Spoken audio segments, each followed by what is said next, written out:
leash. And it's always there, and he literally wears his short leash. And another pandemic, assuming that we're not in one now. Pandemics look like closed hotels and closed airports and voluntarily compliance, because we're all seeing the reality. And for the last 2 years, I've been convinced by a lot of people and not convinced that there was a crisis around me. And yes, people have died. I'm not going to get into those aspects of it. I'm not a medical professional. But the corporate interest, the pharmaceutical corporate interest, and I think I've probably done my 3 minutes, taking advantage of me not having a clock here. I actually have it at 2:26. Wow! 30 more seconds. Can I just sit here and look at you good-looking people? Because Thank you for your thank you very much. testimony. No, thank you, Rhonda. Thank you for those words, spoken as a citizen of Deschutes County. Thank you. Is there anyone on Zoom is there anyone else in the room that wants to give any testimony? Anyone on Zoom?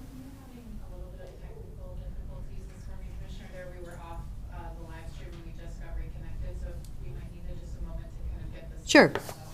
Okay. No one on Zoom. Thank you. Okay, thank you for checking. I appreciate that. We do have a consent agenda. Move approval of the consent agenda. I will second it. Any further discussion? I'd like to just acknowledge adding 2 FTE. We talked about it in the past meetings, so 1 in facilities, 1 in community development, keeping our county staff levels up where we need it, and it's great to be able to do that. Okay, Commissioner Chang? Yes. Commissioner DeBonne? Yes. And the chair votes yes. Okay, item number 5 on our agenda is a public hearing. Yes, Commissioners, this is the time for you to open a public hearing and consider Board Order 2022-010, which will approve annexation of property into the Panoramic Access Special Road District. Whitehorse Meadows and Sisters Aggregate, both LLCs, have filed a petition to annex property into the Special Road District. The district has approved that petition. The assessor's office and the county clerk have certified the petition, and community development has reviewed it for consistency with the comp plan. Technically, you open a public hearing, take any testimony if there is any, and then close the public hearing and take action on the board order. Okay, opening the public hearing. Do we have anyone in the audience that wants to testify on the annexation to the Panoramic Access Special Road District? Is there anyone in the room that needs to do that? I see no. Is there any do we see anyone with raised hands on Zoom? No one is on Zoom, so therefore we may close it. And any discussion from our commissioners? Just acknowledge that we're doing this in coordination with the road district too. So this is the county level, but it's already been acknowledged by the existing district. I did want to ask, Dave, we have had some concerns expressed about the Panoramic Road District, Special Road District recently from patrons or members within the district. Those were unrelated to this annexation. That's correct. Those are associated with some improvements that the district has elected to move forward with out there. Thank you. So, no more comments then? Are we ready? With that, yeah, now to vote? Make a motion?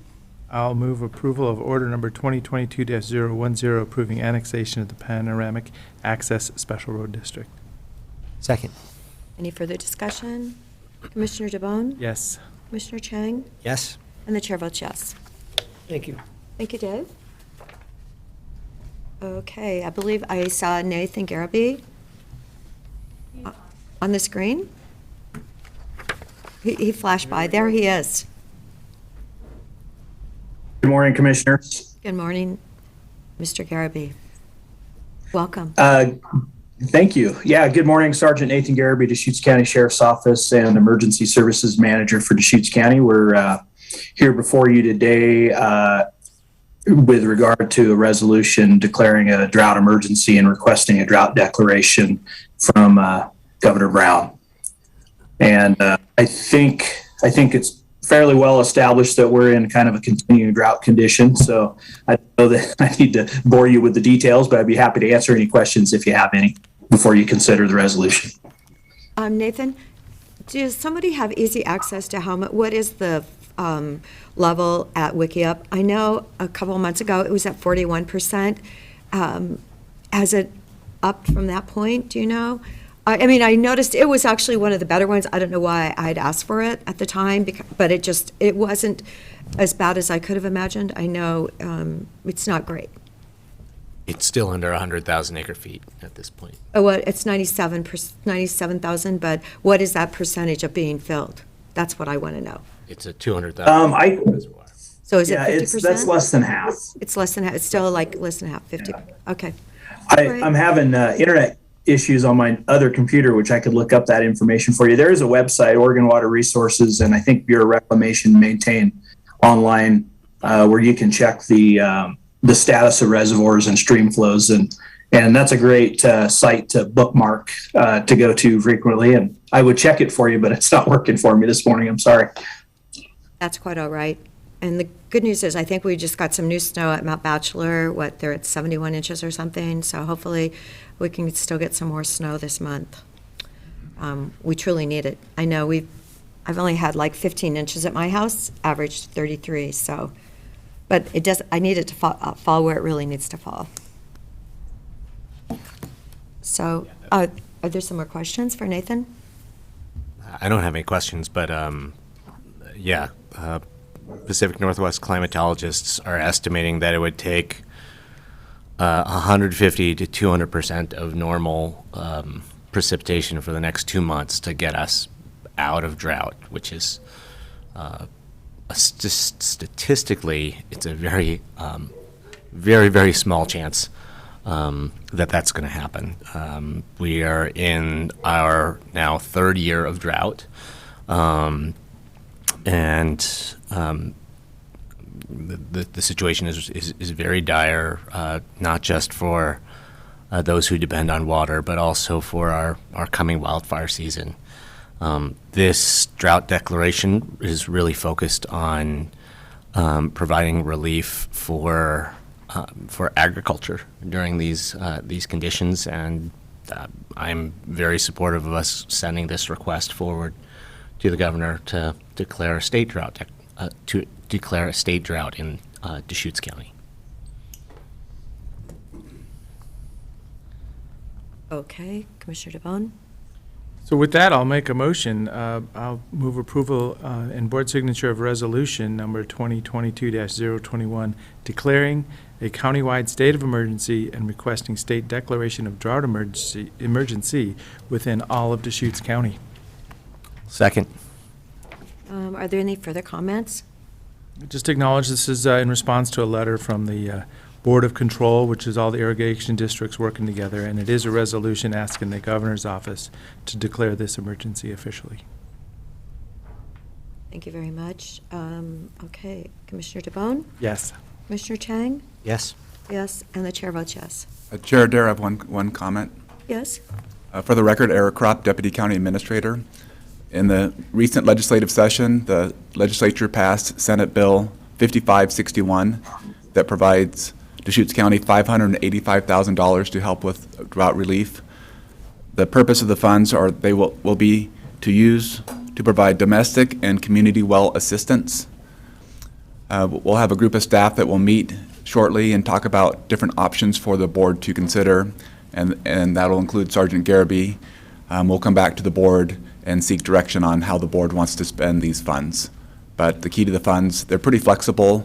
Again, they're to be used to provide domestic and community well assistance. Okay, so Eric, that was from the E-Board, and what's the deadline that those funds have to get out? Because I had originally given Representative Reeves Iverson wells that were problems last year, and people spent a lot of money re-drilling, whatever, and I'm just wondering, is there a deadline on getting these funds out? The deadline to get the funds out, or DAS is trying to get it out this fiscal year, and then the county will have I think it's the full 2 years to spend the money. 2 years? Yeah. Okay, but it is $585,000. $585,000. So just, if you're listening in the community and you're having problems with your well, we will be working on that as soon as possible, I would hope. Yes. Because I know there are people, well, can it go retro to people that actually had well problems last year? Probably not, but I don't know for sure. Really? Because that's how they came up with the numbers, was last year's problems. Yeah, I don't know for sure. Okay, And I'll acknowledge, we have had people ask, it's an emergency, when you don't have water and you do have some resources to be able to re-drill, it's done, and then, so we've got people that are out there asking for possible reimbursement, so I support that concept if we can get there. Eric, can on the timeline, can you repeat what you just said? So they're trying to transfer the funds to us within the fiscal year, and then we will have 2 years after that? Yes. Okay. That's pretty good. Yeah, there's an agreement that DAS has.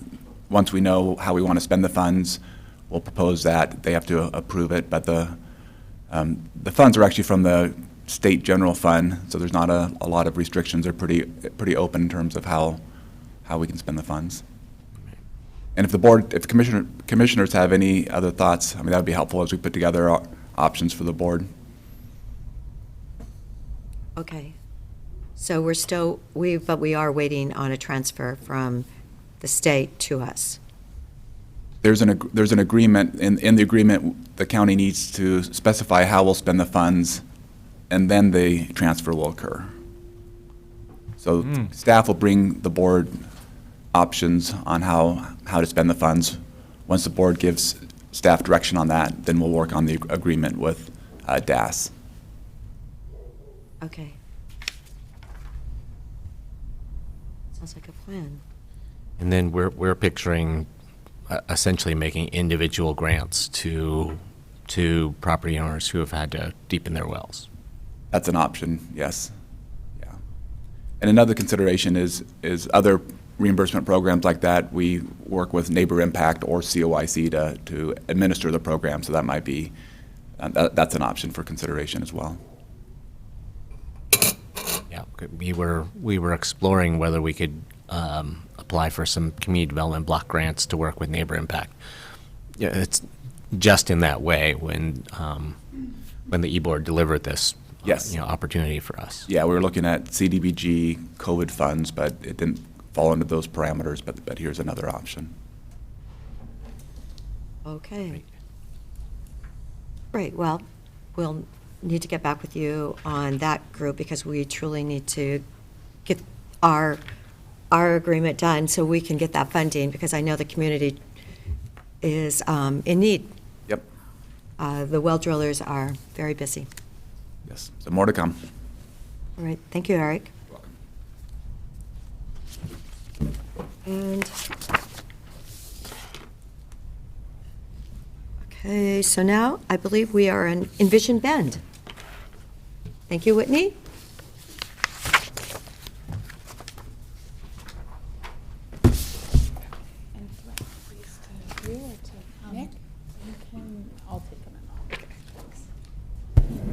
Good morning, Commissioners. For the record, Whitney Hale, Deputy County Administrator. This morning, we have Laura Fritz, Executive Director from Envision Bend, joining us. Laura is going to provide an overview of the Envision Bend project scope and share information about the project with the board. We do have slides for this presentation, which we should be able to pull up shortly, and then I'm going to hand out, I'll pass out some handouts that Laura brought along, but I'll turn it over to you, Laura. I know, isn't technology There it is. wonderful? Good morning. Morning. Good morning. Thank you for having me today. I'm really excited to be able to make a presentation to you about the Envision project. I'd like to introduce a couple people who are here with me this morning. Stephen Ames, right here, is a principal with Next Consulting Group, and that is the firm that Envision Bend has hired to help execute the Envision project over the next year.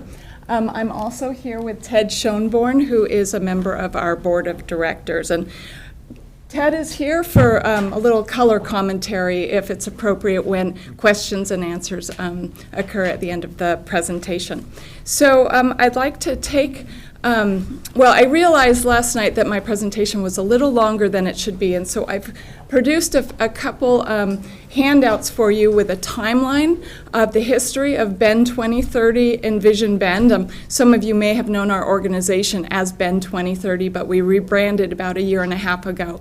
And so I've produced a timeline, so if you want to dig into our history more deeply, you have that information. And in that handout, I also have information about who sits on our board of directors, because I think it's really important to highlight who's serving on our nonprofit board and really helping govern and execute the mission of the organization. But I'm not going to take my time today to go over that. I want to tell you about what we've been working on in recent years and really dig into the Bend Vision project and the project activities and outcomes we expect from this important community initiative and how it will benefit Deschutes County. And then we, of course, are here today because we are hoping that Deschutes County will partner with us on this initiative. We are asking for financial support as well as collaboration and partnership in our work.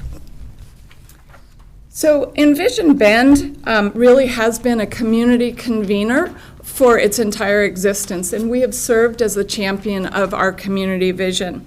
Our mission is to bring diverse stakeholders together to educate, engage, and empower all members of the Bend community to have a voice in our city's future.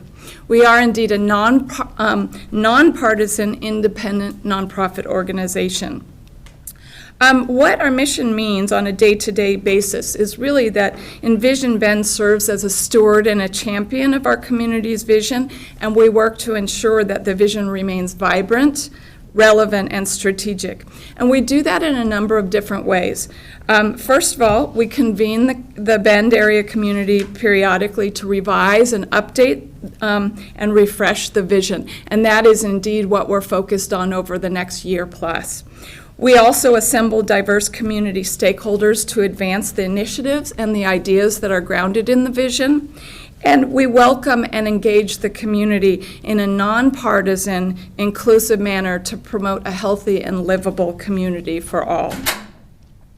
The work that we're undertaking in the Bend Vision Project will align with and support ongoing city and county planning initiatives. And so I'll talk about that as we get into this presentation. Just a very quick overview of that history. You all are probably familiar with the fact that back in 2005-2006, the City of Bend actually undertook a visioning effort and created the first vision for the City of Bend. It was indeed led by the city, it was funded by the city, and that's when the first vision for Bend was created. We were formed as a nonprofit organization after that effort. Community members who were involved in that first vision effort really didn't want to see that product end up sitting on a shelf and not coming to fruition. And so community members got together, formed a nonprofit, and really we became the steward of that vision, taking on the issues and trying to work with partners to implement what was described and defined in our community's vision. And that's really what we've done for the last 15 years or so, is work with partners to implement what's in the vision, and then take on critical challenges that our community have faced over time. So that's kind of the backstory of who we are, and gives you a little context of why we're the organization that's taking the lead on this next vision update. We think that it's really important that this process be undertaken by an independent nonprofit organization and not by a government entity, but we do also understand it's very important to partner with a wide variety of entities in our community, and the city and county are very important in that part of the story. So what have we been working on recently? Well, really around 2018 and early 2019, our organization came to believe that the vision was outdated. Our community had changed tremendously since the last time the vision had been created, and we needed to come together, update the vision to reflect our current needs and conditions as a community. Like I said, we felt that this effort should be community-led and community-owned, and that's why we started to work with the community to garner support for undertaking such an effort. And we were on the brink of launching this initiative back in 2020 when the global pandemic hit. And so, of course, we needed to put a big pause on that effort because it didn't make any sense to go out into the community at that time asking about long-range dreams when everybody's really facing urgent issues of just survival and health and so on. And so we paused. We did a lot of internal work. We rebranded at that time, board capacity development, continuing to build support for the project for when the time was right to take it back out into the community. And so we started that again, that effort in 2021. So I'm just going to take a quick second to talk about why the vision and why now. You all know that our community has changed tremendously in the last 16 years. The city of Bend itself has doubled in size during that time, and of course Deschutes County has grown tremendously as well. We really have been a growth magnet, and the city has gone from a big town to a small city. And of course, we always have had challenges and issues, but I think even with the global pandemic and with all the growth that we've experienced, some of those challenges have been pronounced or brought to the fore, and we have emerging issues as well that we're facing. These are no surprise to you. Housing affordability is a tremendous issue that we're facing in our community.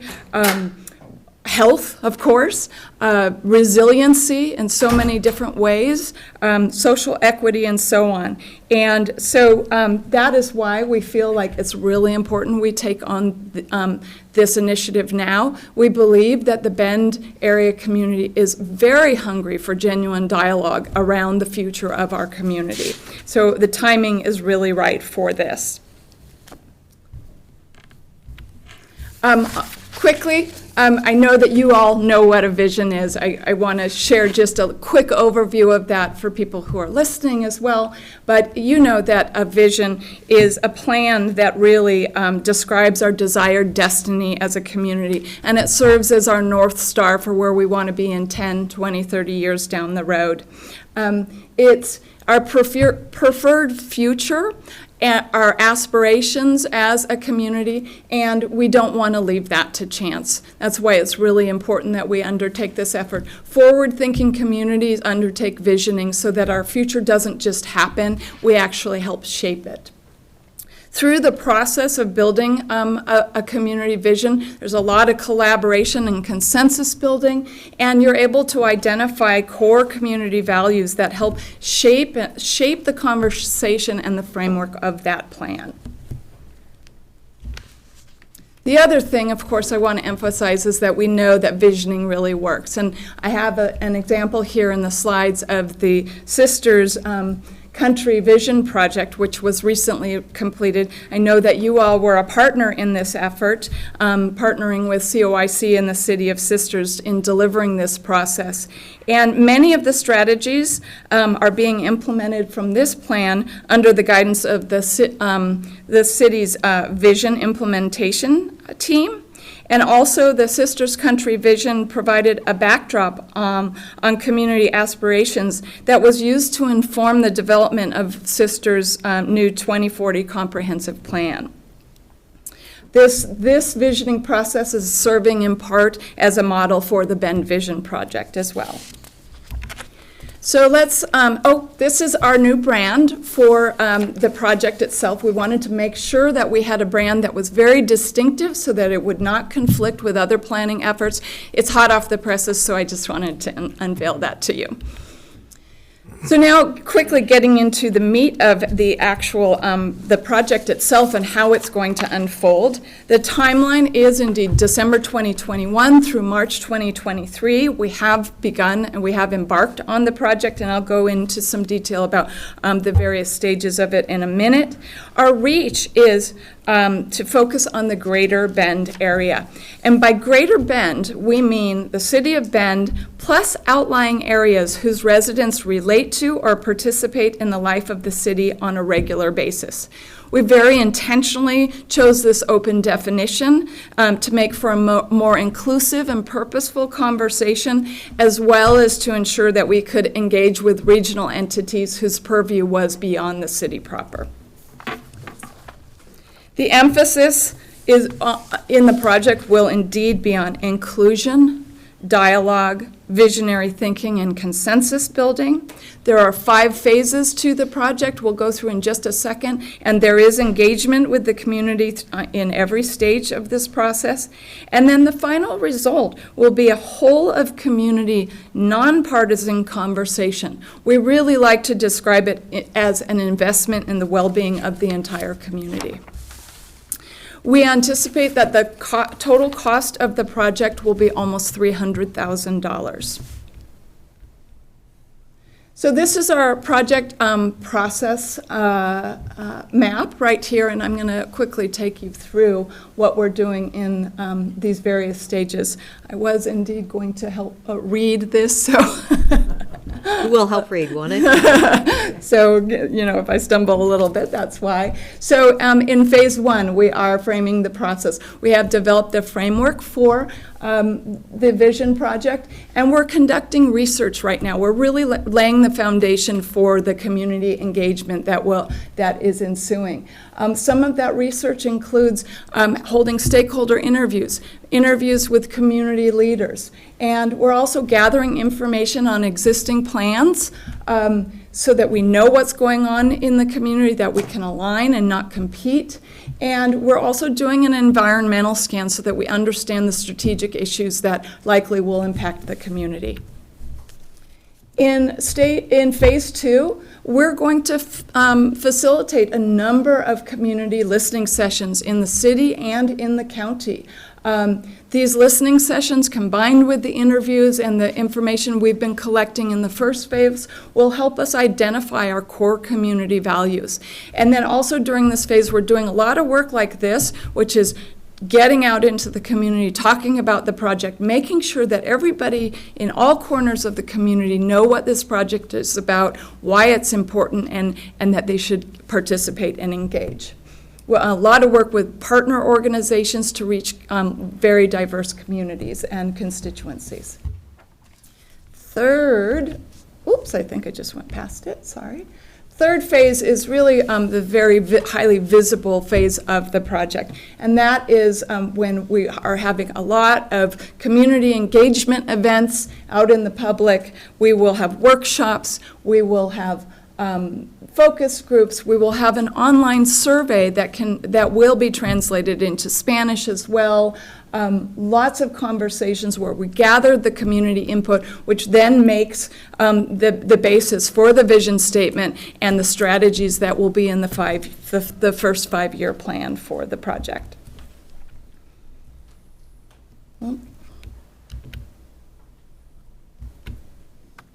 It doesn't want to move. Try again. Oh, I don't know if we're having technical difficulties. Phase 4. Never fear, Whitney's here. It could. I don't think it's me. I'm doing the same thing. Well, There it goes. There we go. Thank you.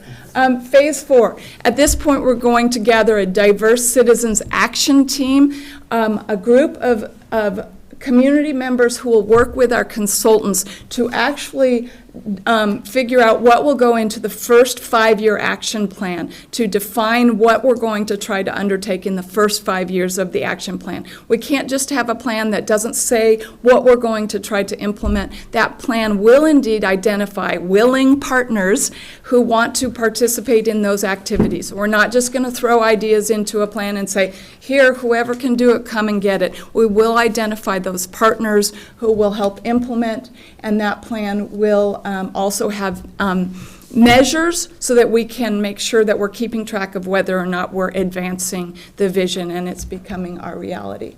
And then that last phase is really all about launching the plan, working with our partners to implement aspects of the first 5-year plan, making sure that it stays in front of the public so that people are aware of it and we're held accountable, and keeping track of our progress over that time.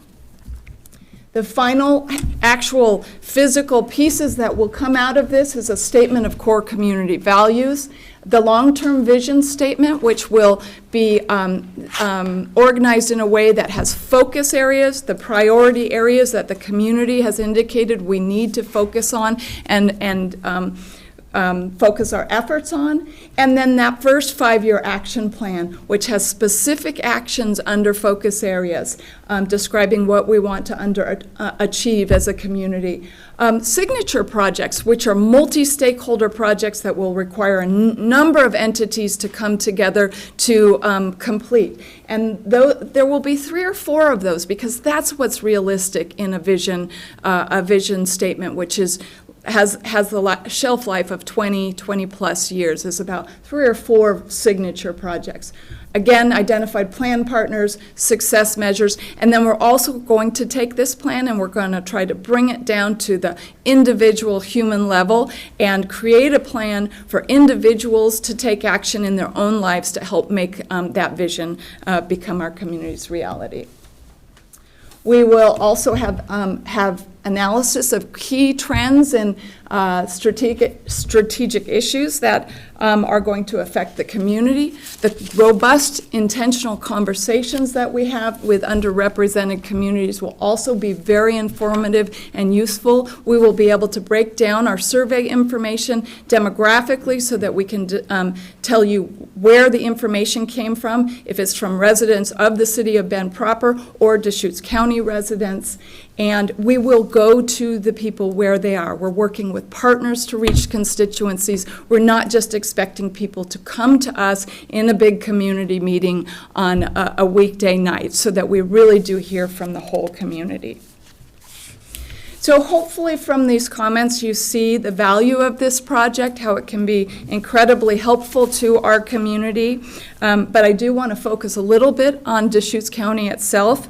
And just emphasize that visioning is a really important and complementary activity to other planning work that governmental bodies and institutions are undertaking. It really can help inform policy making because the citizenry has spoken about its dreams and aspirations, and it can help with your planning efforts and policy making efforts. The Bend Vision Project is indeed a broad conversation focused at a really high level to define community aspirations. It does not take the place of a comprehensive plan. It's not designed to do that. It is a different piece of work. And it does result in an action plan that will will feature collaborative initiatives that have been adopted by our partners. And I know that Deschutes County partners with a lot of entities to accomplish the important work that you do. The action plan will help unite entities to partner on community initiatives. Last but not least, the community conversations will be coordinated to align with and inform and support city and county planning. It's not at all designed, intended, and it will not compete with those planning initiatives that you're already undertaken or will undertake. Stephen, do you want to add any comments to this section? Well, yeah, thanks, Laura, and good to see you again, commissioners. You might remember I came before you when the City of Sisters presented the Sisters Country Vision, which, as Laura said, has been a kind of a model for us, was sort of a test case, and we're incorporating a lot of the aspects of that. So we've already worked quite closely with the county and with COIC and other regional entities in that project, and I think we see a similar process here, although obviously this vision is, Bend-centric. It's focused on the city, but we also recognize that Greater Bend, as we call it, really does encompass people who live outside of the incorporated areas and smaller and surrounding communities. So we realize there's an obligation to both hear those voices, but to be sensitive in terms of how that's coordinated with the projects that the county is taking on. We know you've got a big 2040 comprehensive plan coming up, and we're on a fairly parallel timeline with that. So we've already met with county staff to discuss how we could coordinate and also not conflict or, step on toes as we're doing that project. I'm quite confident that we will do that. There's a couple other things I would say. One is that part of the research we're doing, Laura referred to an online community survey, and we found that these surveys, I can't remember how many people participated in the Sisters one, but it was an amazing number of people. It was something like a third of the population of the city participated, which is over the top. And, you know, we hope to do something very similar here, and we fully expect that because Bend really is a very engaged community, and so we expect a lot of people. But we also expect people from outside the city to participate in that online survey, as well as some of our community meetings. And particularly with the survey, the way it's going to be set up, that we'll be gathering demographic and place-based information on people who participate. So we will be able to come back to you and say, of all the people we talk to, not only here's what the full group thinks, but here are the people who live outside of the city of Bend in unincorporated areas in Deschutes County and what their perceptions are. And we think that information is going to be really valuable both to the 2040 Comprehensive Plan update, but possibly to your other planning efforts. I know you're engaging in a community plan for Tumalo as well, too, and we think that will be of value to you as well. I think that's just one example. Laura's really correct in that, you know, a vision is really targeted at a higher level. It's very high-level aspirations, and as she said, the plan itself is a very collaborative plan. It's not a city or county or government plan. It's a community-based plan, and so, you know, the projects that are taken on by our partners, which many of whom will come from more regional positions, such as COIC or the community college and others,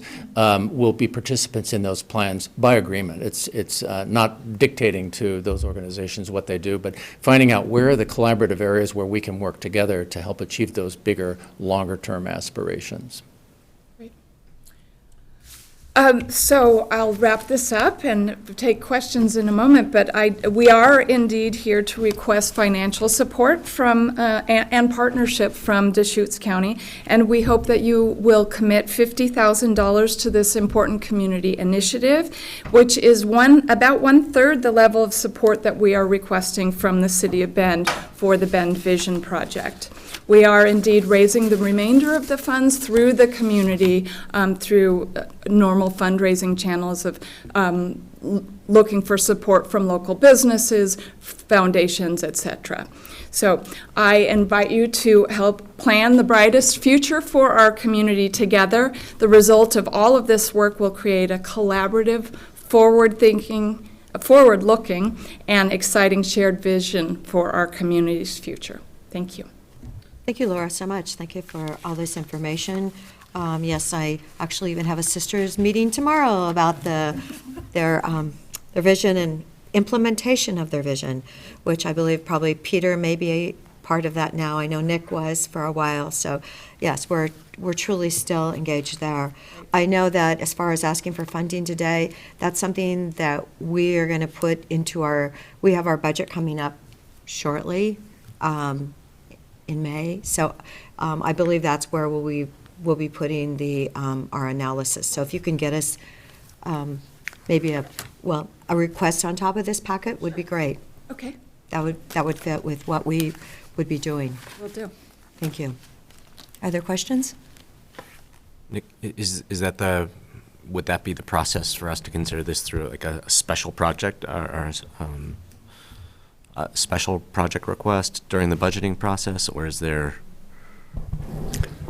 Yes, well, just coordinating with both Greg Munn, who's watching online, and Whitney, it would be through the budget process, which we're beginning here shortly. I don't know precisely what the request within the budget process, what the fund is, or et cetera. If that's helpful, we can share that information, or we can just conceptually state that it will address it through the budget process. Is collecting requests that are coming out of budget cycle for your consideration as we head into the budget process, and I think their finance team will be walking you through a discussion on what options may be as you look at the package of requests that have come in. So if those of you that couldn't hear without the mic, the finance team is collecting requests right now, and then all of those will be presented to the budget committee during the budget process. So a couple thoughts. Sisters Country Plan was just a moment in time. It was the right thing to do. Everybody was ready for it.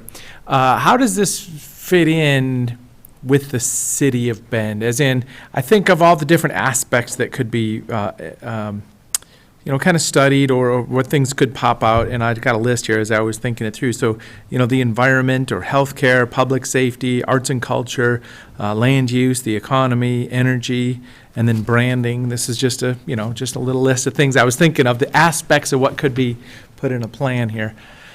as I say, the Sisters Country Vision was this, beautiful little town with the people around it that were the movers and shakers that had opinions, and everybody started to work together. Bend is just a little different scenario. It's just like you mentioned, it's going from 50 to 100,000 in the recent past. You can feel it, you can see it. So I guess to you, Steve, and Mr. Ames, do you have what is this different than, what does it mean to be 100,000 plus the surrounding area, different than Sisters Country? Well, a couple things. I mean, first off, the problems are bigger and more complex, obviously, than Sisters. But, in terms of the process that we use to try to engage the public in talking about what are their concerns and issues for the future, and also what are the possible solutions going forward, the process itself is quite able to be scaled up. There's, in the case of Sisters, I think Sisters probably did more than most smaller communities did. We had a vision action team. As Commissioner Adair said, we've got a vision implementation team. I'm not involved with that project anymore, but so it was a very comprehensive effort. And I think this effort would be equally comprehensive, but scaled up on a certain degree. Because we realize that it's a bigger population, it's a more diverse population, it's got more complex issues, but I have every confidence that the actual framework that Laura talked about will work just fine. We are doing some new things, however, that we've added to the project that we didn't do in Sisters and that I've not done with other communities that I've worked with that we're very excited about. At the very beginning of the process, as Laura mentioned, we're doing a series of listening sessions. This is something new. This is not like the visioning workshops that we do plan to do and have done in the past. This is giving the public a chance to sit back, take a breath, and talk about where they are at this moment of time. We've been through the ringer, as you all know, over the last couple of years, and we're just getting back into whatever that new normal will be. And we found that, and I've recently been working in a community in the Wenatchee, Washington area, where we used something very similar, but not as ambitious as we're planning in Bend. And it was really educational for us to just sit and listen what was on people's minds. And that helped us then frame the rest of the process so that we could speak to the issues that we're talking about. That's one thing we've added at the beginning of the process. After that, there will be online surveys, there'll be community workshops, there'll be focus groups, all those things, tools that we normally use to this process, culminating first in that big long-term vision statement, but then also a much more concrete action plan. In the action plan, we're also taking a different turn this time around. We're adding some things into the plan that we think are appropriate for a city and a community as big as Greater Bend. And that includes a number of things. One, as Laura mentioned, we're going to include some community indicators. That was not in the original vision. And by community indicators, what I mean is a set of measures where we can look at, well, how is the community doing over time in terms of achieving what's laid out in the plan. So it's really an accountability mechanism, if nothing else. And that's something that will be handed off to Envision Bend as a nonprofit. It will sort of become the seat of those community indicators. So they not only are working with partners to help see if we can get some of these actions accomplished, but we're also having a set of tools to be able to measure, are we really having an impact on affordability or houselessness or other problems that the Bend area is dealing with now. The other feature we're adding to the plan that both Laura and I are really excited about is what we're calling ideas for personal action, because we realize we live in a time when all of us has to do our share to survive and to thrive in an era when we're confronted with a lot of serious issues. Fire, hearing you talk about the drought and fire at the beginning of the program just only reminds me of, the big issues that we face.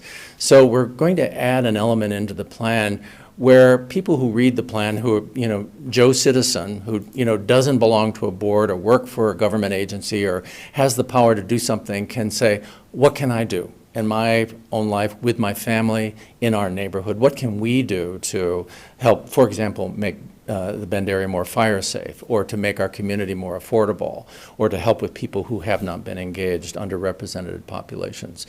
So there'll be that personal aspect, and we think by listening at the very beginning to what's on people's minds and by giving them a tool at the end of the project where in our own lives we can undertake action, it'll make for a stronger community.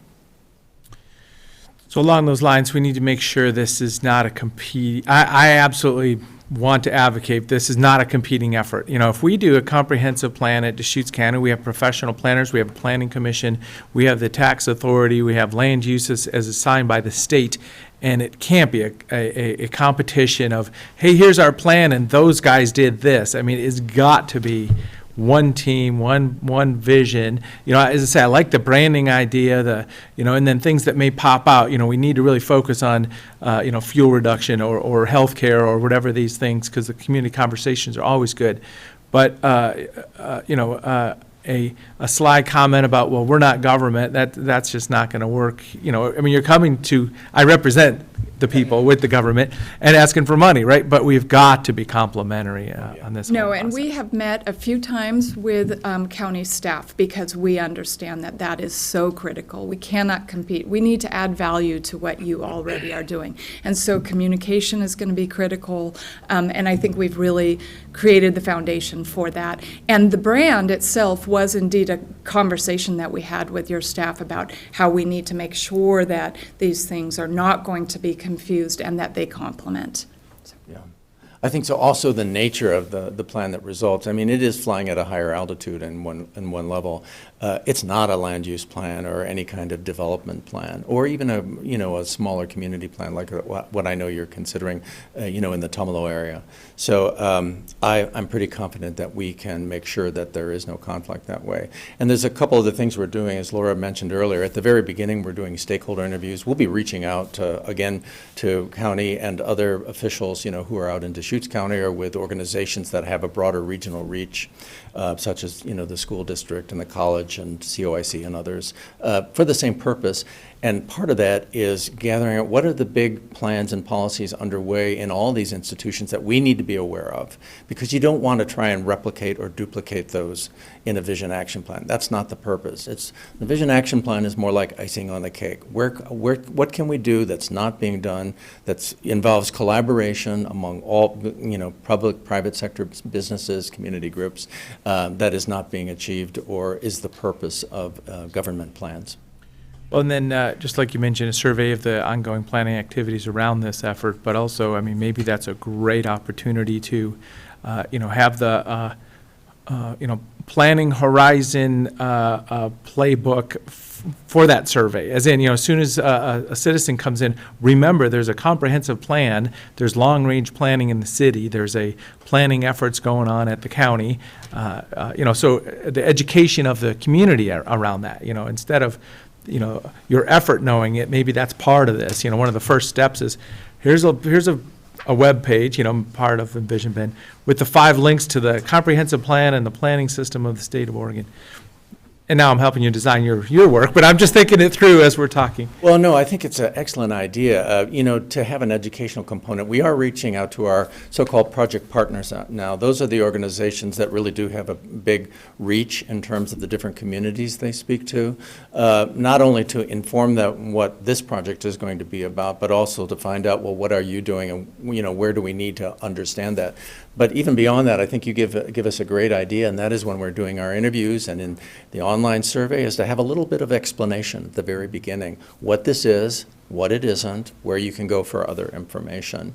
And I think that will help people focus on the purpose of what we're doing, which is that higher level vision. And then just one other thing that comes to mind is, working from home, high-speed internet, home delivery. The world is a different place, and video conferencing. I just think of, we've had a camera on our laptop for the last, 10, 15 years, but we all cut over as a society 2 years ago. I mean, one night we was like, okay, we're all doing video, and that we're still digesting what that even is. And we're hybrid here right now. People can be following this. They could even be, raising their hand during public testimony and testifying remotely. So the world is absolutely a different place just from 2 years ago. It is very much indeed, and I think that's at the heart and the core of what Envision Bend is doing, is acknowledgement that we live in a period of really high-speed change. And if you're going to be proactive, you have to understand what that change is and get out in front of it, rather than chasing after it, because chasing after change doesn't work as well. Or at least understand it, define it, and digest it. It's because sometimes we don't want that change, but it's happening. Yeah, definitely is. We are excited about the opportunities to reach deeper into the community because of our new versatility in connecting in different ways. I think that that's going to enable us to reach a broader, group of people to get input from the whole community. That said, we're also keeping our fingers crossed that there's going to be some real face-to-face, Yes, we're happy to be here today. No, Yes, thank you Really for joining us. No, I really think face-to-face is so important, and that's one thing that as county commissioners, we kept meeting in person, following the guidelines, of course. We maybe had our doors closed a couple times where we had to, but truly, there's so much to be gained by in person. We are social creatures, and I feel like we accomplish so much more when we can see each other's face. It's just like seeing when you see your doctor in person and he sees your face and you may be saying one thing, but your face is showing something else. Yeah. And there's a really subtle difference there that, I think we've probably lost a little bit of that the last couple of years, but we truly need to bring it back. So I thank you for being in person today. Yeah, it is one of the reasons that we're doing those listening sessions. Just for, we've just had a little listening session here, I think, in a way.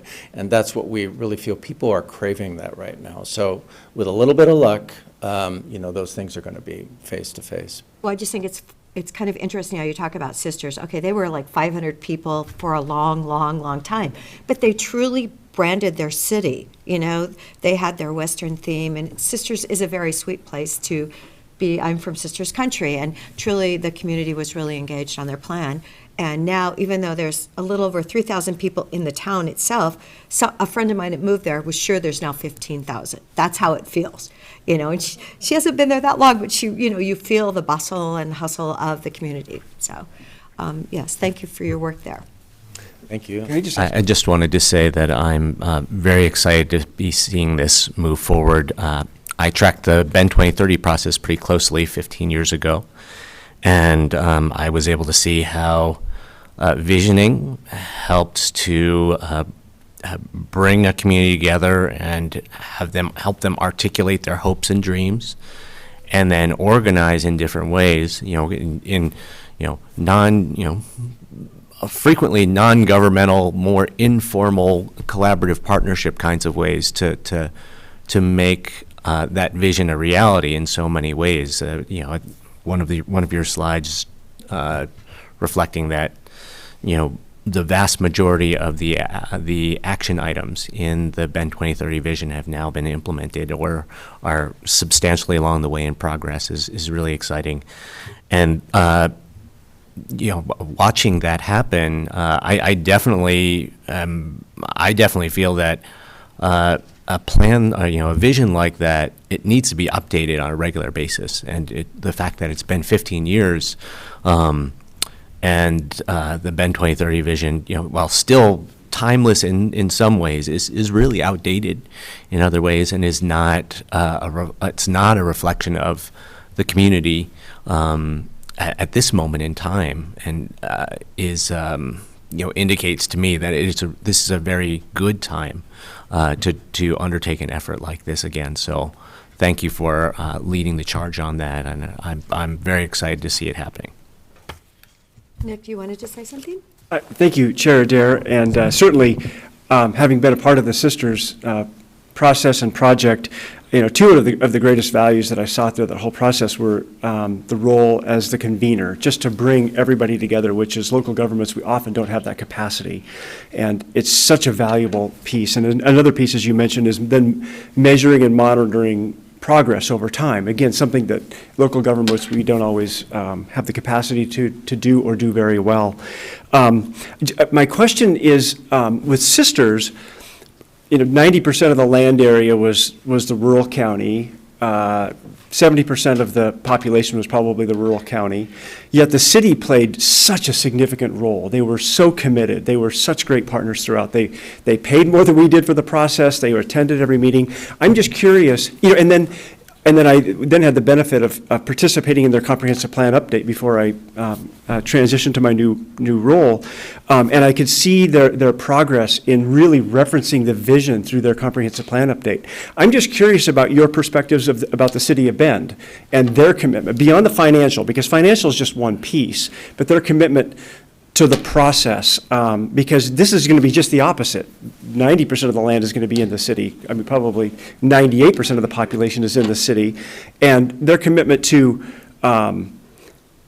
the process and then incorporating it into their plans and et cetera going forward, because I have a sense that we're going to be very involved, as we always are. Peter Gutowski and our team will be there.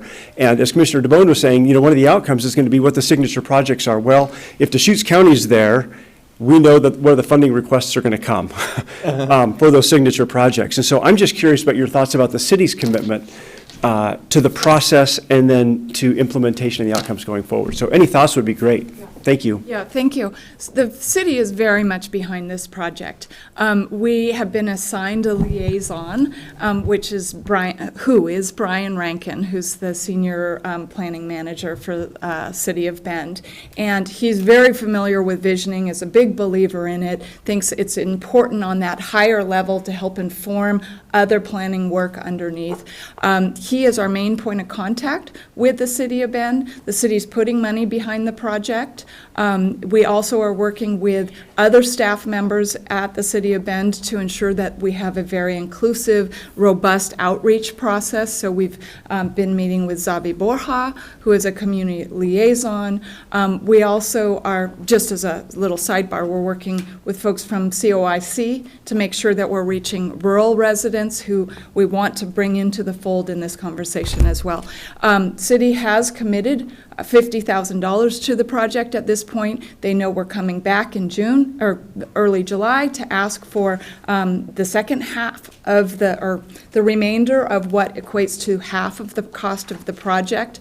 I think that we wanted to ask for funding from the city incrementally to show that indeed we are doing exactly what we said we were doing, because this is not a city project anymore. It is not their agenda that's driving that show. But you all probably know that, or perhaps don't know that, Eric King was originally hired to manage the visioning project for the City of Bend. That was part of his responsibility when he was hired, I think, as an assistant city manager. And he believes in this kind of work. He thinks it's really important. At the end of the day, these kinds of conversations really do bring communities together. They also can heal the fabric of the community, which I think will be a great benefit for this project. And so we feel like we're getting tremendous support. They want to have the same kind of communication as Deschutes County. We can't step on toes. We can't compete. And so that communication and collaboration is going to be really important, of course, with them as well.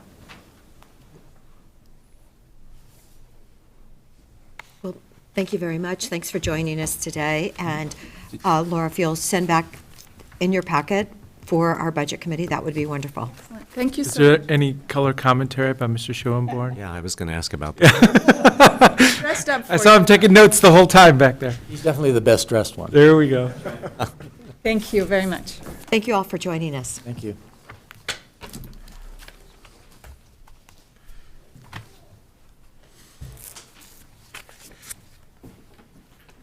Okay, we now have item number 8 on the agenda. Good morning, Commissioners. Greg Munn, County Finance, and we're on page number 64, item number 8 in the packet. And state statute requires that we bring the investment policy to the board at least once a year for review and approval, so that's what we're here to do today. The last time the board saw this was March of 2021, a year ago. And prior to this, bringing it to the board, a review of the policy has been done. I've reached out to our investment brokers. We have 6 brokers that work with us. Got their feedback. State Treasury has taken a look at it as well, and including our Investment Advisory Committee, IAC, which Commissioner Chang sits on as well. There were some slight changes that in the packet, you'll notice some slight wording changes that are highlighted in yellow. They're very minor. And those would be the items that would be suggested for approval. Normally, if there's significant changes to the policy, those changes are required to be reviewed by the short-term fund board, which is a much more lengthy process. They meet 4 times a year, and we have to schedule that ahead of time. But because the changes were deemed to just be minor adjustments, that the short-term fund board, or not the fund board, but state treasury suggested that that wasn't needed in this case. So before you is consideration of approving the policy and authorizing the county administrator to sign the policy, which is similar to previous years.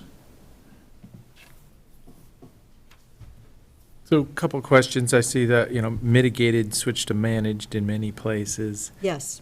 Is there any, it reads, it might mean generally the same thing, but do you have any feel for mitigating risk is reducing risk, managing risk is slightly different. I mean, It is is. there any It is slightly in-depth concept? Yeah, and that was feedback we received from a couple of our brokers who, in their review of other policies, suggested those wording changes.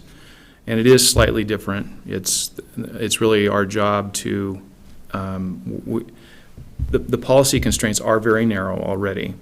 So mitigating risk, so we're managing the risk within those policy constraints, I guess is probably a more accurate description. That's the intention of the whole document anyways. Yeah, and a little bit, we're probably splitting hairs, but No, that helps, because that is the policy. It's very narrow already. That already helps, yes, Yeah. thank you. Well, that's actually the wonderful news about our policy, that we really do watch our risk, because we're taking care of the taxpayers' money. And when you look at things that have happened to other communities where they've lost millions of dollars because they didn't have the narrow range of investments that we are allowed to legally make. And truly, in today's world, with the risk going on, maybe definitely our investment return has been diminished excessively, but we still have our portfolio.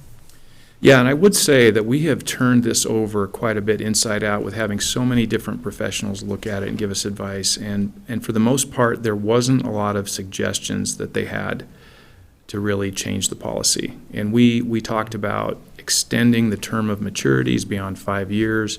We talked about, should we have the ability to invest in maybe some riskier instruments? Not risky, but riskier.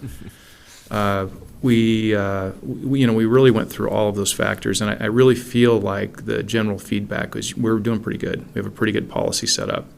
So, The fact that the policy, that the changes suggested are so minor, I think is a reflection that the policy that we had was pretty good, and yeah, that on that mitigate versus manage question, we really do. We have regulatorily, we have a pretty tight risk envelope set for us, and so trying to within that envelope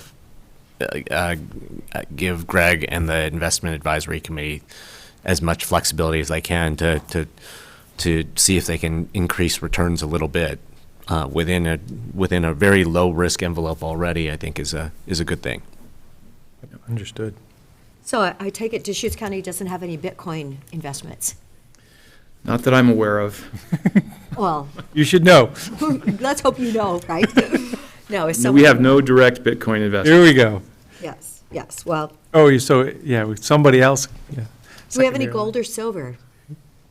Not that I'm aware of either. Mm-mm. I mean, I'm just. And I say not that I'm aware of because, of course, we're invested in the instrument. PERS fund, which Right. the PERS fund has a lot broader scope and, of course, takes on more risk, but in return for that, has a better return than we actually have in our investment policy.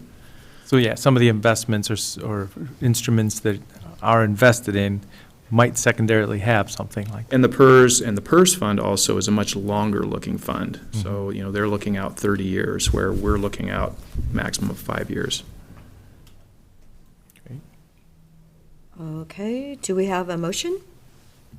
I move approval of the county investment policy F-10 and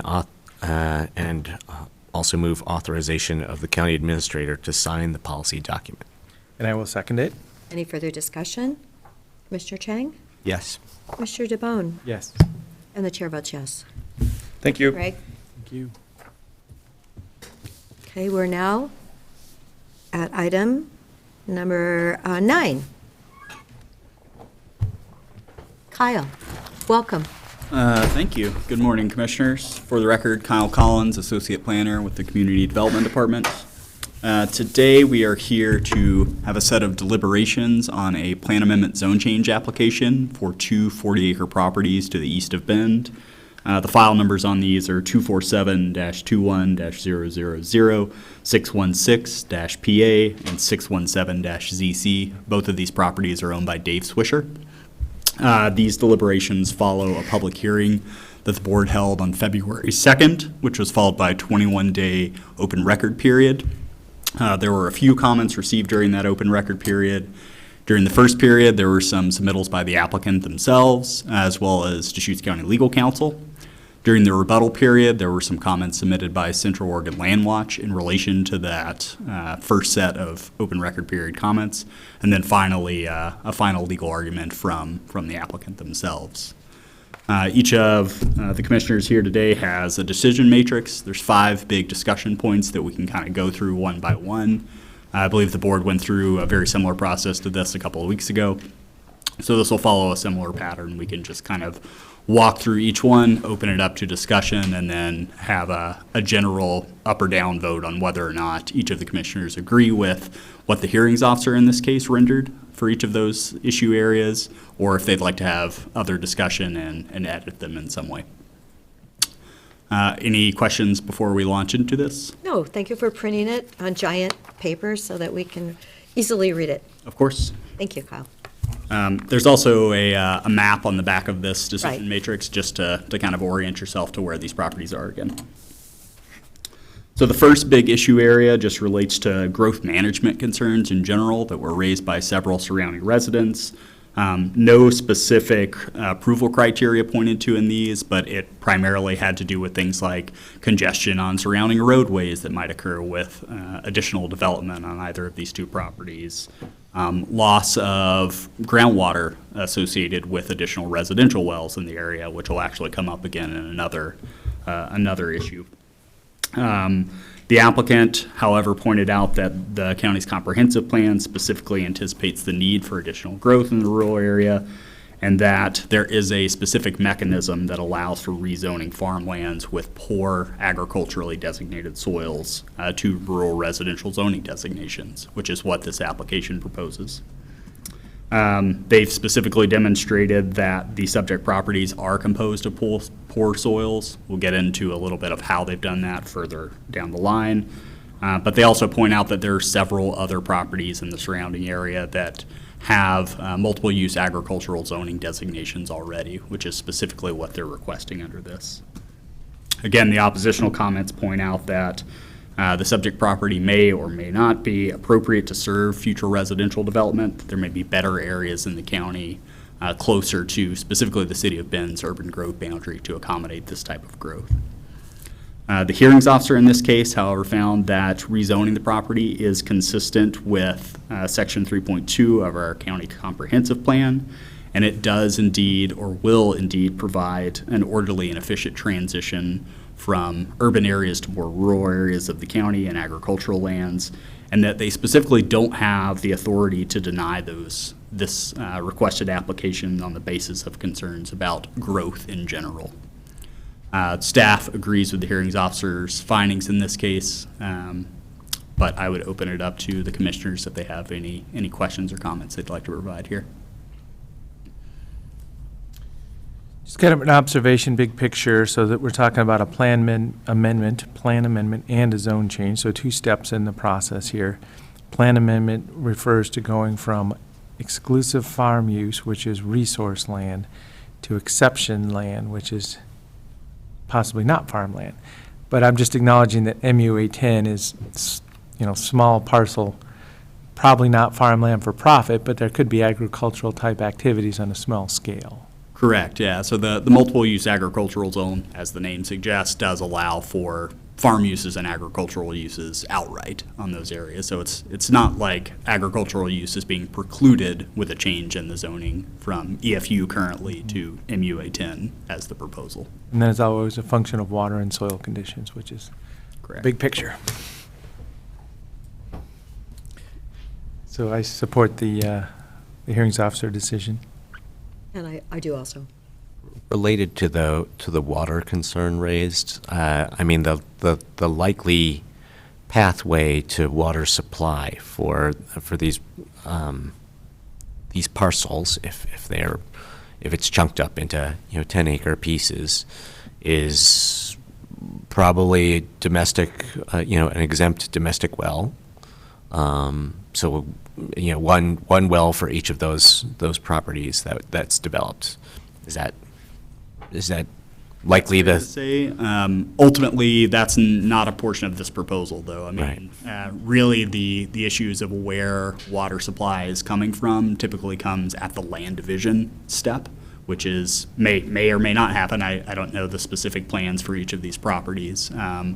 But given the location of this area of the county and a majority of the properties surrounding this one are served by private residential wells. So presumably that would happen here, but again, I don't know the specific plans for each of these lots.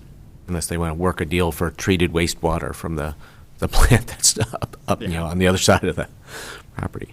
Okay. This point from the hearings officer that the count, in the hearings officer's opinion, they do not have the authority to deny the requested applications on the basis of concerns about growth, as stated. I would support that as well. All right.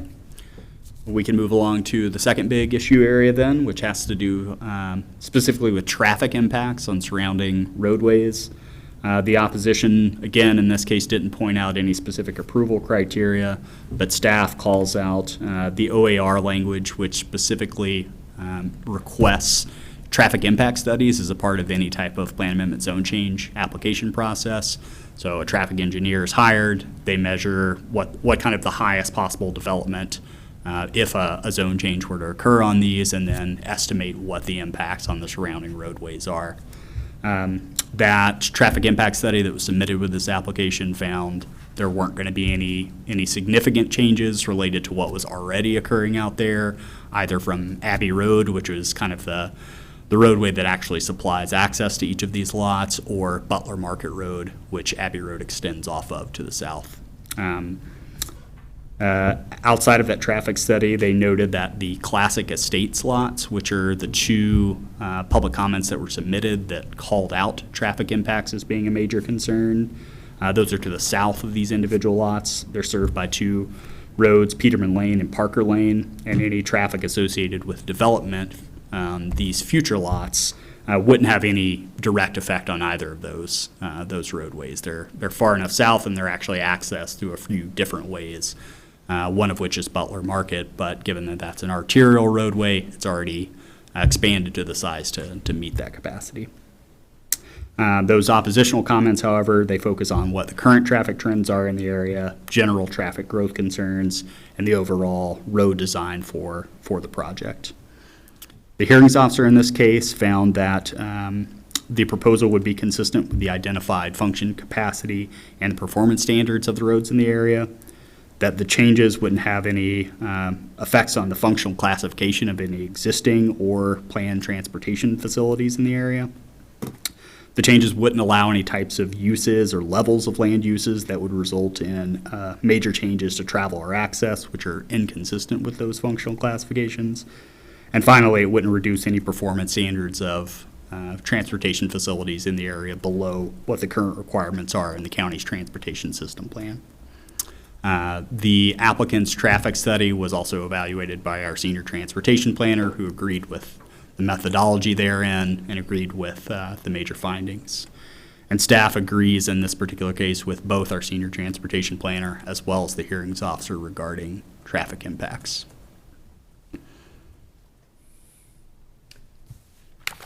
Okay, so I can agree with the hearing officer decision. And I support that also. You know, the functional classification and capacity of the system around that area is, you know, has been studied and it's been approved. Also, we know that the capital improvement plan and the big picture, we're going to be, you know, upgrading, maintaining, and adding capacity all around the county for many years to come. So I support the decision of the hearings officer. As was a final point, similar to some of the growth management issues we just talked about, if either of these properties were to go through a land division process, at that point in time, there's also a secondary step to evaluate direct access to each of these properties. And if there's inadequate facilities to serve that, then they're required to upgrade it at that point in time. Thank you for that, Kyle. Yeah, I mean, clearly putting, 10 or 20 additional homes out in that area, it changes traffic, but does it change traffic to a significant enough degree that it triggers some kind of criteria? I would agree with the hearings officer's decision. Okay. Moving on to our third big issue area, which has to do with farming and agricultural use on surrounding properties. As with the first two issue areas, the opposition in this case didn't point out any specific approval criteria. However, staff points out the OAR language, which identifies the applicant's required soil study as a part of any plan amendment or rezone change process and how that would affect farmland in the surrounding area. The applicant in this case asserted that the subject properties are not suited to full-time commercial farming, both for primarily no water rights associated with either of these properties at any point in the past or currently. The poor soils on both of the lots is identified in their supplementary soil report, as well as the fact that, as we stated earlier, changing these properties to an MUA 10 zone wouldn't prohibit any type of hobby farming or non-commercial style farming. So agricultural uses are still allowed within these areas. The oppositional comments in this case focused on a concern that farm potential on this property and the surrounding properties would be impacted, primarily from potential water impacts associated with residential well development or agricultural well development.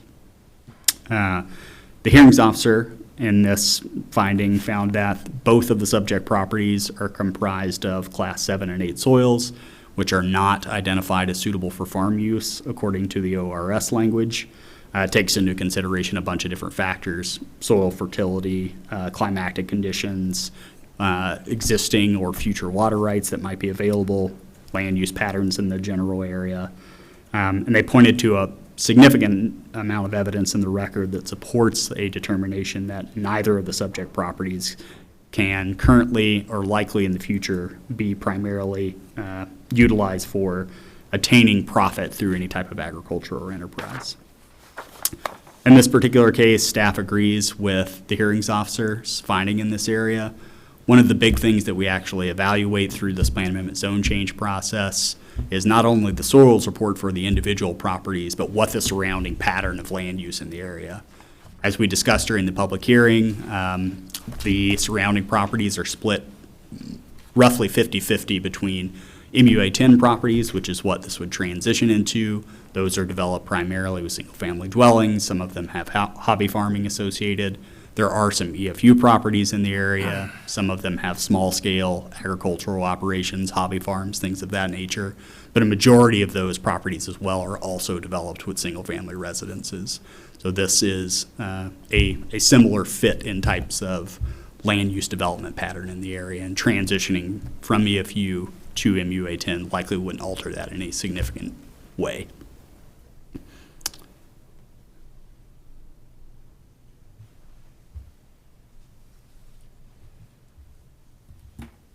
I support the hearings officer conclusion, and it's good to understand that there is no history of just simple grazing opportunity there, obtaining a profit and money. I support the decision as presented. I do, and especially when you consider it's a bit of a 50-50 neighborhood. So it's not like these are going to be the first two. We already have a trend there. These soil classifications are supported by the state, so I would agree with the hearings officer's findings on this as well. Okay. With that, we can move on to the fourth big issue area, which has to do with wildlife impacts. Specific concerns that were brought up that there may be impacts to wildlife populations in the area on the subject properties. Neighbors have identified mule deer, several other types of wildlife that live in and around these properties. However, they don't point to any specific approval criteria in raising these oppositional concerns, as with the first three. The applicant in this case asserts that their burden of proof addresses the county comprehensive plan goals associated with these, rural development, everything up from recreation, energy, natural hazards, but also including, and this is important, open spaces, wildlife, and forest lands. However, the oppositional comments focus on preserving the subject property for perceived wildlife habitat value, just based on wildlife sightings and anecdotal evidence. The hearings officer in this case found that the property doesn't include a wildlife overlay or a wildlife area combining zone, which is primarily how we deal with wildlife populations in Deschutes County. And importantly, no development at this point in time is actually proposed on either of these. So again, there's some nuance here, which is the proposal is specifically to change the plan amendment designation and the zoning on the property. There's no specific physical development being proposed at this time, even if that were to occur at some point in the future. Hearings officer found that the rezoning of the subject properties wouldn't in and of itself impact wildlife in any way, and that protections for the wildlife must be sanctioned by the county's Goal 5 easy analysis, the wildlife area, combining zone, or some similar type of wildlife overlay zone. Staff in this case agrees with the hearings officer, finds that primarily due to the lack of a wildlife area combining zone on this or any other type of wildlife protection zoning designation, there's no specifically cataloged wildlife populations in this area that require additional protections. And at the earlier hearing on this property, I asked about the wildlife inventories that had just been recently completed, and these are not areas that will be coming into wildlife overlay zones based on those inventories. That is correct, yes. So understanding is at this time, even though none of those inventories have been approved or anything, obviously, and that's not privy to this current application, but looking into it, neither of these properties are included, most specifically in the mule deer overlay expansion. Well, with that, I will support this, the hearings officer's findings on this as well. And I will also, and it's fascinating because we do have mule deer through our property, and it was so amazing. One day I had the radio on in the barn, and the mule deer were all there eating around the pond, and then I turned the radio off and they left. And I thought, like, oh my gosh, did they actually, I mean, because, you would think that the music, I mean, it wasn't loud or anything, but it was just kind of interesting to see that they left when the music went off.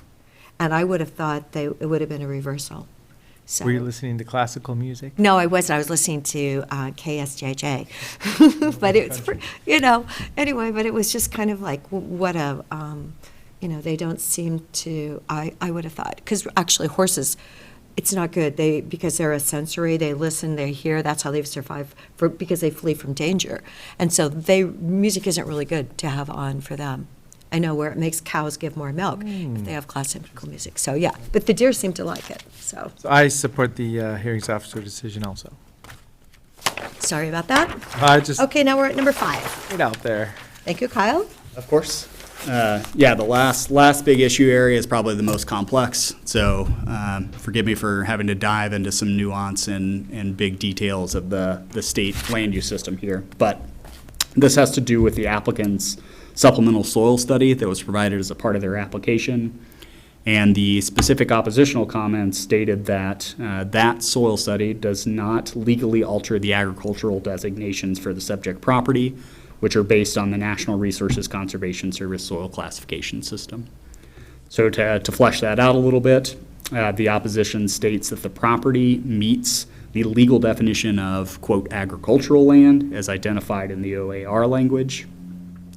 However, the applicant in this case submits that Goal 3, which is the statewide land use goal that deals with agricultural lands, does not state that agricultural land is only land mapped by the NRCS soil studies as classes 1 through 6.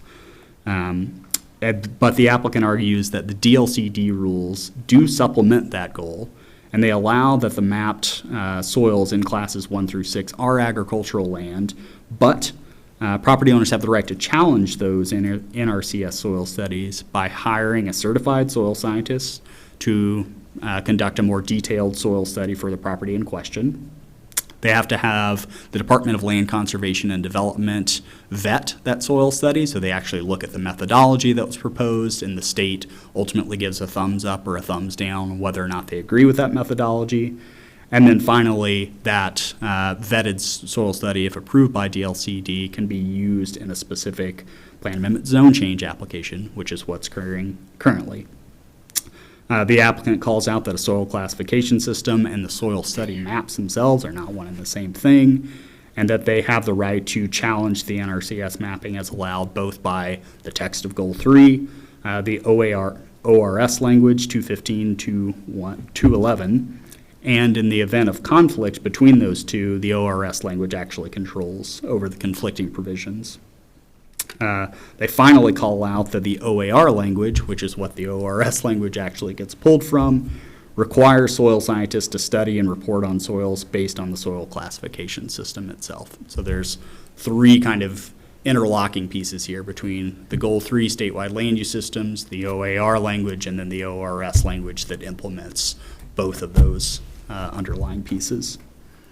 However, the oppositional comments state that lands that are classified as Class 1 through 6 in the NRCS in Eastern Oregon are identified as agricultural lands per se and cannot be rezoned or reclassified without an exception to Goal 3.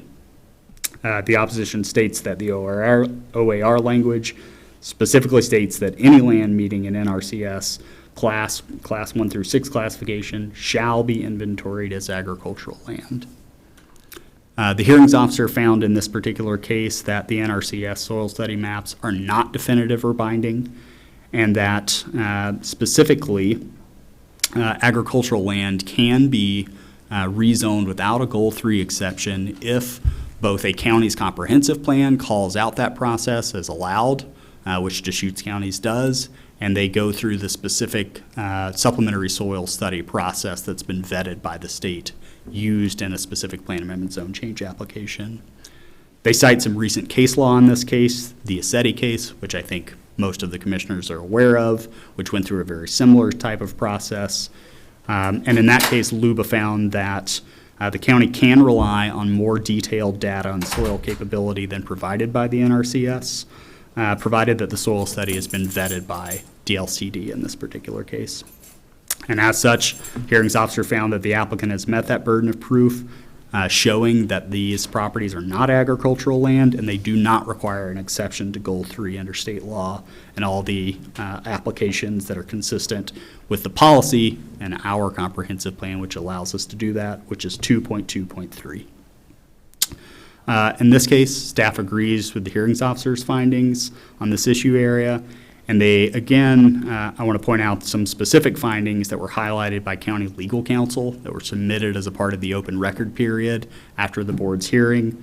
County legal counsel also pointed out the LUBA decision on the Assetti case, and they were highlighting the allowance of a DLCD certified soil study when making determinations of what are properly determined to be agricultural lands in Deschutes County. With that, I'll open it up to any discussion the commissioners might have.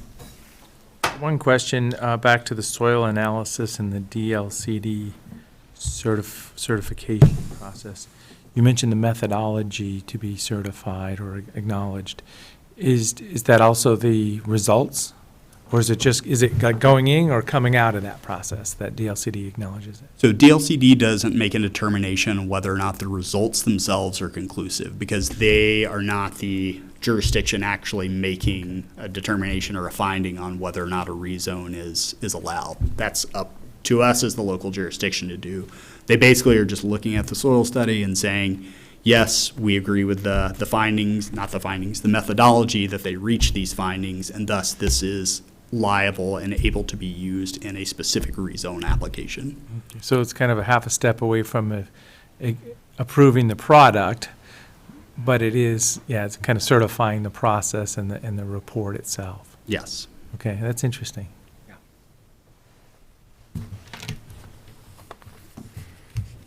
What year was the Sassetti case ruling? 2019, I believe. Okay. I mean, I know we've dealt with it.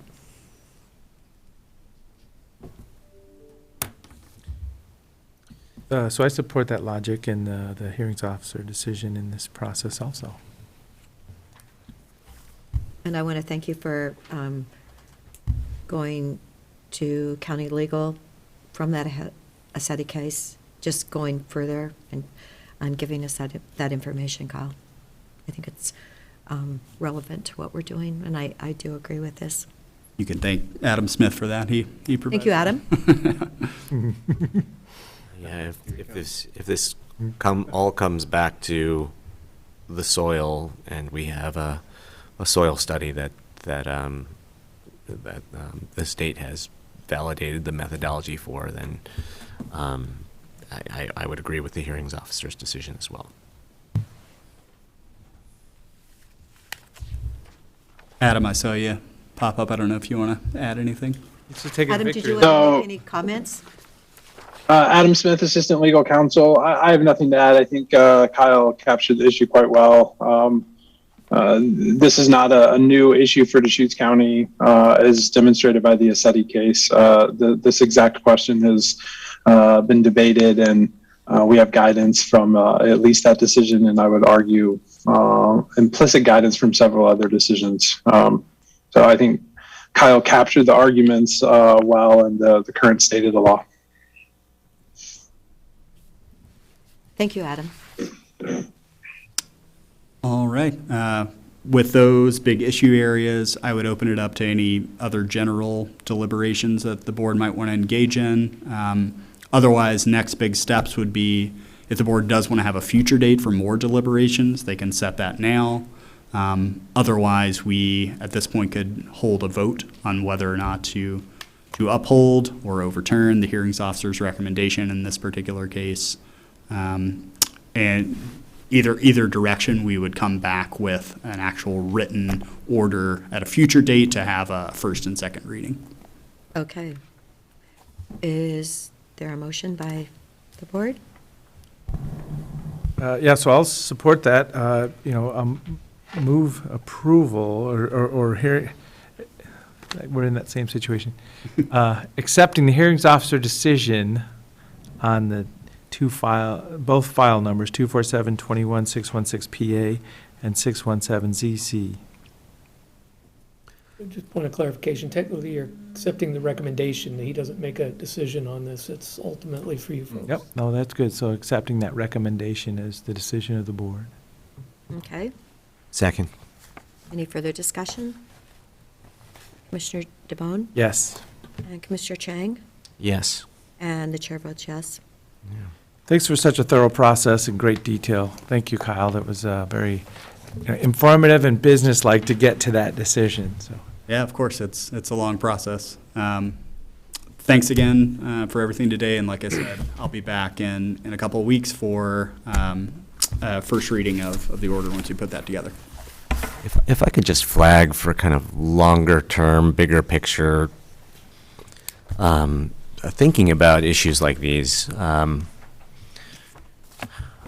I don't think that our process addresses cumulative effects very well. So, I mean, you could see this proposal. I don't know how much EFU with poor soils is in this general area, but you could see this proposal come through, and we could say, well, the significance of the traffic impacts of this proposal, the significance of the groundwater impacts of this proposal, not very big.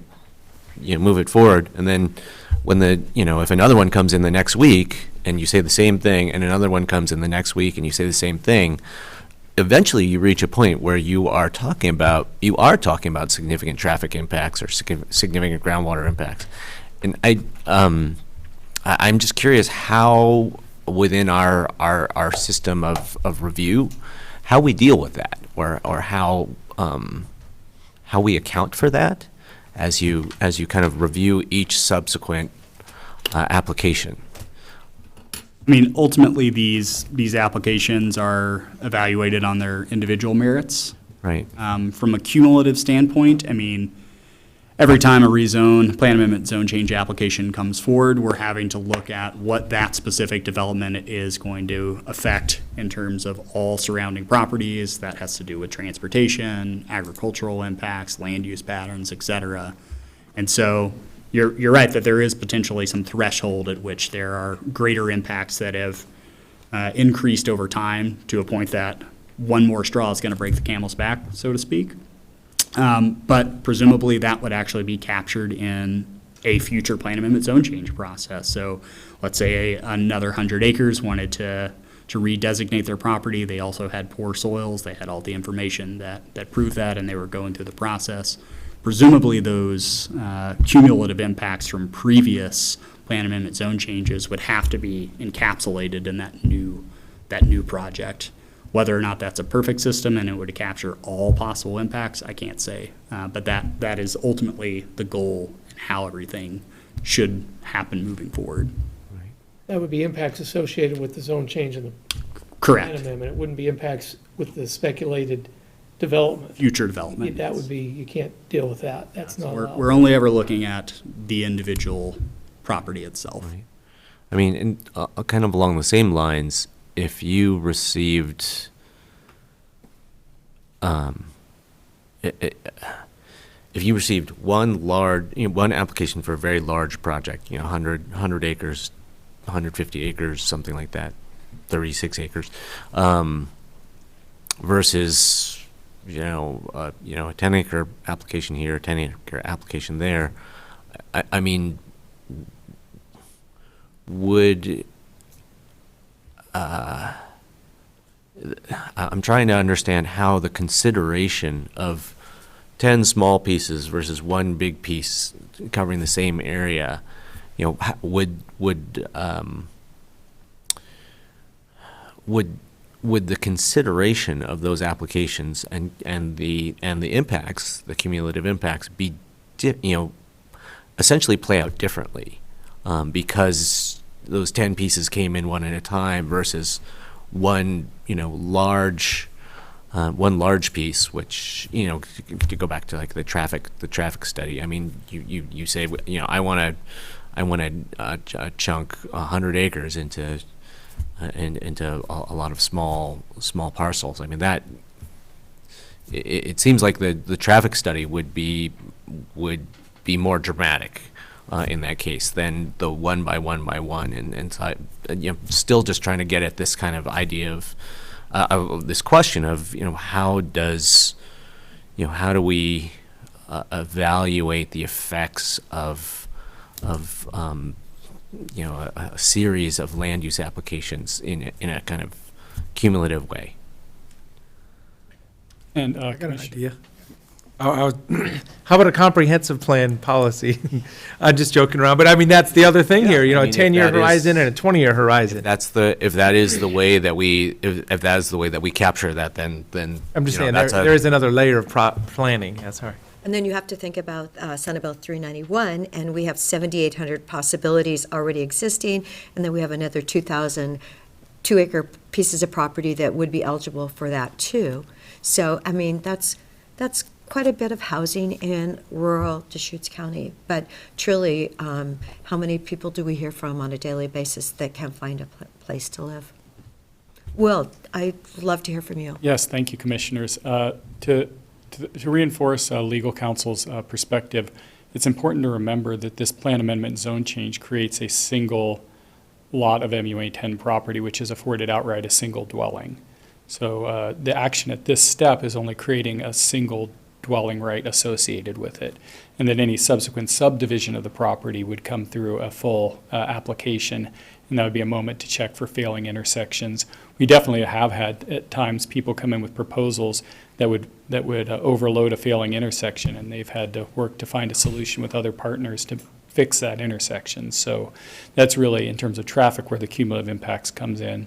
You'd also see water reviewed at that time. It matters a lot if I have, say, 500 acres. If I split it into 2 lots versus 50 lots, it matters a lot. And so that's why that level of analysis is done when the lotting pattern comes, because with the lotting pattern comes the housing rights. Commissioners, I'm sorry, I've got to jump in. Jump in. Having had some experience with this in the past in other places too. So Commissioner DeBone is exactly right. It can start with a comprehensive plan discussion and a policy framework that can then lead to codes. What does that look like? Another piece that Peter, our Community Development Director, Peter Gutowski, and I have talked about in the past, because these types of applications are not on a clock, there could be a policy that the county only accepts these applications one time per year, and then you look at the bundle of applications at the same time.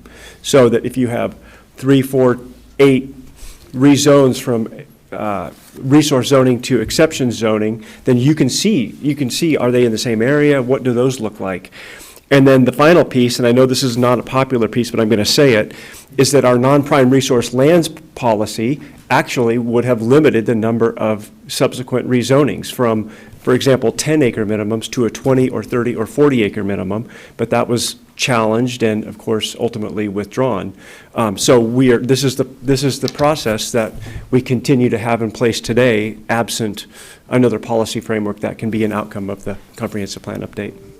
To be clear, I mean, even if you corral those applications and process them at once, I mean, the criteria you're dealing with is for the zone change plan amendment. It's not some speculative development standards down the road.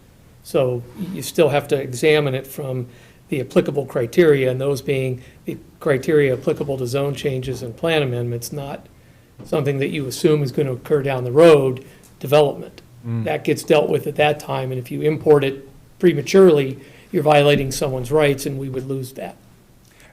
You could do it, I guess, as a decision-making body, but our chances of prevailing at LUBA or the Court of Appeals would be pretty slim.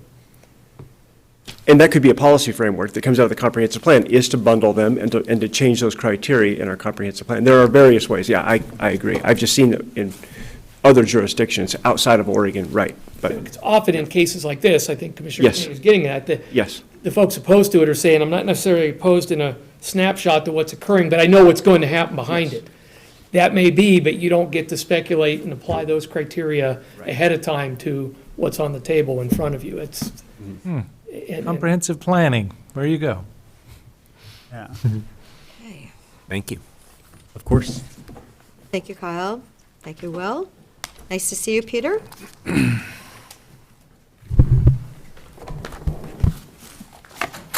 Item number 10. I think we see Shannon on this. Good morning, Commissioners. Good to see you again. Here today to talk about and request approval on a Pacific Source amendment. This amendment is, we recently signed our contract with Pacific Source, but this amends that and changes some language regarding wraparound work, which is specific to system of care and children.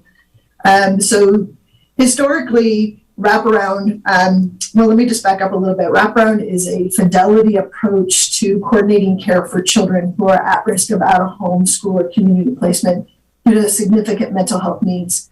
They have multiple system involvement, which includes, or can include DHS, juvenile. It can include being on an IEP at school or having a specialized school plan.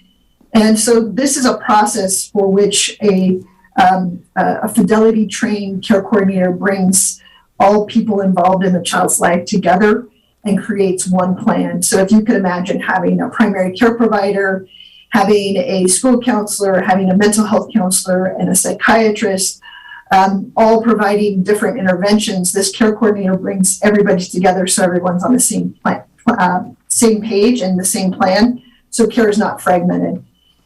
It's a national program. It's actually worldwide, but nationally, it is supported here locally through Portland State University and the system of care.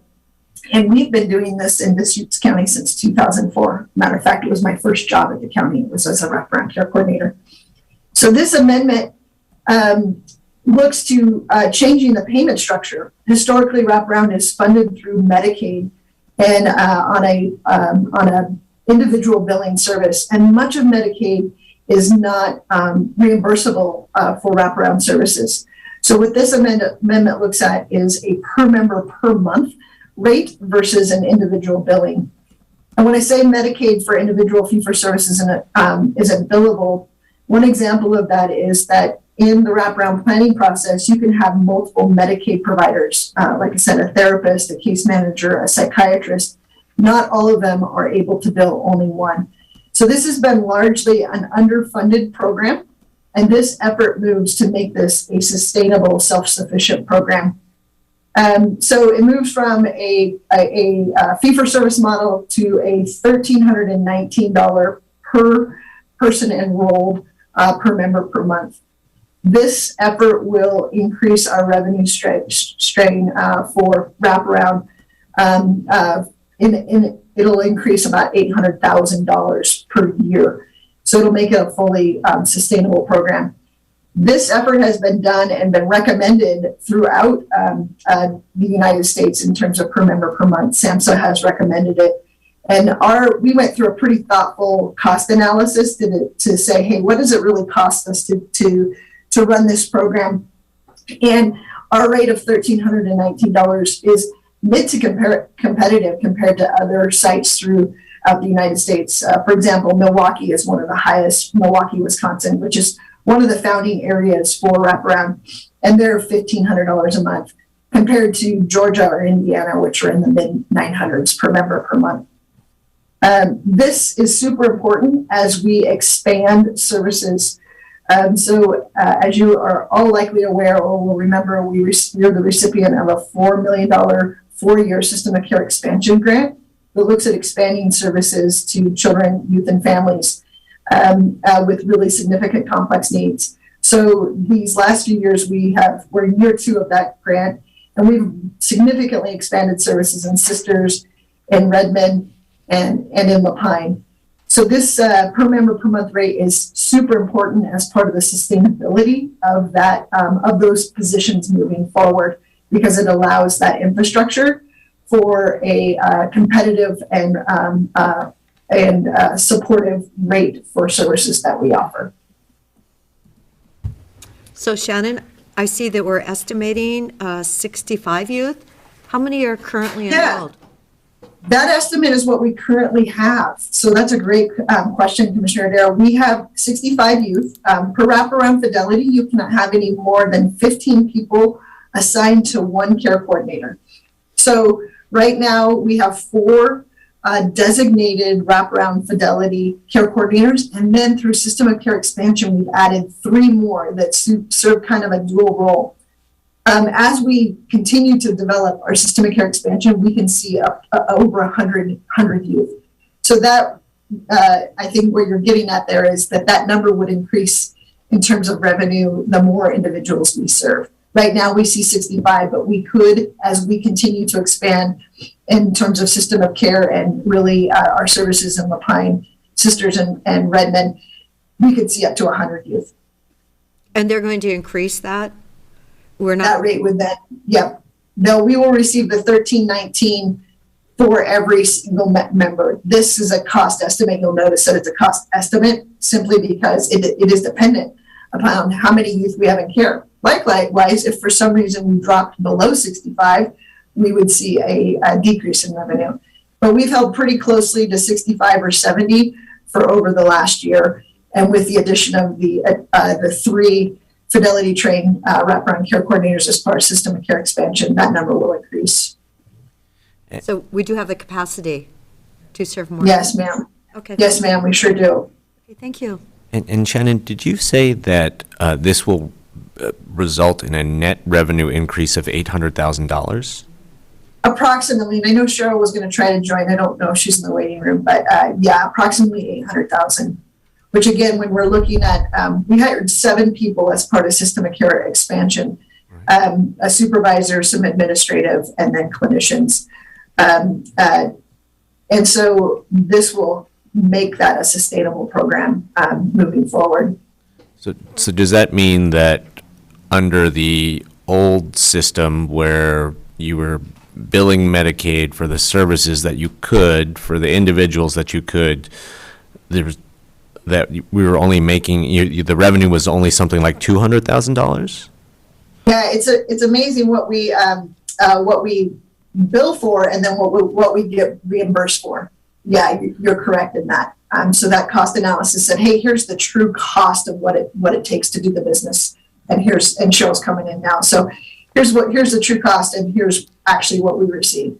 So for these services that we're providing, we will be paid 5 times more moving forward for the same services that we've been providing.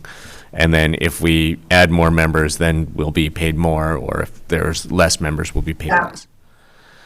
Wow. Yeah, and Cheryl can kind of add to that, but I see her shaking her head, and that's accurate. That is an accurate evaluation. Well, This is a significant investment in children's mental health in our community. Yeah, no, that sounds like a very welcome change. Yeah, I think the part that I haven't mentioned is that the other really neat aspect of this is it'll allow us to provide services to individuals that are not necessarily open with Deschutes County Behavioral Health for Mental Health Services. It'll allow us to support children and families who are maybe open with Roadways or a panel provider within our community. And right now there's some significant barriers to that, because if you are going to receive wraparound services, you have to be open with Deschutes County Behavioral Health for mental health care. And families are often asked to tell their story multiple times. They're asked to work with multiple people simply for carrying their case administratively for billing purposes. And this omits that. And that's probably just on my end. I mean, the dollars are important, but the most important piece to me is that families will have easier access. The other piece is that wraparound is a coordinated planning process. So we need to be able to start this right away. If someone is hospitalized or in a crisis, we need to start this right away. And under our current fee-for-service model, we have to wait until they're opened up with a mental health therapist and wait for that treatment plan to be developed. Where right now we can meet the family where they're at in the hospital or in the community and start that process and help them get engaged in care and get those things set up. So it's not a mental health service per se, it's a coordinated planning process, which is really important in complex cases. So one question, we've got the wraparound group, which could include mental health, addictions, child welfare, IDD, juvenile justice, and education. With this revenue coming through, are there going to be partners looking for some of that as pass-through? The revenue? No, this revenue is for the coordination of care, the fidelity model that is implemented by us. So those community partners are this revenue isn't passed through to them. This is simply to pay for the wraparound process and the fidelity trained personnel. Great, thank you. Just one more question about kind of the funding structure for this. So if we've been providing these services and not receiving Medicaid reimbursement for the full costs, what other funds have we been using to kind of fill the gap or to square it all up so that that we can continue to provide those services? Because it'll be very exciting to free up those funds to put to other behavioral health needs, if that's what happens. I will jump in there. Part of it is with the system of care SAMHSA federal grant. So we receive about $1 million per year for that. So this, as Shannon mentioned, will help with the sustainability of that. And the proposed plan is to reallocate some of the capitation, which goes to the program, to fill the need across the department and other areas. So it will lessen the drawdown on our behavioral health reserves for the next 2 years. Great. So when we see those behavioral health reserve projections at budget hearing time, they won't decline as steeply. Precisely. Yep. Great to know. Thank you. Well, with that, I'll move approval and chair signature of Pacific Source Amendment Number 1 by document number 2022-111. Second. Any further discussion? Commissioner DeBonne? Yes. Commissioner Chang? Yes. And the chair votes yes. Thank you very much. Thank you. Have a great day. Yes, Thank thank you. you. Now we have item number 11. And it looks like Cara? Hi, good morning, Commissioners. Kara Cronin, Program Manager for Deschutes County Behavioral Health. I'm here to present for board approval another Pacific Source contract for behavioral health, which is our choice model contract. This contract awards us $407,889.02 to provide supports for our most intensive adults, to provide services to them in the community. This funding has been really stable for us for the last 5, 6, 7 years. It primarily goes to supporting our assertive community treatment team, who serve serious and persistently mentally ill clients in the community with multiple services per week. And that's what this is.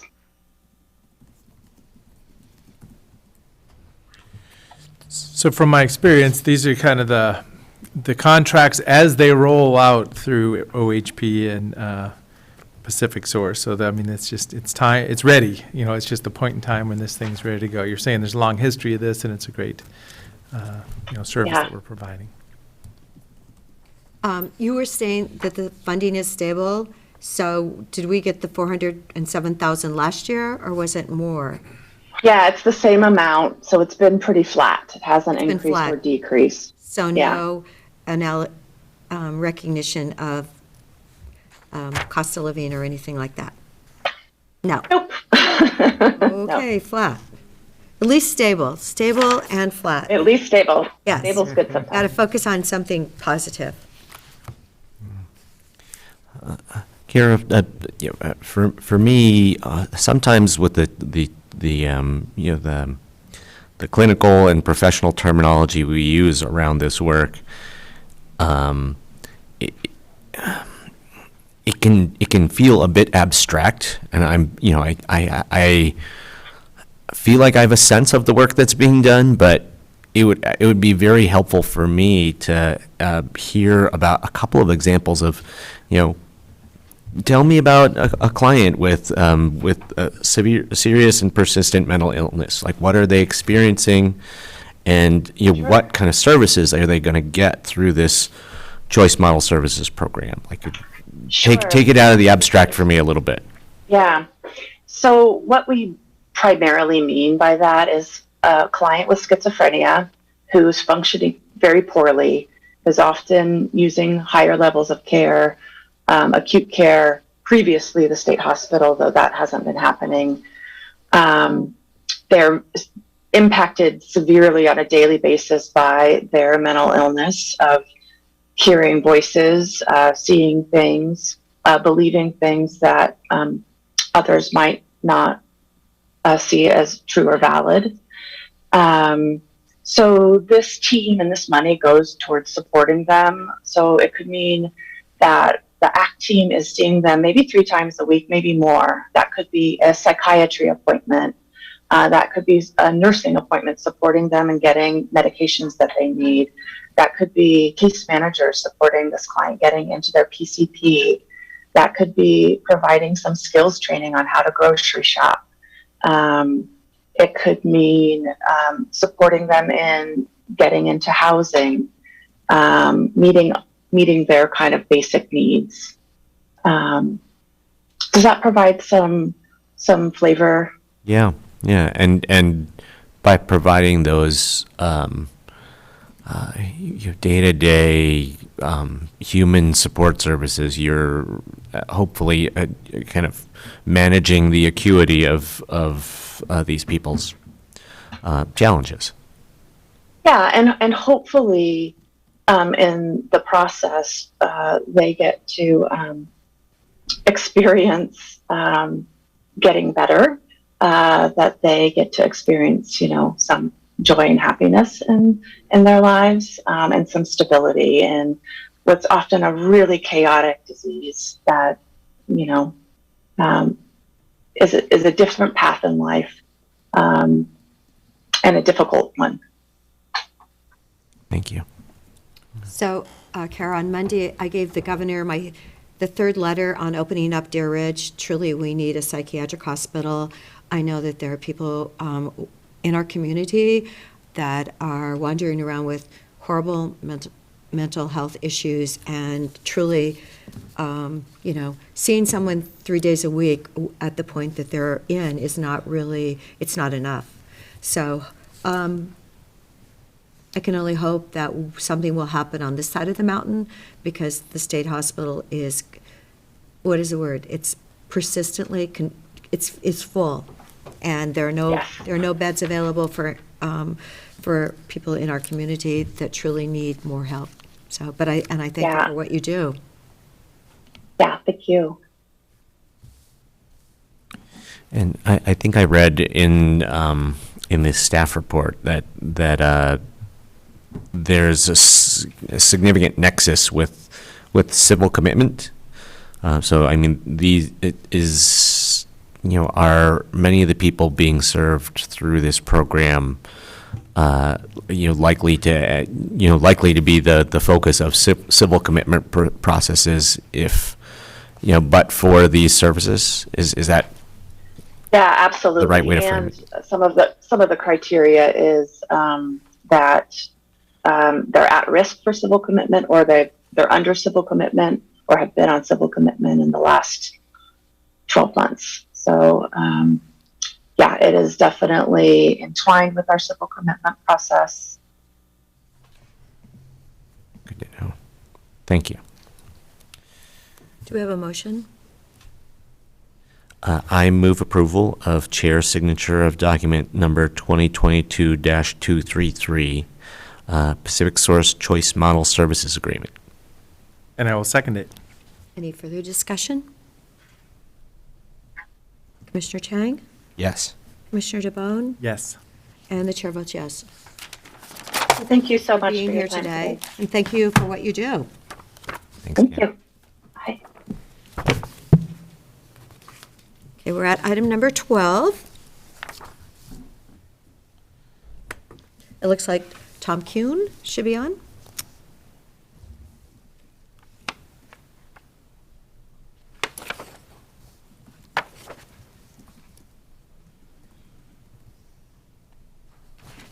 We're a few minutes early, but not really.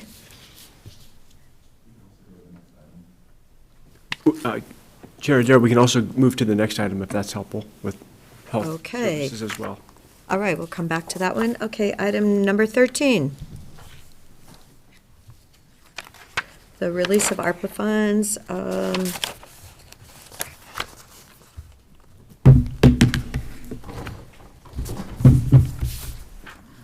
Welcome. Look at that big smile with the mask. Have you all seen my face? There you go. Okay. Just on camera. Good morning, Commissioners. For the record, Eric Kropp, Deputy County Administrator and also Interim Health Services Director.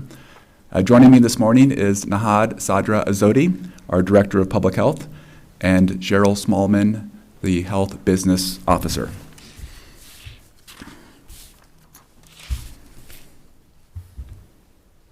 Okay. What we'd like to talk to the board about is the COVID response team. Just for background, the board has set aside ARPA funds for COVID response and also other public health needs. And then the department comes to the board, makes a request for a release of those funds. On February 9th, the board approved up to $350,000 to support the COVID response team, and that was at a rate of approximately $55,000 per week. First, I want to point out two corrections in the staff report. Yes, the months. I knew you would get that. I bet you have it written down. I read that and I went, oh, brother. In the supplemental budget request, you'll see that I'm asking for an intern so I could blame him or her, but until I have that, I need to take responsibility. So the first, as Chair Adair pointed out, that the current allocation of $350,000 will last for approximately 7 weeks, not 7 months, which is contained in the staff report. The other correction is at the beginning of the staff report, it talks about the COVID response team, and the COVID response team includes limited duration positions. The staff report says 6, but really it's more like 14. So there's limited duration positions, and then there's also temporary employees, and that's what makes up the COVID response team. So going back to the board's previous action, the $55,000 per week, and really what we want to do is frame the policy discussion for the board this morning. The $55,000 a week provides coverage for 5 main areas. The first is the COVID hotline. The second is testing. Although the county doesn't directly do the testing, the county is involved with coordinating testing throughout the community. The third area is vaccination. The fourth area is outbreak response for high consequence settings, such as congregate settings, daycares, schools, and businesses. And then the fifth area is the wraparound services associated with the isolation motel. So the board has approved the 350. That gets us through the end of April. And so today's discussion is what does the board want to see after that? There is still $1.8 million that the board has set aside for COVID response, health unintended consequences, and the public health response contingency. So that ties back to the Arpa spreadsheets that finance provides to the board, and then they have numbered line items. So the 1.8 million is contained in this is not in the staff report, but it's line 77 and 85 from those Arpa pages.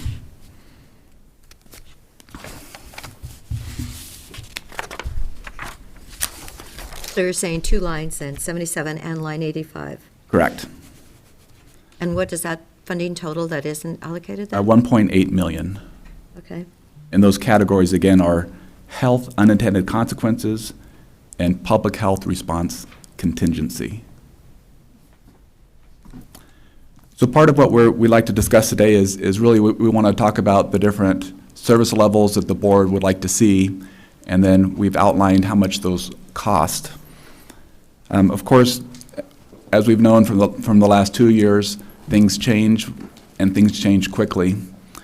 What we're proposing is that we would taper down services and respond accordingly. You know, right now we're of course seeing a decrease in demand for these services, and in fact we've adjusted our weekly spending based on that decreased demand. So rather than spending $55,000 per week, that's kind of the ceiling. The last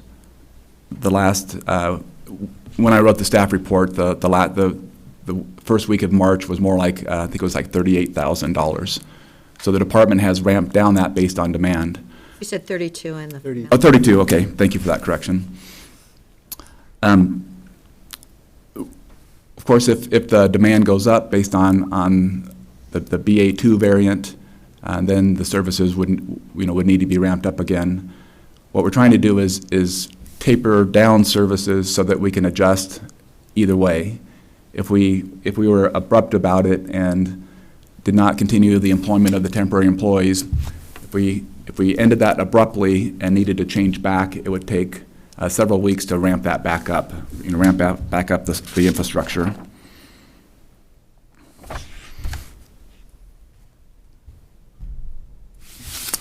I have a question. What Yes. happened to the flu? The flu. We didn't have the flu last year, and did we have the flu this year at all? the flu that we get flu shots for? I just wondered. Yeah, in terms of flu activities, Commissioner, we've had a mild season from the weekly surveillance reports that we see, which is not, frankly, very comprehensive. It's more of a sentinel-based surveillance. We have observed limited activities when it comes to flu. For the last 2 years, then? Yeah, and part of that could be based on the mitigation factors that are in place for COVID. So that could be playing a role in this. We're still waiting to see what the flu coverage, vaccination coverage for this past season has been like. So we don't have those data yet, but I hope, based on risk perception, our community responded by getting the flu vaccine as well. What was the percentage of getting the flu vaccine? Do we have that? No, we're waiting for the result, for the data. As far as I know, I haven't seen them, but it usually takes a few months because we're still technically in the season. So it takes a few months for us to see those data. So a combination of population immunity and the mitigation factors have probably lessened the burden of flu season. It's interesting because I look at the numbers every day from the state, and okay, we were up at the top for a long time, and fortunately, our hospitalization numbers were okay. But we had 20 cases yesterday, and then again, that people are getting their own COVID tests, and they're doing it at home, and they're probably not going into the state numbers. I would assume, or I would estimate that they're probably not going into the numbers, but. Okay, so we had 20 cases. I think our number last week was pretty decent, wasn't it, Naha? Do you remember what it was?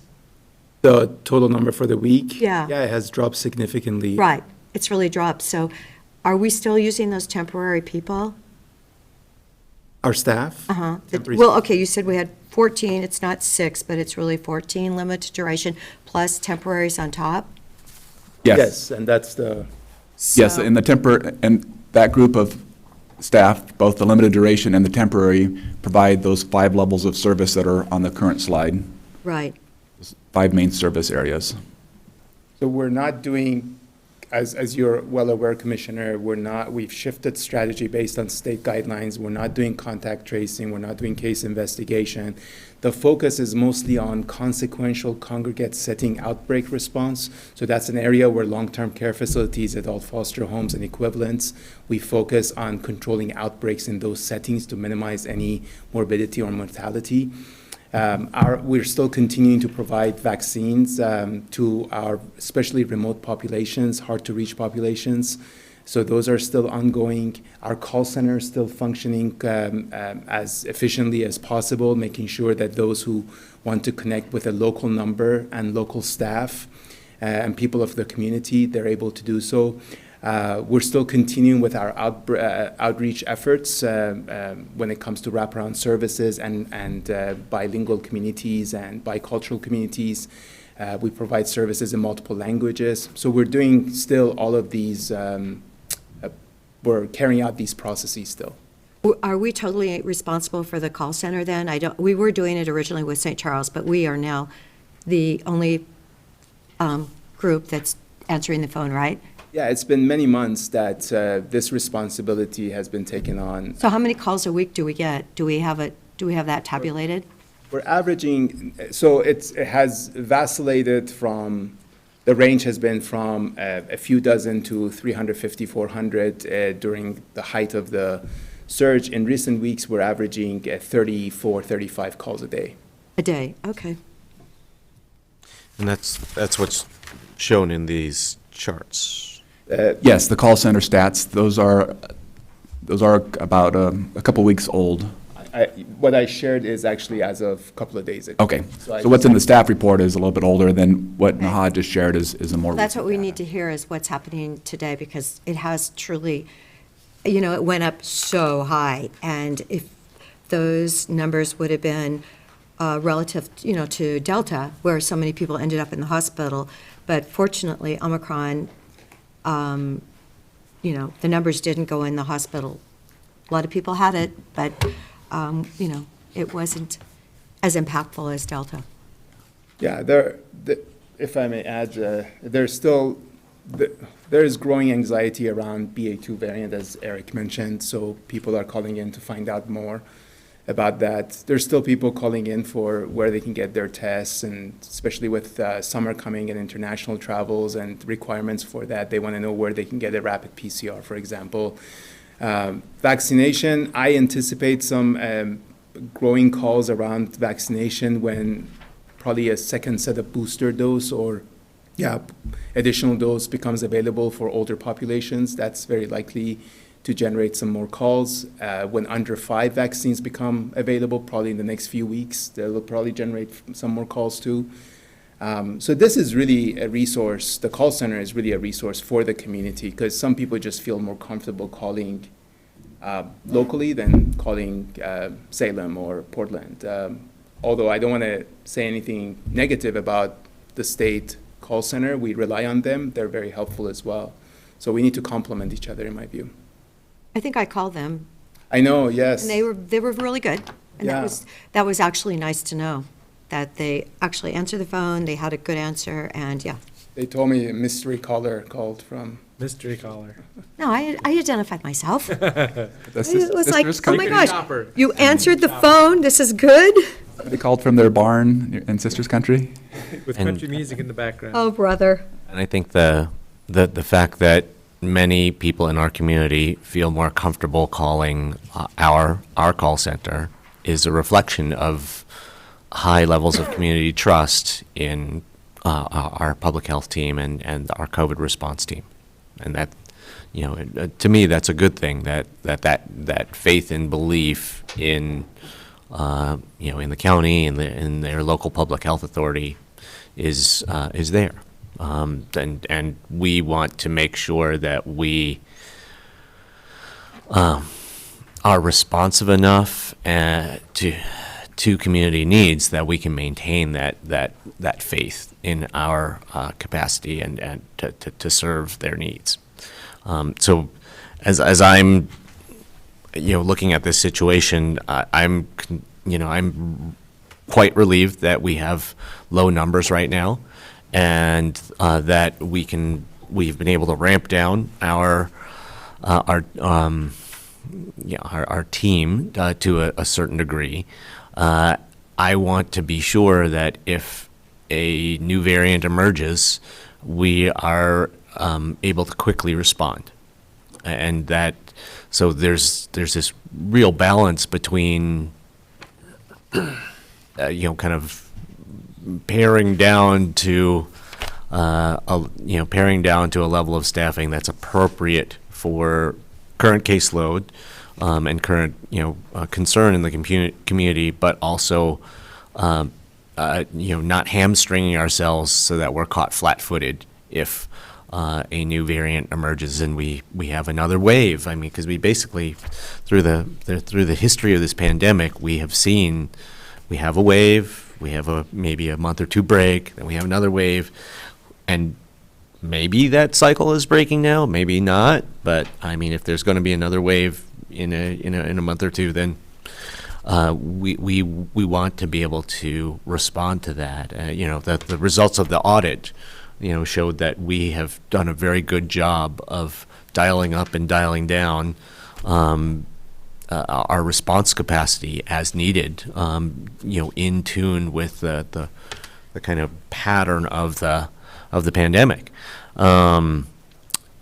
That to me suggests that we have good people watching the pandemic on a day-to-day basis and trying to forecast and trying to be strategic about how we ensure an adequate response every day and looking forward.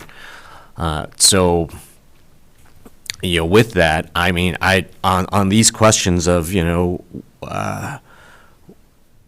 how much we want to, what is our up to amount per week that we're authorizing, and how long do we want this weekly up to amount to go for? I actually would like to hear a recommendation rather than the three of us speculating about what's the appropriate level or not. Well, really, for us, the important discussion is what is the board's expectation, and the staff report attempts to kind of outline the different service levels. There's differences based on each of those 5 categories that are on the slide. The easiest one to talk about is the COVID hotline. Currently, the COVID hotline is the same hours as a state hotline. So it runs Monday through Friday, 8 a.m. to 6 p.m., Saturdays 10 to 4, and then on Sundays it's closed, but staff check voicemails. It says 5 p.m. on this memo. Or are you cutting it back an hour? No. On the 30K per week, it says 9 to 5. Oh, I think you're talking about the 55K level. Yeah. The 55K is the current hotline hours mirror the state. If we have reduced hours, we recommend, and this is under the $30,000 a week model, then we would go from Monday through Friday 9 to 5 rather than 8 to 6. We would just check voicemails on Saturdays rather than answering the phone, and then there would be no Sunday outreach. So really, we're trying to show different levels of service to meet, and whatever the board's expectations are, that kind of drives the cost. So we're trying to frame it as a board policy discussion or decision. Well, I mean, on the question of expectations, I guess I would rephrase what I just said as, I want us to, take advantage of this break in case levels in our community to the extent that we can to save money and give people a break. But I really want to make sure that we are able to surge as needed quickly. And if that means that we need to carry a certain amount more people than the bare, skeleton crew at this point in time to be able to respond quickly as needed, then that would be my preference. Couple thoughts. It was mentioned kind of the equity in our community and different populations. Let's stay focused on that. If the numbers are different and there's different,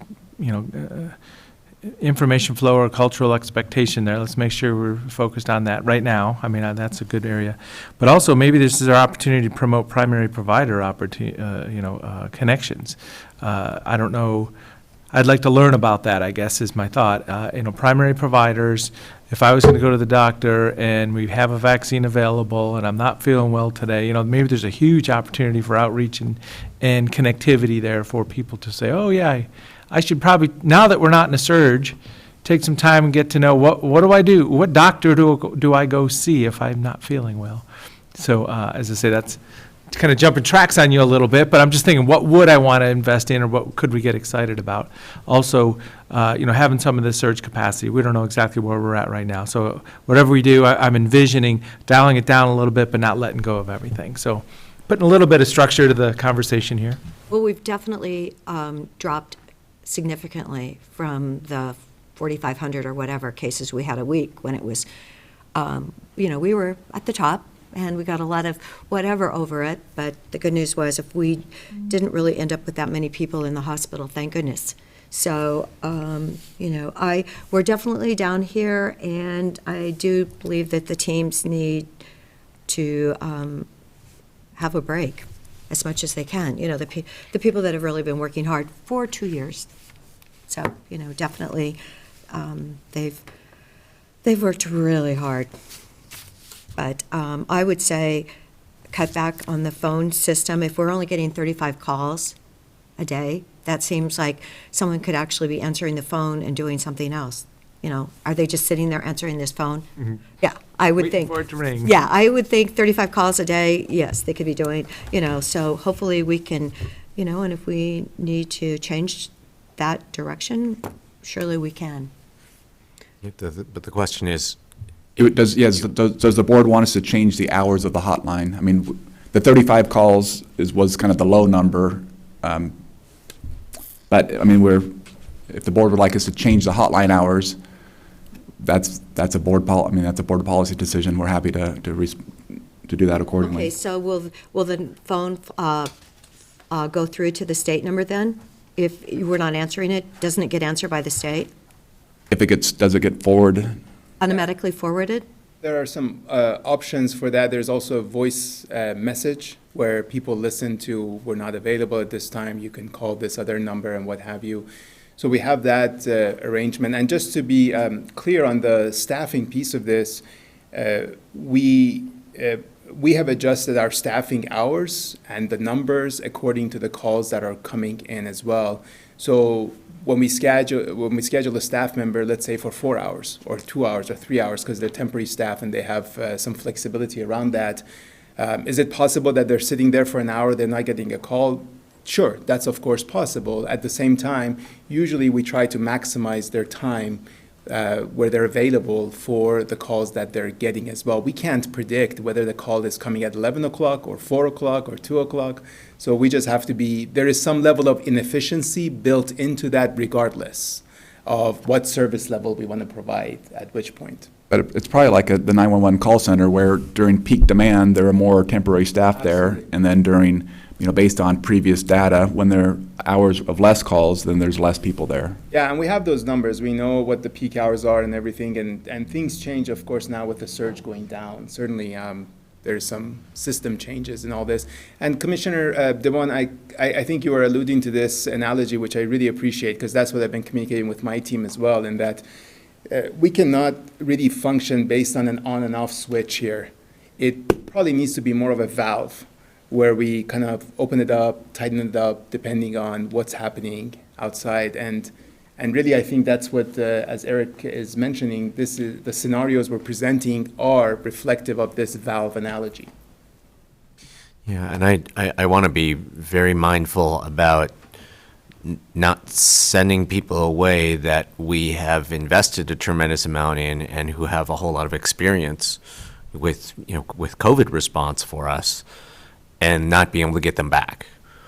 So, I don't know if that is one of the potential risks of, with call takers or, with others of the temporary or limited duration staff. But, I mean, those people are honed and seasoned and, able to perform at a highly efficient and functional level now. And if we cut them completely loose, then they're gone. So, I mean, one of the questions I want to ask is are there, to kind of maintain people who would be very helpful to have available if there is another surge in COVID, are there other public health duties they could cross-train in, during this period, like you are when Eric just mentioned 911, I was just like, gee, would any of these people be suitable to offer, like, hey, would you like to cross-train to be a 911 dispatcher? See if it might interest you, and then, if we eventually reach a point where we're really comfortable that that person is not needed for COVID response, maybe it's very easy for them to plug in a kind of part-time or flex surge basis with 911, or just what so we don't lose that skill and experience. Are there ways that we can keep people on board, but use them to do other things that we need to be done? I can respond if you like. Yeah, please. And Cheryl, I think, is on the. So what I'm going to say, Cheryl, if it's not correct, feel free to correct me. I think, Commissioner, to a great extent, what you're suggesting is going to be driven by the funding source and the allowables. So currently, the temporary positions are being supported through Arpa funds, and that's thanks to your generosity. And there are stipulations around Arpa funds, and Cheryl, you're welcome to elaborate if you like. That's precisely correct, Nahad. ARPA funds are a bit more flexible than some of the other funds we use to support the temporary staff. So something like FEMA, which we found out is extended through the end of June. The activities have to directly relate to vaccine outreach and delivery. So ARPA would allow for some redirecting of activities of these staff as long as it's related to public health. I think that's a pretty safe, reasonable assumption. Anything outside of that may need to be further researched. But isn't 911 public health? I mean, when you think about it, people are calling because of health issues when you call 911. I mean, it would be wonderful if those people really have the personality that could work at 911. What is the average salary for those temporary employees? Hourly? Hourly, it ranges, Commissioner, somewhere between $30, $40. It could go a bit above depending on the skill set, go a little bit below depending on the expectations. And there's a premium on that, right? So the staff don't get all the salary, they don't get all the hourly wage. So 25% of that, as evident in David Gibbons' audits, is diverted to the recruitment entity. Cheryl, do you want to add? Yeah, a good rule of thumb that I would recommend is we, as the county, pay about $44 per hour for temporary staff cost. Thank you, Cheryl. But what the wage that they're actually getting is some fraction of that. Correct. On the 911 piece, I mean, the first step of 911 is to qualify to become a call taker. So I don't think we would be able to just move staff to do that because, as you recall from 911 meetings, the training involved to even become a call taker is extensive and a very long period of time. But I do think it's a good idea to talk to Sarah Crosswhite to say, look, we have a pool of potential 911 call takers or operators, not operators, telecommunicators, and get them information should they be interested in that career. But I don't think we would be able to send them to 911 for a month or 2 weeks because of the extensive background check process and training necessary to become a call taker, and then even further to become a telecommunicator. Yeah, but I mean, if they're if they're plugged in online they don't go to a central location, right? They're doing that from. Are they all of the call is the COVID team call center an actual physical center, or is it sort of a virtual? It's a virtual set. So I mean, if they are, I don't know how this would work.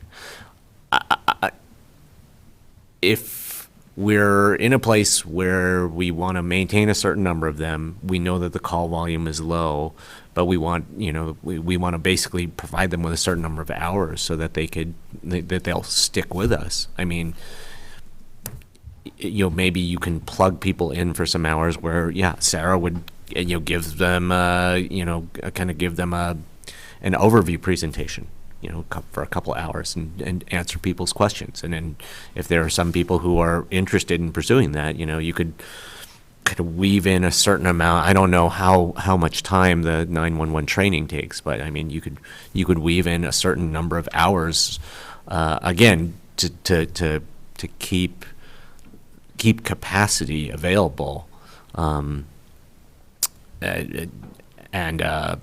see where it goes. I mean, I don't know if any of them would be interested. Probably there would be people interested in hearing, kind of Sarah's pitch. But is anyone going to be interested in pursuing training after that? Maybe, maybe not. We can only hope. Yeah, I'll be happy to reach out to Sarah to talk about some of these ideas. She's actually watching right now. If you have any input that you're seeking right now, or any questions or any clarifications, she's just shared with me she's available if you have any questions. Well, a couple of years ago, she actually gave us cards that if we met dynamic people that seemed to have that kind of a personality that could handle the pressure of 911, to give them a card and have them call her. So I know I've run out of those cards, but truly, if these people are doing such a good job with doing our call center. And the capacity now, if it's really 6-minute calls, that's like 3.5 hours a day average, maybe some of those people can move over. I realize they just can't answer a phone call after that, but still, if they have that, it takes a special person in order to work at 911. I truly understand that. Would the board like to hear from Sarah? Sounds like she's available. Sure. I mean, and I don't want to get, it'd be great to hear from Sarah, but I don't want to get fixated on this one specific example. But the basic question is, are there other things that some of these temporary or limited duration staff can be doing to support county work that allows us to keep them around and maintain the minimum capacity that's needed so that we can respond quickly to a surge if one comes? And Commissioner, maybe before Sarah speaks to, Sarah, right? Yeah. I think some of that depends on the board's, the authorities' expectations around service level, because we could keep staff, temporary staff, just at a minimum level and make sure we are providing 7 days a week service. And we are still providing, for example, a pop-up clinic in Lapine and Sisters, even if minimal number of people are coming in and getting vaccinated. We could continue to provide multilingual wraparound and outreach services. So it really depends on the service level that the board would like to see from your executive body, which is, I suppose, us, right? So I think that's why it feels like maybe we're going back and forth, is that we like to get some clarity from the board on your expectations, and based on that, adjust our capacity to meet those expectations, and then obviously the funding would mirror that. Well, I really personally liked what Commissioner DeBone said about seeing your personal doctor. Truly, the last 2 years have been lost on that in our community. The fact that we have thousands of elective surgeries that have been postponed and postponed. Hopefully, they're catching them up now.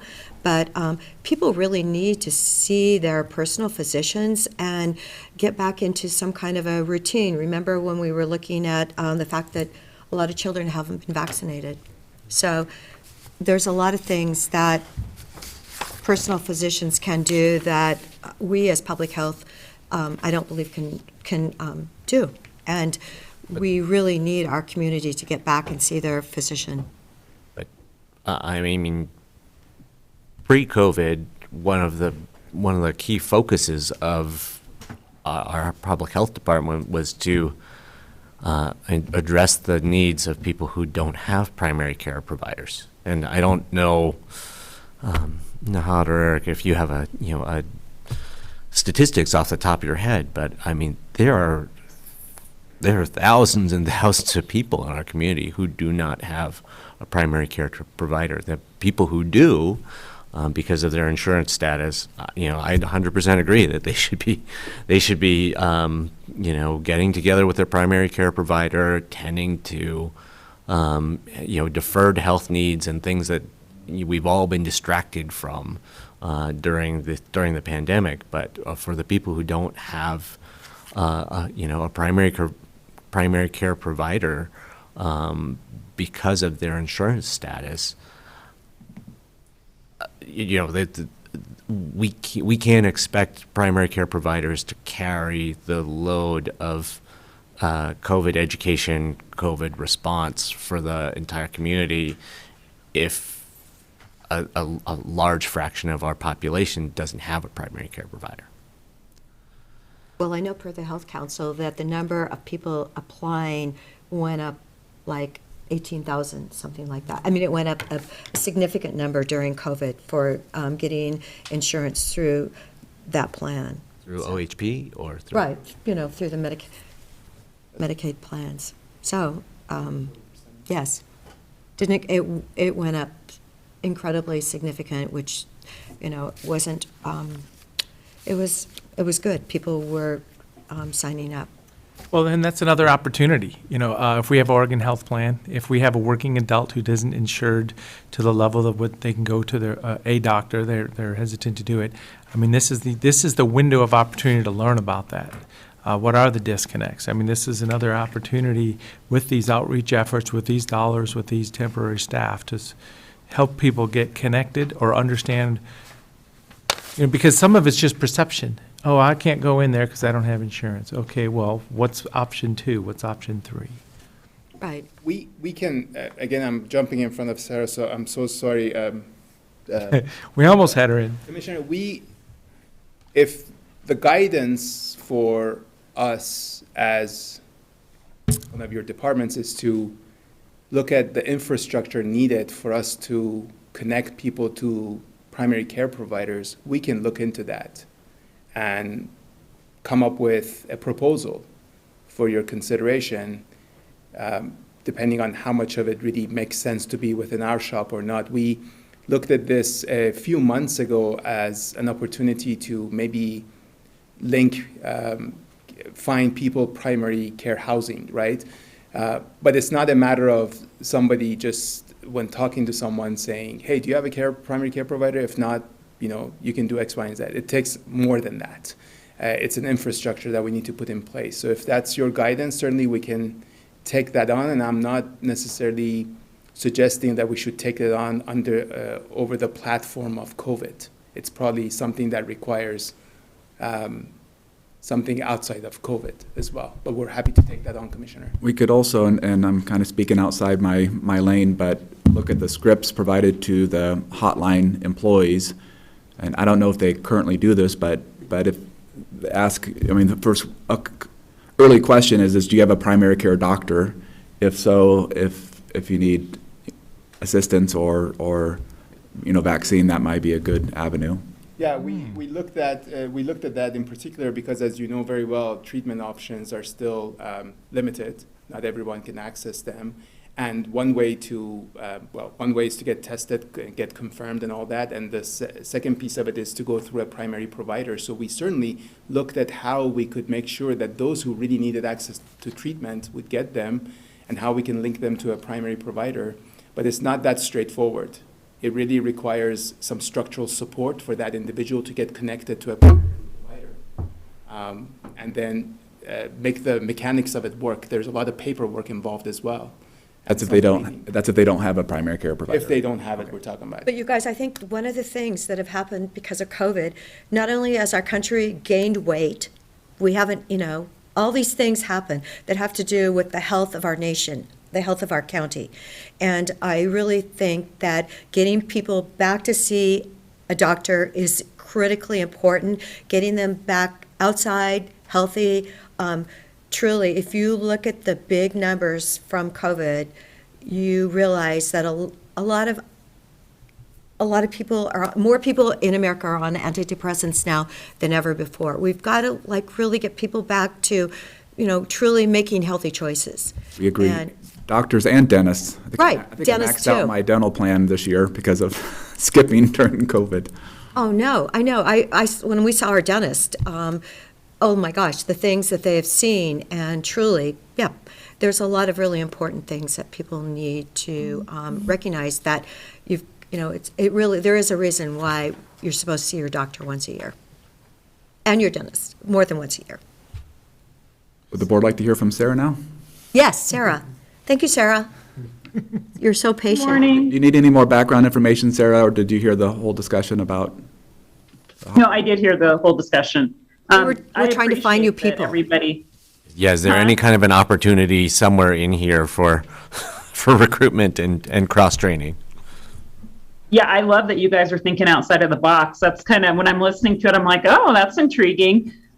I would hope that if that was an opportunity, we would have some people that would be interested in sticking around with the county and joining 911's ranks.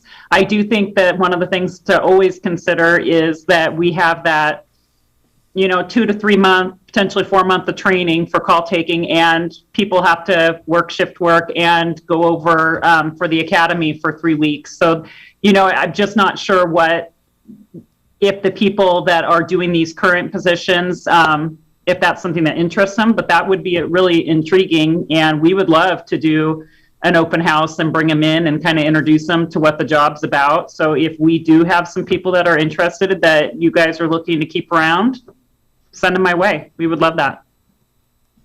Sarah, you've got to make those cards again, remember? The 911 cards? We'll make the cards. Yes, please Yep. do. And yeah, you never know. I mean, I met somebody the other day who worked a couple jobs, and they probably weren't right for 911, but, you see some amazing people out there that are working. And, I know some of them could help you. And we would be happy to work with Sarah to facilitate an open house and let the temporary staff know that that's an opportunity. Sarah, is there a way for you to kind of bring the open house to some of the call center, the COVID call center folks, kind of within the structure of their existing hours? I mean, so these people are plugged in virtually to this call center. I mean, if there was a need to, kind of provide a base number of hours for them per week of work, but we knew, like right at this moment, it's pretty quiet, at the call center. Like, can you plan an hour and a half like presentation for them, or engage people where they are, as opposed to saying like, hey, if you're interested in this, come to this open house. We could try to figure something out. Ideally, they would come here and we could have them come and do a sit-along and that type of stuff so they can see what it's like in the building. I think that's a big piece of it. Not really getting that bird's eye view of what's happening here, because I think that kind of piques a lot of people's interest when they come here and see it. But yeah, I mean, we can do one-on-ones. We can do whatever. If we have some people that are interested, we can work it out, whatever would work with them to get them here. Great, thank you. Mm-hmm. So you're asking really for us to come up with a dollar amount today? Yes. And you're actually saying the response team is 14 limited duration employees that are here for sure, and then you've got these temporary employees that, what are we using today for the 32,000? The 32,000 is mostly for the temporary employees, is that correct? Not all of it for temporary employees. Okay. Yeah. And the skeleton body, the core group, comprises the numbers you mentioned, Commissioner, limited durations. 5 or 6 of them actually, for example, Alex Hinkle and others are in positions that are going to expire end of this year. So there is some anxiety around that, and we're hoping to come by the end of the month with existing funds and see how we can extend a few of those core positions so that we have that body in place. And then topping that would be whatever your expectations are around service level, and we would have temporary positions that would fulfill that. So there is a minimum service level that we can meet if we had no temps, right? But obviously that comes with trade-off. So there'll be longer wait time, there'll be less calls returned, there'll be less phones answered on time, there'll be less vaccination delivered. So it really depends. And so the quality of the service level goes up depending on how much capacity we have with our temporary positions. And just to clarify, what the board approves is an up to amount. As been stated, the current up to amount is 55,000 per week, but that has been, the first week of March was 32,000 because of the department is adjusting based on the demand.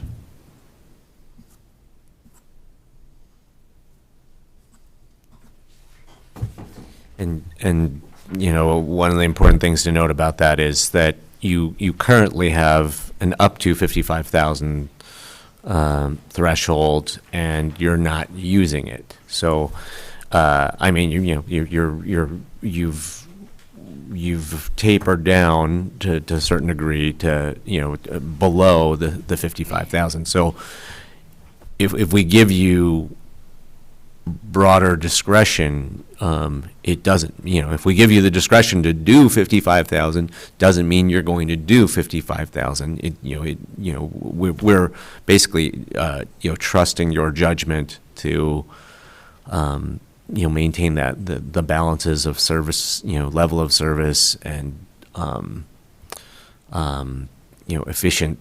efficient resource use, and, that the concern that I keep putting out of, being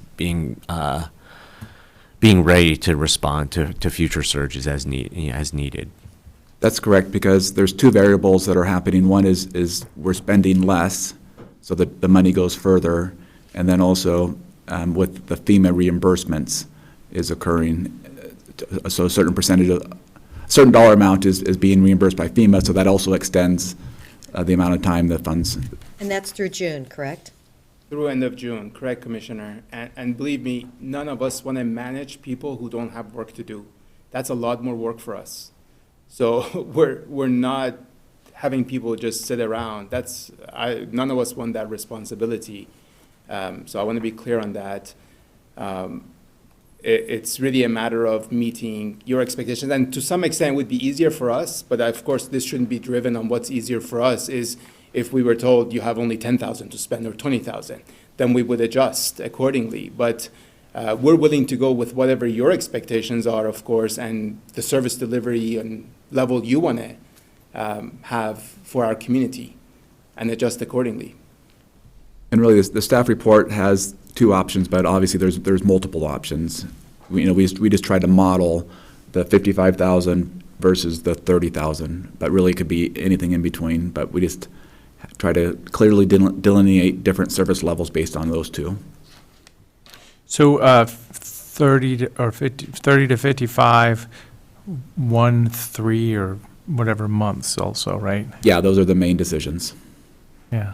And that's... Or less. I like a 3-month window here at some amount. I'm going back between, the 55 authorized expected to be minimal, or 30, maximum expected to be managed, just like Nahad mentioned.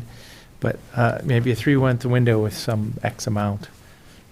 I'm just trying to come to closure here as we're talking. It's always a good idea to come to closure, isn't it?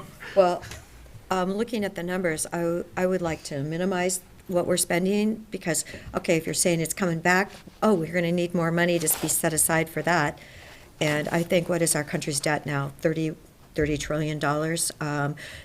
Interest rates are going up. I think we have to spend our money really frugally, wisely.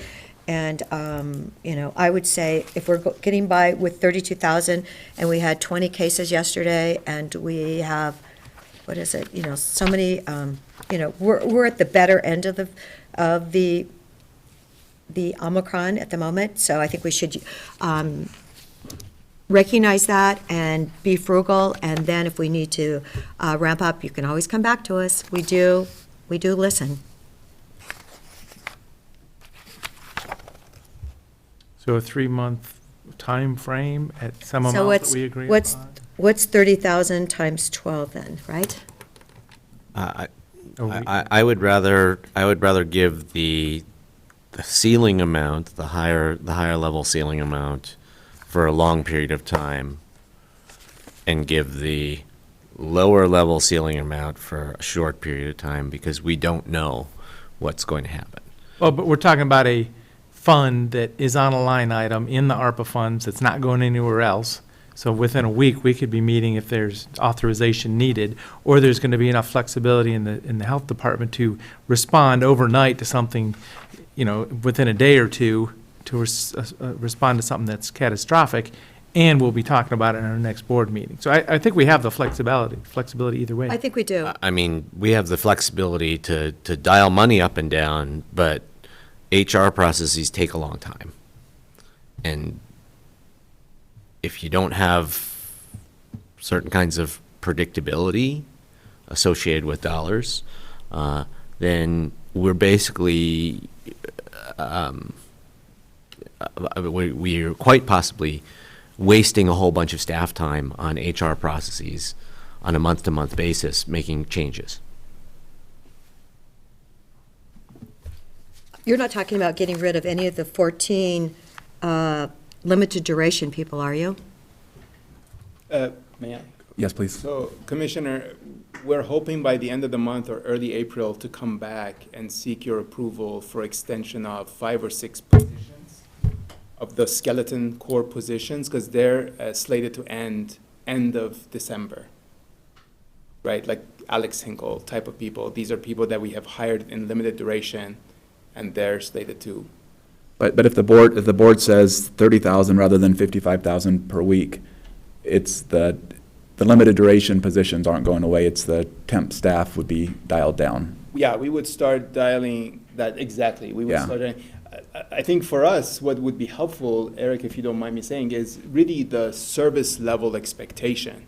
So funding is a piece of that, but would the board consider or expect us to have 7-day week type of service delivery?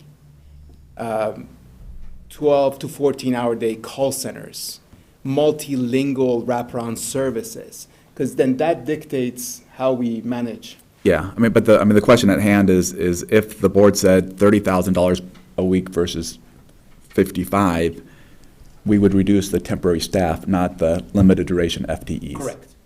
Yeah. Okay, because yesterday, in the entire state, there were only 224 people in the entire state, which was 24 fewer than the prior day.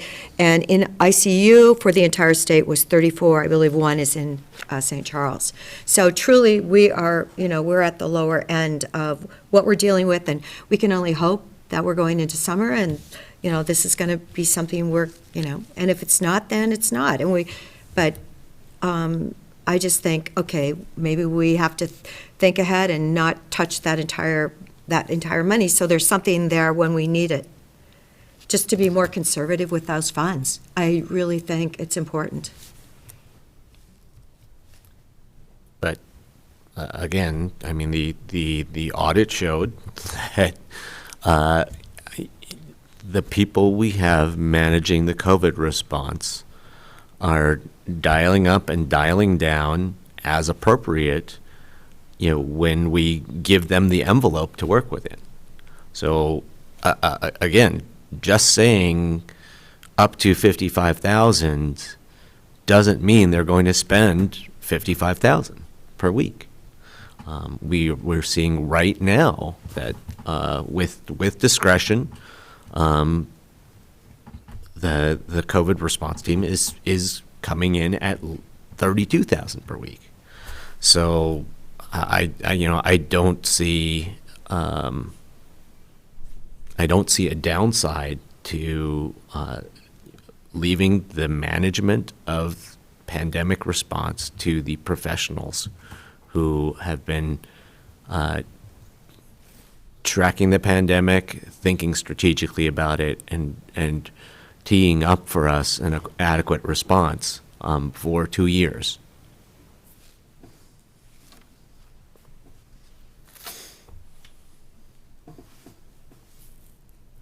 I feel kind of wrapped up here. I mean, because we should just be doing good things for the people that are in need. So, I mean, I think we're stuck in the mud a little bit. And either maybe bring it back after lunch even or something. And one way to frame the discussion is, again, it's oversimplifying it, but you look at those 5 service areas, the most concrete one to talk about is the hotline. The current hotline mirrors the state hours, includes Saturday, and then callbacks on Sunday. So the next lower level of service is Monday through Friday, 9 to 5, no Saturday, just checking voicemails. And so that's just a clearly delineation of different service levels. Why aren't the calls going forwarded if the state actually is answering the phone? Yeah, for any hours that the state's covering, forward automatically, please. You mean the hours that the county hotline is not open? Yeah, that's certainly an option. Yep.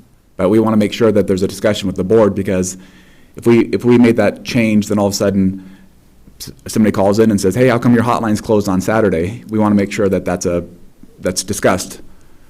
Well, we're saying, why isn't the call forwarded? Like in today's world of technology, why couldn't that call be forwarded? I know that's what happened with my husband's answering service. The calls were forwarded. If the first doctor didn't answer, they called another doctor. It can. I mean, it's a different level of service. If somebody calls the state hotline, and then sometimes the state, they get referred to the local one. I mean, we could close down the hotline. I mean, we could not have one and just say call the state. That's certainly an option. Or if we don't mirror the state hours, then when ours is closed, we could forward it. Those are all options. Those are our different service levels. But we're talking, those calls are answered by temporaries? Yes. Okay, that's where all the temporaries are working. Not all, no, Commissioner. We have staff helping our vaccination services, staff helping wraparound services, staff helping, temporary staff helping education. So we have, in these 5 processes that Eric delineated, we have temporary staff. They're not just call center. I think you're using call center because it's more tangible, right? Yes. Okay. Yep. And they are already getting forwarded, Commissioner. Maybe I wasn't clear, my apologies. If we don't have hours or we don't have someone available, they get forwarded already. People choose to directly call the local number rather than the state. And like Eric said, that whole thing can go away. We can shut down the call center and rely on the state, should the board decide that. And that'll certainly bring the cost down.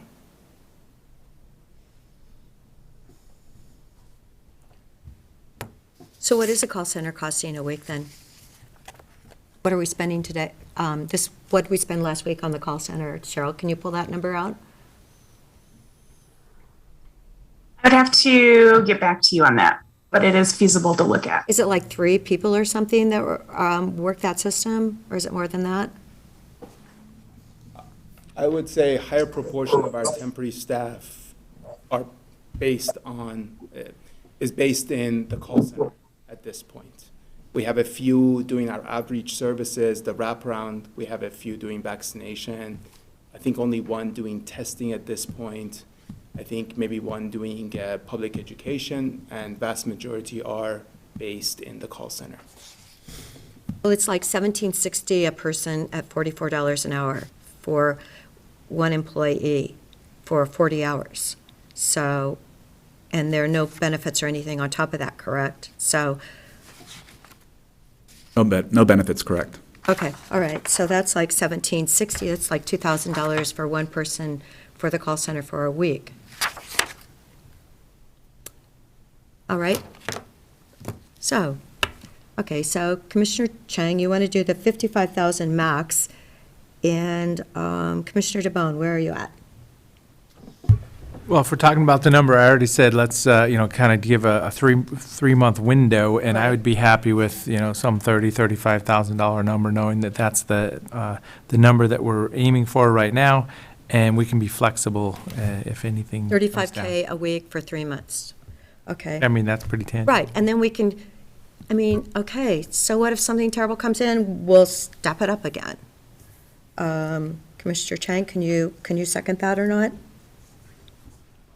Are we actually trying to make a motion? And Right, have a like if vote they right know now? they have up to 35,000, if the employee that's answering the phone is costing us, the county, $2,000 a week at $44 an hour, then I think that the call center can be paid for in $35,000 a week, plus the other services that we're offering, especially if FEMA is still picking up the vaccination, which will be for, half of March, April, May, and June. So 3.5 more months, that'll cover through that for vaccinations with FEMA funding. So, Is that going to come after the fact, Cheryl, or does that come, do we get that right along? It comes after the fact, but we'll put it on the books that we'll receive that revenue, so we're not Okay. being. All right, so we get 3.5 months more of FEMA. is that helpful? I mean, because we could slice and dice this all kinds of ways. I'm Yeah. trying to come to some kind of. Yeah, I mean, we're happy to adjust, if the board approves up to 35,000 a week for 3 months, we certainly will make that adjustment.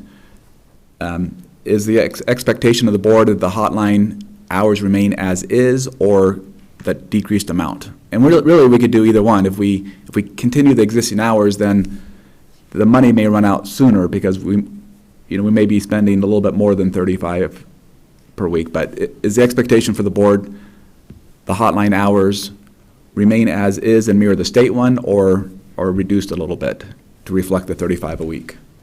I support reducing, and maybe it's a 4-hour hotline with callbacks, because if, somebody's going to man it and it's not going to be a full-time 4-hour window, you call back a list of maybe, or 2 windows a day saying it's available, but sometimes you're gonna get a call back. Yeah, I mean, we'll adjust accordingly. Most of the calls come between 8 and 2. Yeah. That's the new, what you said, right? That makes sense. And what about the other, I just want to be clear on the other functions too, because I'm going to have people waiting for me to respond to them. So that's More clarity. going to be reducing its capacity. Yes, I mean, Well, so, If and you're then, spending 32,000 last week, then surely 35,000 is going to cover you this week, I would think.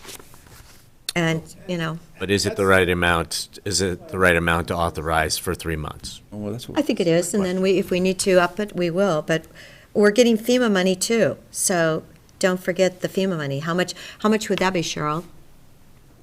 Last week, we had 6,000 charged to FEMA.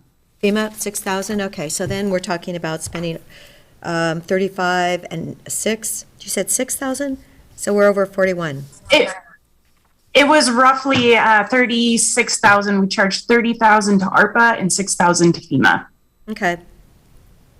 so I think, Nahad, you mentioned vaccine clinic guidance or expectation of level. Eric, go ahead. I mean, the way I look at it is those 5 service areas that were discussed, the 55,000 is a certain level, and then at 35,000, everything is reduced a little bit. Maybe it's 80% of what we were doing. I mean, that's just a ballpark, more of a conceptual. So the total service in those 5 areas, if 100% is current at $55,000 a week, at 35,000, we might be at 75 or 80% in all those areas. So I'm just thinking for testing and vaccination, if there's been a vaccination clinic, and I bring up the Lapine, clinic at the library, that's where I got my booster shot. I was in line, I was talking to people, I kind of had a feel for who was there. I don't know who's there today, though, so this was weeks ago that I was there. I mean, if we can have a 2-person navigator crew there explaining Oregon Health Plan, St. Charles Clinic, Lapine Clinic, and any other supports. Maybe that's where we don't even bring vaccines there, but it's a navigation center for anybody that wants to show up. That could surely help dial that down. As I say, I don't know, maybe there is 30 people that show up every week right now. I don't know what the numbers are, but that's kind of a vision I have for switching gears here.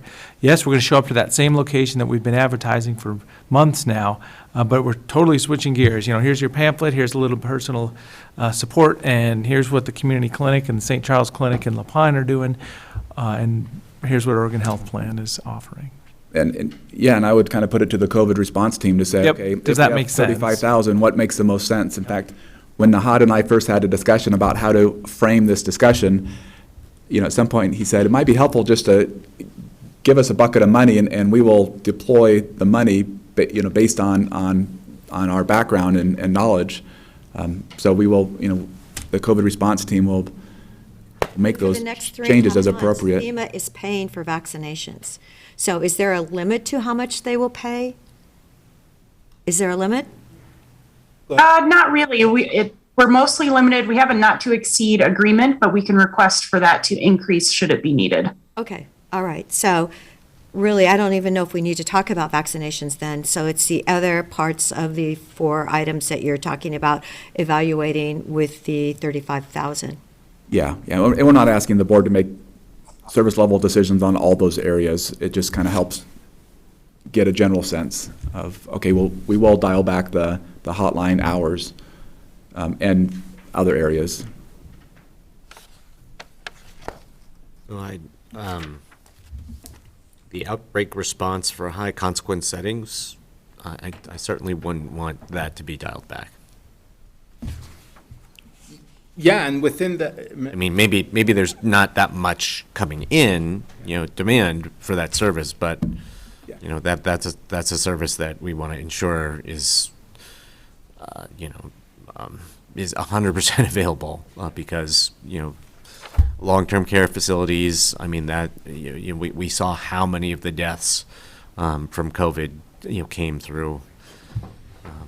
and if the board gives us permission within the ceiling that you're offering, and we're not saying we're going to reach that ceiling, like I said, we're not going to have people under us who don't have work to do. That's a lot of management.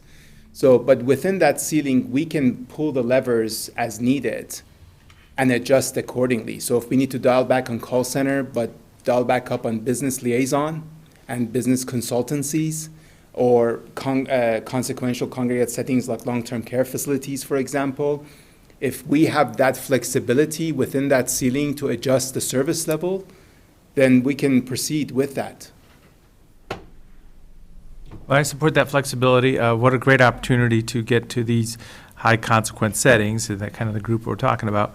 But just education, knowledge, recovery, what we've been through, checking on their staff and protocols, procedures, and then, outbreak response specifically if there's action. So I'm thinking, because this could be a quiet period too. We'll see if there's no spike in the near future, this is truly that kind of response recovery period too. Well, we all remember back to when COVID first hit America in Kirkland, Washington, and all those people were passing away and so worried. And we kept asking for testing for the, following what they did in Sweden, where the vulnerable were truly protected. So, thank you for what we did. I know we lost some people, but then again, the other side of the story is what I say about my own mother. She had COVID last July.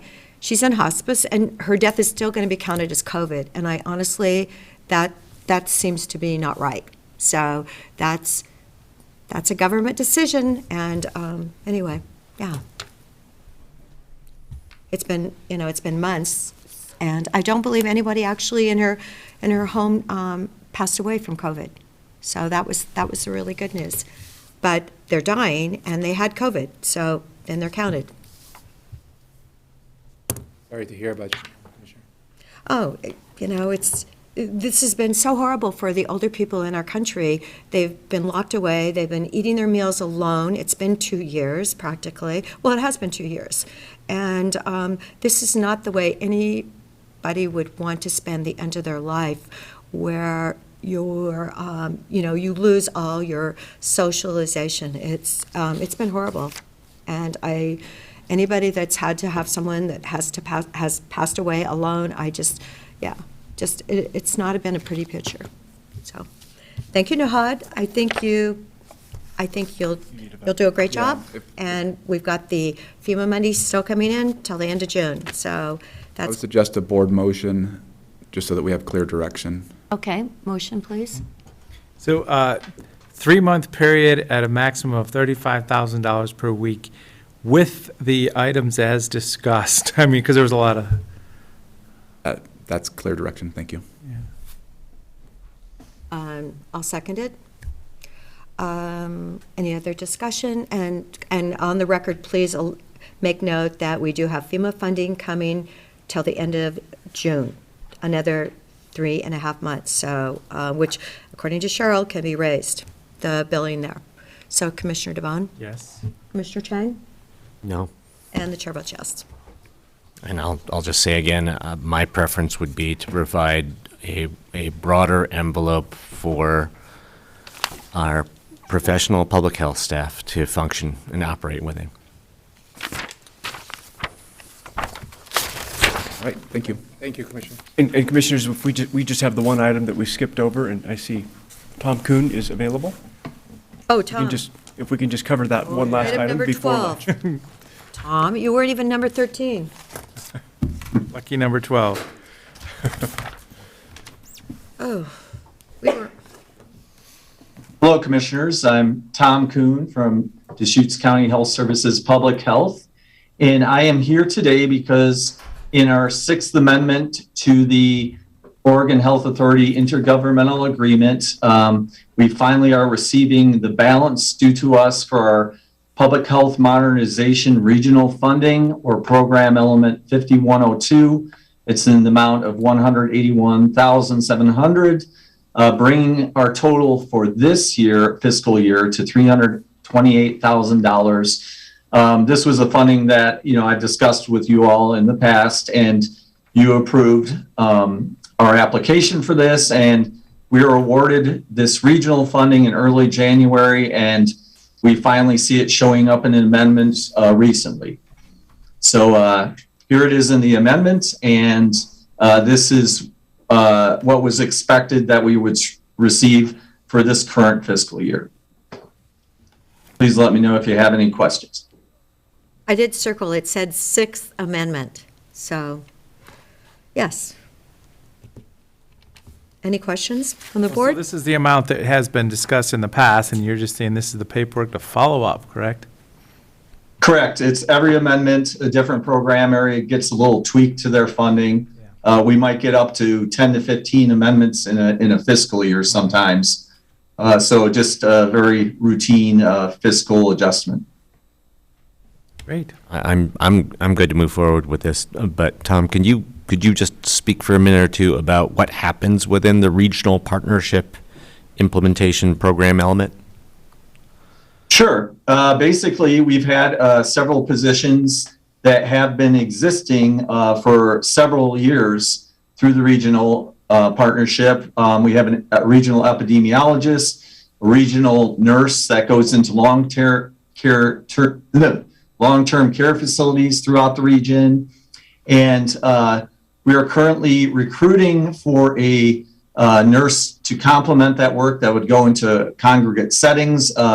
We've been having some difficulties with recruitments, and that's pretty much a agency-wide issue, trying to recruit another public health nurse for this work. And so we are working through that at the moment. We did just secure a position to do our environmental hazards work that's going to look at some of the emerging conditions that we didn't have capacity to address, wildfire smoke, excessive heat, drought, vector-borne disease. So fortunately, we have filled that position recently and are beginning work on that. We meet regularly with our regional partners in Crook and Jefferson counties. And yeah, things are up and running other than having a little trouble recruiting for some of the new positions. Great, thank you. Thank you, Tom. Is there a motion? I'll move approval of chair signature of document 2022-251, OHA agreement number 169509-6 for the regional partnership implementation element. And I will second it. Any further discussion? Commissioner Chang? Yes? Commissioner DeBonne? Yes. And the chair votes yes. Thank you, Tom. Tom, it was really Thank too you. bad. You were just a few minutes late, and then you got to. Stand by for Yes. 45 minutes. Sorry. No problem. Thank you very much. And you haven't found your public health nurse yet, or have you?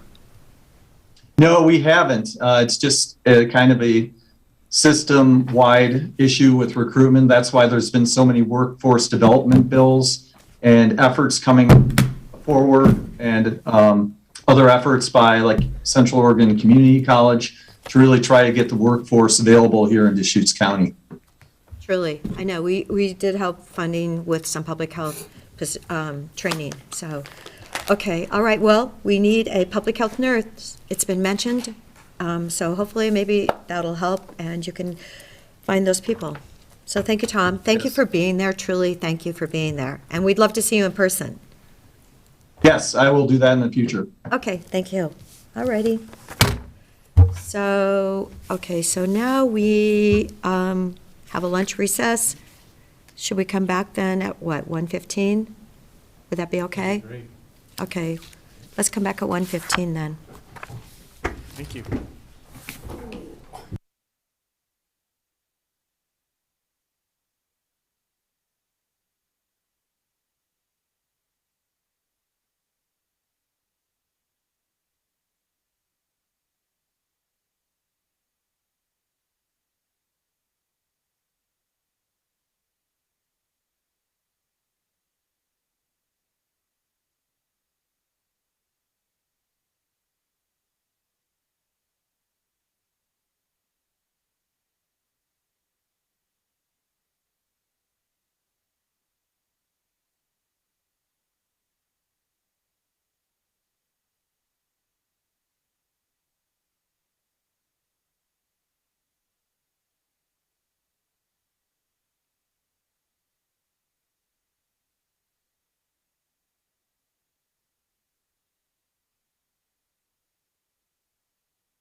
Recording in progress. Thank you. We'll reconvene our afternoon meeting, March 16th, 2022, and I believe we're up to item number 14.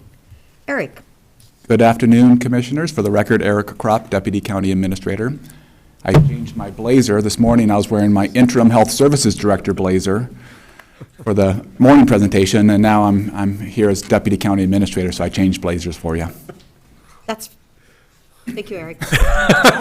I know you always have a to man of dress- many identities. Here you go. Per the responsibilities. Yes. We're here this afternoon to talk about CPACE. It's one of those acronyms that I always have to look to see what it stands for. Commercial Property Assessed Clean Energy. To begin with, I would encourage the board to talk about whether or not the board will invite people to speak on this item. This is not a public hearing, so it's really up to the board or the chair's discretion about whether or not people are allowed to speak on this item. I know there are many people in the room and also maybe some online that would like to speak, but I thought it'd be helpful to have that conversation. And just for the audience information, if the board directs staff to move forward on CPACE, likely the next step would be to draft an ordinance. That ordinance would come back in a public hearing, so there's that piece of it. But with that, I would invite the board to discuss whether or not they want to hear from folks today. Well, because folks are here, and I haven't talked to Paula for maybe a couple days, it would be lovely to hear from everyone that wants to speak, 3 minutes maximum, but no, truly. And then we will, if we have an ordinance, have them come back for that public hearing. So I'm sure there are a couple of people that would like to talk to us now. Great. All right, I'll continue with the staff presentation and then turn it over to the board after the presentation. So today's update is covering the topics listed on the slideshow. Some of it is coming back to the board. The board had questions the last time it was discussed, which was in December.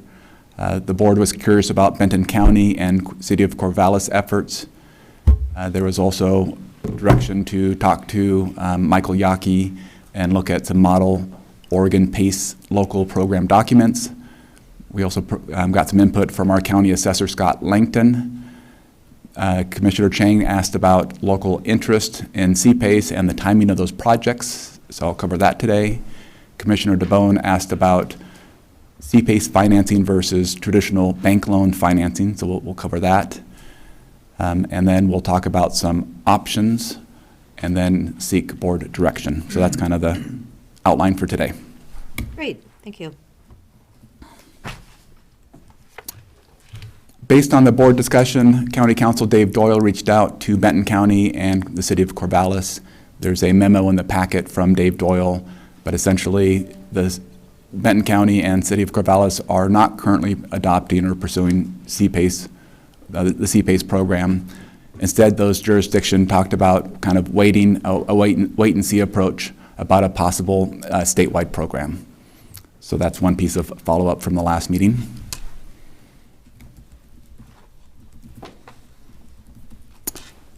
Also in your packet is a memo from County Counsel Dave Doyle. He was in contact with Michael Yaki, who is the Senior Vice President and Senior Counsel for Petros Pace Finance out of, I think it's out of Texas. Sounds like it. Yes.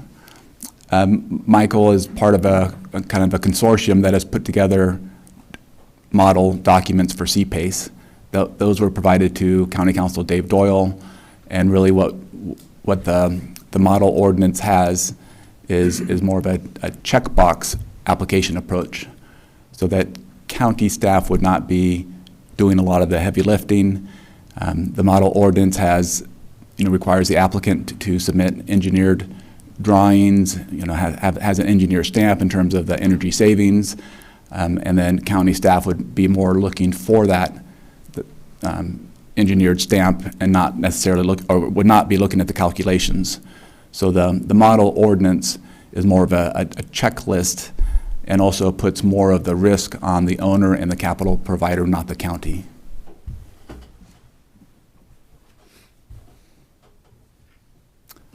Also in the packet is a memo from County Assessor Scott Langton. Scott was not available today, but his memo basically says, in terms of the workload on the assessor's office, if the assessor's office was simply to post a collectible lien on defaults, he anticipates that that would be minimal impact on his office and his staff's time. But if the program was designed differently, and if the property tax statement was used as the primary collection of the annual loan amount, then he would want a little bit more time to look at the impact on his staff. And I believe the model ordinance would have more of the first impact on Scott's office.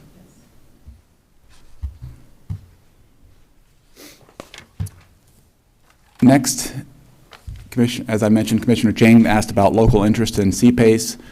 The staff report has a lot of detail. I reached out to Paula at 350 Deschutes, and she put me in contact with folks. There was also input from interested parties throughout this process. Some emailed the commissioners directly. So here's just a very quick overview of that input. Perry Brooks talked about a 36-unit apartment complex on 4th and Olney here in Bend. He's hoping to start the construction at the end of 2022 or early 2023, and sees CPACE potential for that project. He's also looking at a multi-use building where there would be commercial on the first floor and apartments on the second floor. The location of that is Colorado Avenue, just east of Bond Street. The goal is to start construction this late summer or early fall. Tom Kelly from the Neil Kelly Company would like to do a new roof and solar panels on their Bend office within the next 2 years or in 2 years. Todd Gray with Merite Hotels recently opened the Element Hotel and the Holiday Inn Express, and would have liked to use CPACE for those projects and indicated overall support. Tyler Neese with the Central Oregon Association of Realtors, he reached out to his members, and the feedback he got was overall the brokers that are part of CORE were supportive, and the types of projects they would be interested in include solar, LED lighting, energy efficiency, HVAC systems, electric car charging stations, and projects related to multi-family projects. The timeline from their members varied from the next 6 months to 2 years. And then... Where's Dirk's? Dirk. And then Dirk, right here. Oh, good. Right here, good timing, Commissioner Chair Adair. He is, yes. Yes. Talk to us all. Not included in the staff report, but not to be missed is Never to be missed. Dirk Van Howling. He emailed the board on February 18th to the citizen input email box. And Dirk wrote that he's a retired general contractor and developer working in Deschutes County for the last 42 years. He currently owns a daycare facility ripe for solar panels. He cannot afford going forward with the conventional financing, but would go forward if CPACE was adopted by the county. And I also recognize him for donating the property for the Habitat for Humanity in Bend. To me, that meant so much, and to actually meet somebody that did that. Anyway, I thank him for that. So his email indicates overall support and then also talks about that specific project. Erica, sorry I didn't get these to you in time for the staff packet, but I also have emails from Boomer Fleming from Killian Pacific.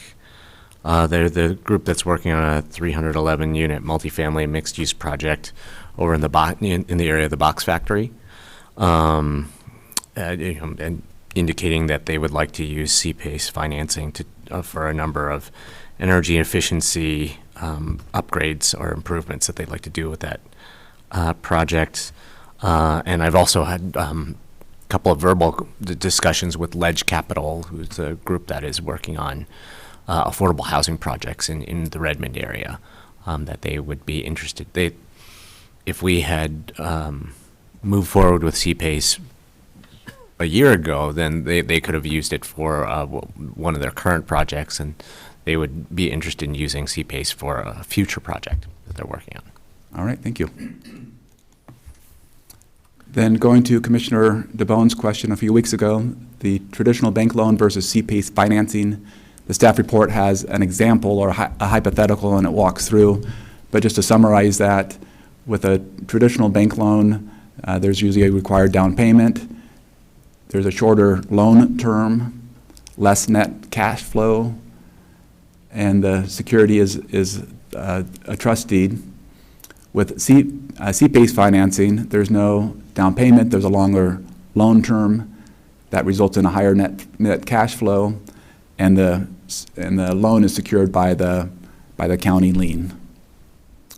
So following up on that, the memo from legal on that, talking to Mr. Yaki, talks about on the bottom of the bottom of the page, it says, since lender consent is required, the likelihood that the lender will step in to cure is high and avoid foreclosure. But, so that statement, since lender consent is required, that's what I was looking for. And as I say, maybe it's always been there, but I finally got it. The fact that the bank does understand up front what's going on, because that was, one of those situations where, like, well, I'm getting some money from here and I'm getting some money from there, and they both need to understand what's happening.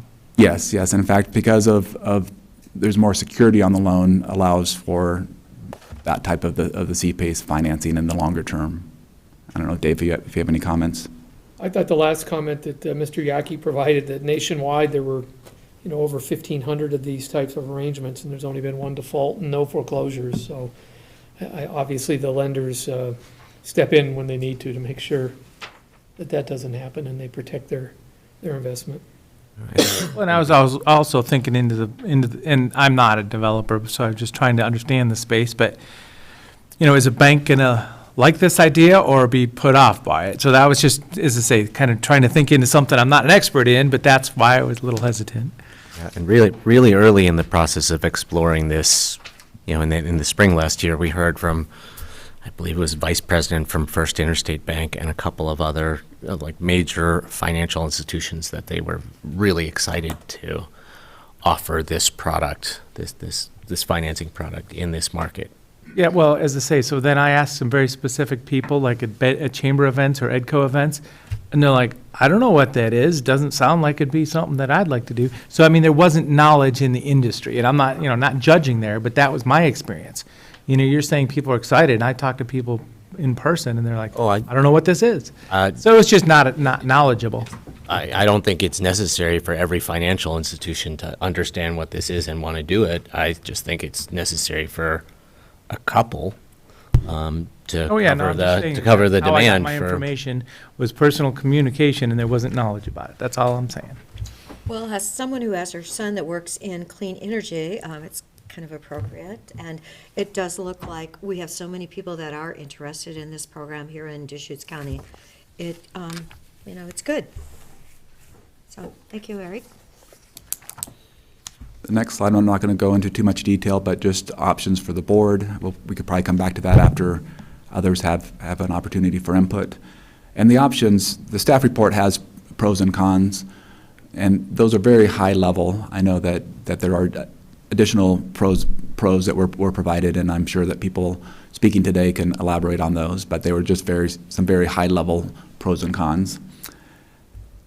And then if the board wants to move forward with C-PACE, as I mentioned, the next step would be to direct staff to bring back a draft ordinance. We also would need to talk to, or at least come back to the board and talk about how to staff this program. When we've talked to other agencies, other cities and counties, they have told us that it takes about a 0.5 FTE to get the program going and to operate and manage it. I know Clark County, they didn't add FTE at the time, but in talking to Clark County, they said they had staff capacity, and they also said that it takes about a half-time position. So if the board did want to move forward, we would need to come back and work with the board on identifying where to get that, or how to add that capacity. I've talked to Peter Gutowski, and I know, as you know, as we've talked to him about staffing issues, CDD does not currently have staff capacity to start this program and operate it. And also in talking to Nick Lelak, we don't have that in administration either. So that'll just need to be a consideration. Eric, if I can just also offer, even if it were 0.1 FTE, frankly, I don't have anybody else that can change blazers or other attire, as you mentioned at the start, that can add, that has capacity. We don't have that, so I want that to be very clear, is if we do move forward, we're gonna just need to think about implementation timeline until such time that we can add it. Yeah, it would likely either be an additive FTE or partial FTE, or we'd have to contract it out. So that concludes the staff report. Okay, so if we have some people in the room then that want to speak, do they need to fill out the blue reports, or can they just identify themselves? It's helpful if they fill out the reports, but they can, but if you want to go ahead and start, they can. Right, if you want to go ahead and start, and then just, Exactly. and then you can fill out the blue report when you're done. Yeah. But, Yes. yes. Who would like to be first? All right, will do. Dirk Van Helling. How's everybody doing? Hi, Great. Tony. Hi, Patty. Hello. Hi, Bill. Thanks for having me here today. Appreciate the time.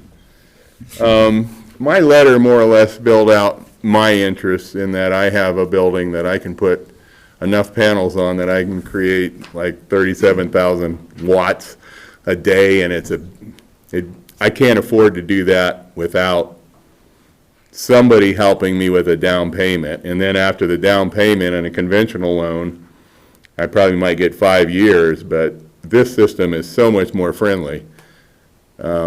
No down payment, maybe an origination fee of some sort to help the county process, but other than that, when you can get a lender that'll help you structure the loan to meet your cash flow needs, you got a good lender.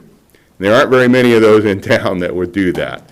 And like I said, I think conventional loan, I might be able to get a 5-year loan, but I'm just not going to put that kind of money into something up front, even though I know in the long run it's going to pay for itself.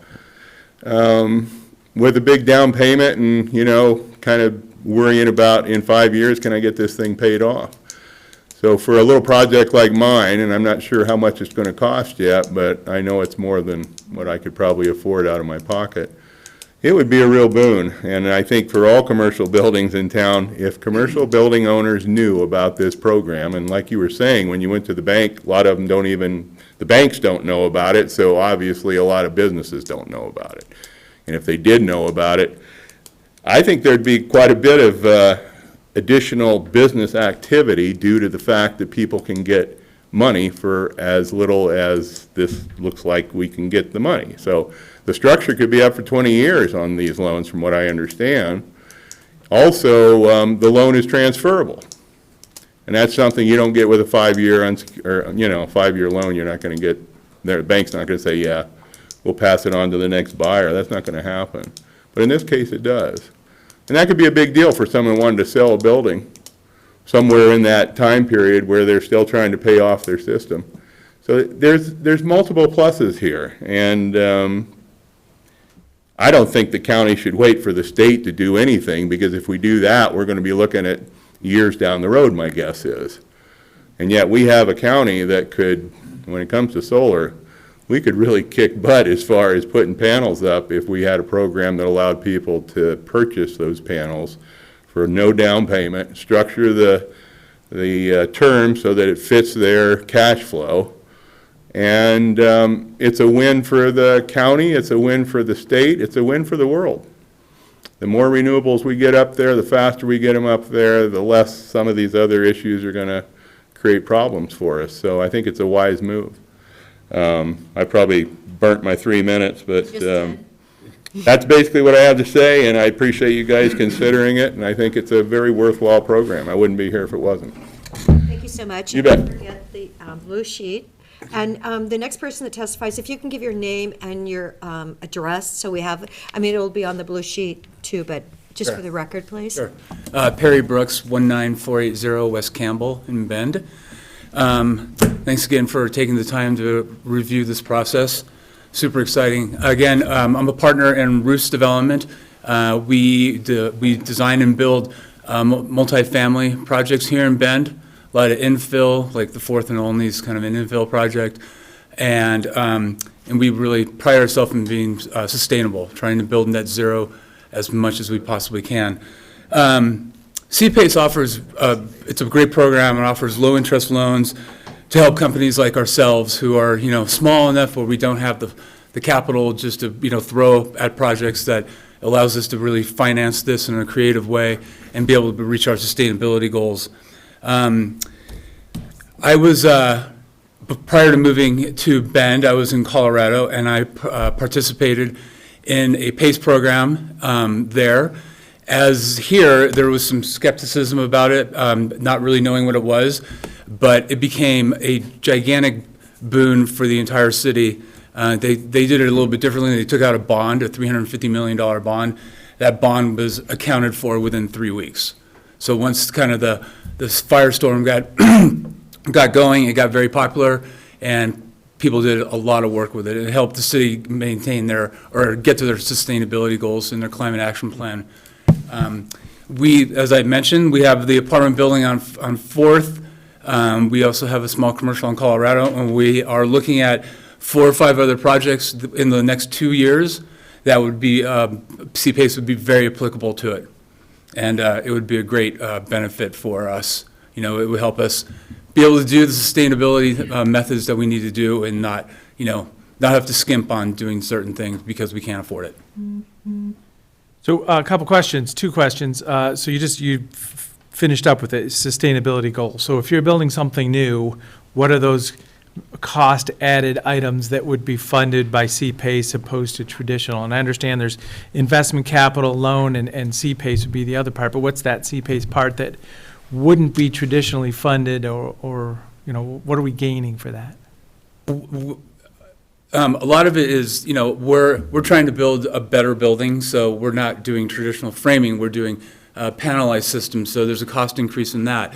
We're doing, ERVs, and we're doing mini split for heating and cooling. Those are a little more expensive, so we're just trying to get that threshold down with the CPACE financing and solar as well. And who makes the choice about those items that get funded by CPACE? I believe CPACE, if I recall, I participated in the CPACE program. We would get bids for the various items, and then we'd go to the CPACE financing, and they would tell us what they could finance, if I remember correctly. Yeah, it would be worked out between the private individual And seeking the loan and the lender. And Commissioner, part of it is how the program is developed and designed. So the ordinance would spell out what types of projects are eligible.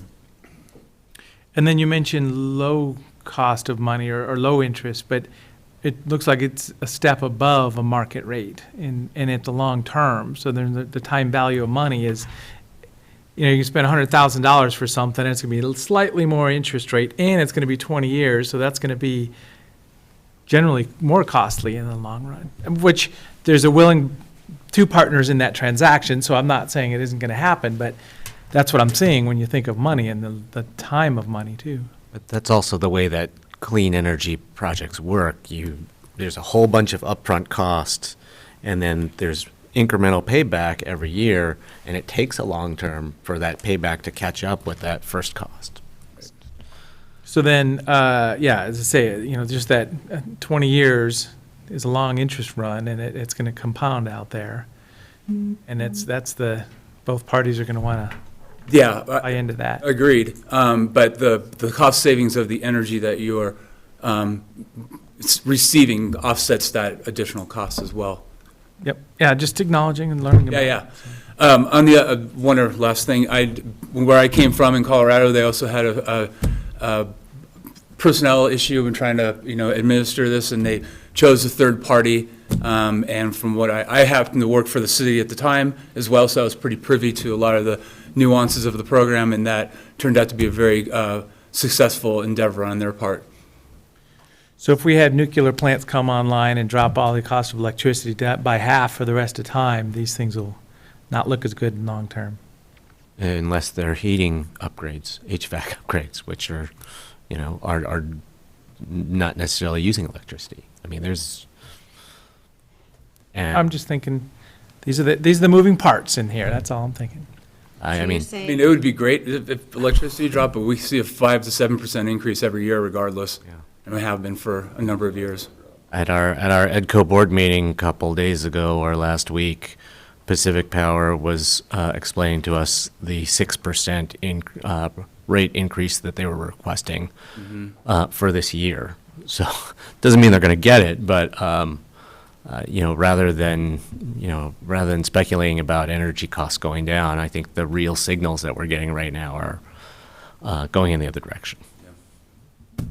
So Perry, in your experience, Dan, you were saying that it really was advantageous for the city to hire a third party Yes. and run it, and Yes. that worked out much And better. that third party would collect I believe it's a 1% of the loan to go towards the administrative costs. Don't quote me on that, but I know it paid for We'll itself. quote you, that's No. No, It paid for itself in the long run. Okay, that makes sense. Well, thank you so much. Thank you for Yeah, joining. thank you. And do the blue form, please. Oh, yeah. Thank you. Is there anyone else in the room that wanted to speak? Okay, guess whose turn it is?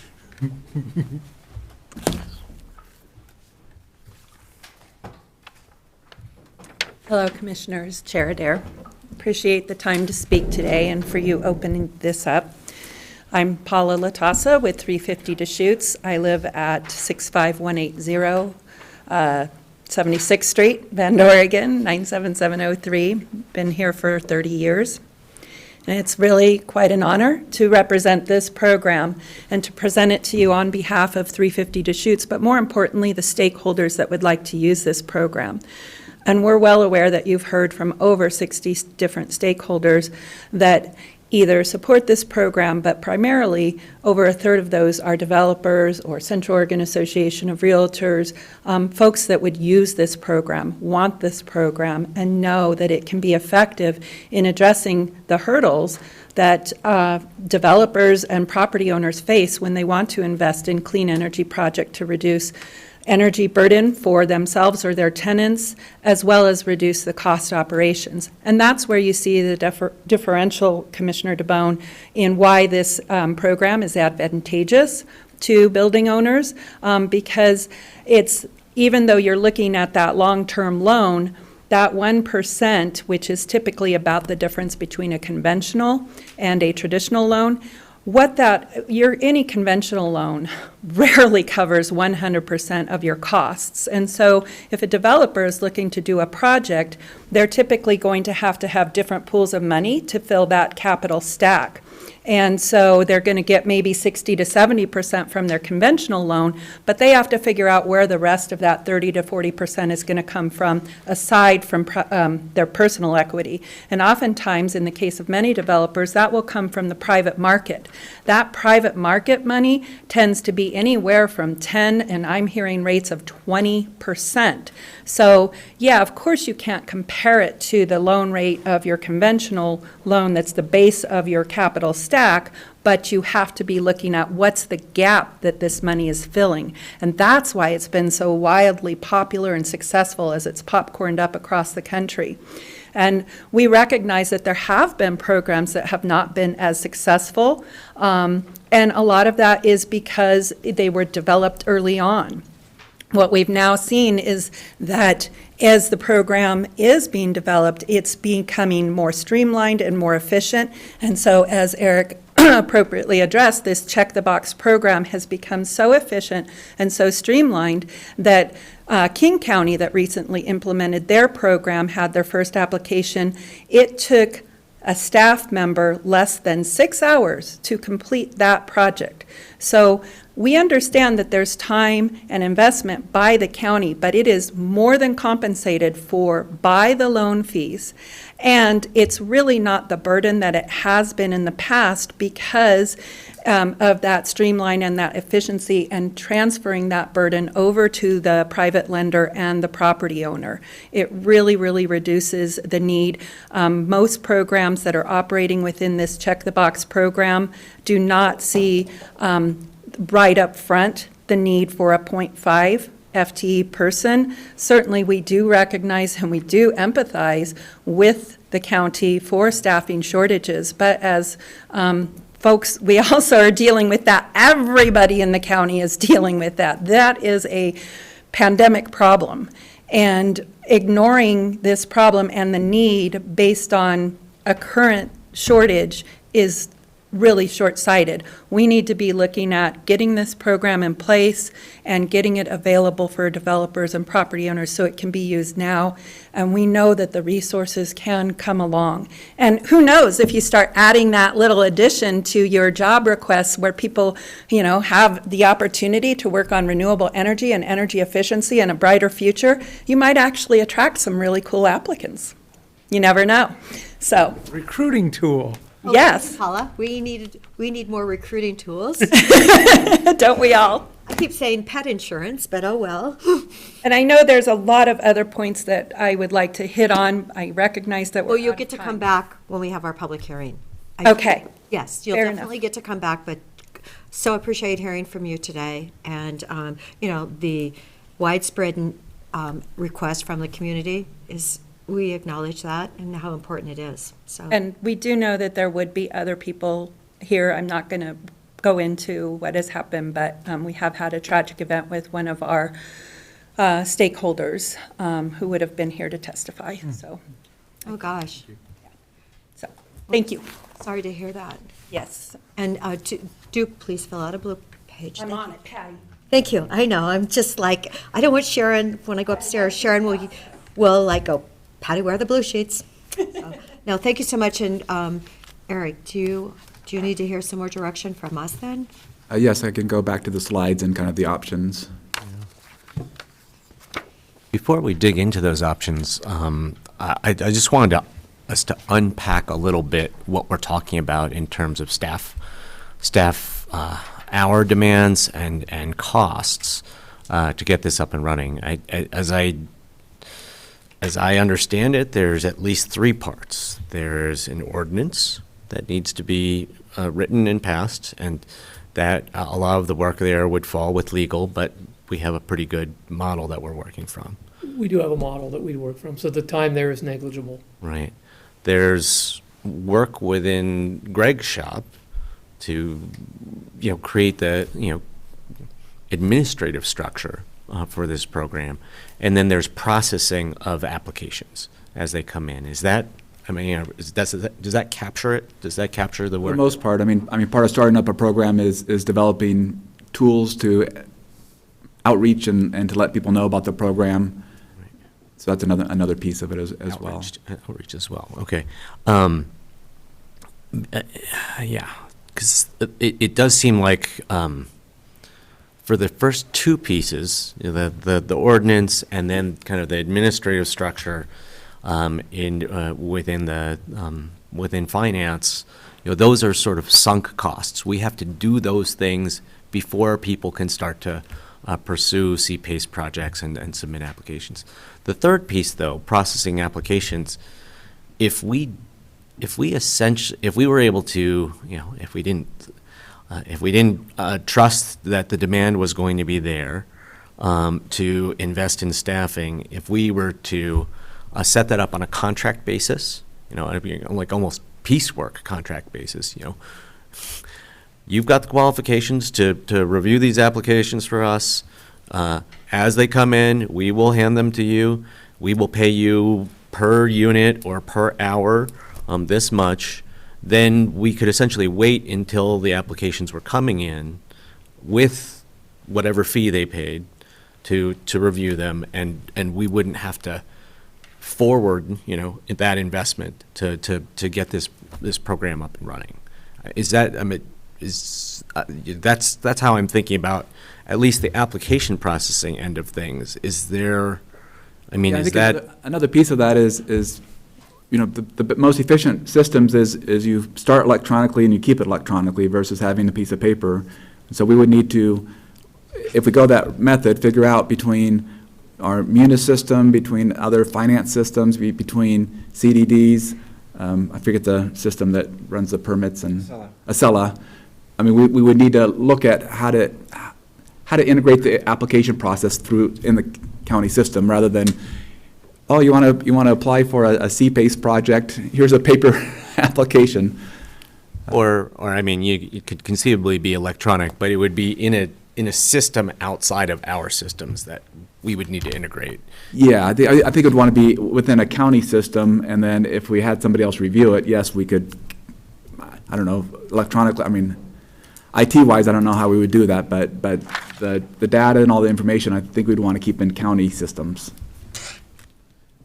So there would need to be some work with IT and the current county software. And as we're talking about, you know, this third piece of the work, the application processing, when you know, the option of essentially just kind of setting up the structure and then letting the cities do it, I mean, does that basically make that third piece of the work, the application processing, that's their problem? Like that, you know, or that's their job, and you know, after we've set it up, we just let demand and the cities kind of work it out, how that staffing need would be met. Yeah, that's one option, and then the county work would be more of the property lien. I don't know if Greg has anything to add on any of this. Okay. I mean, Greg, can you talk a little bit about like what it would take to? I mean, is the work in finance on every single application to set up a property lien, or is there just kind of some basic structural things that you need to do to enable this program? Yeah, that's a good question. Greg Munn, County Finance.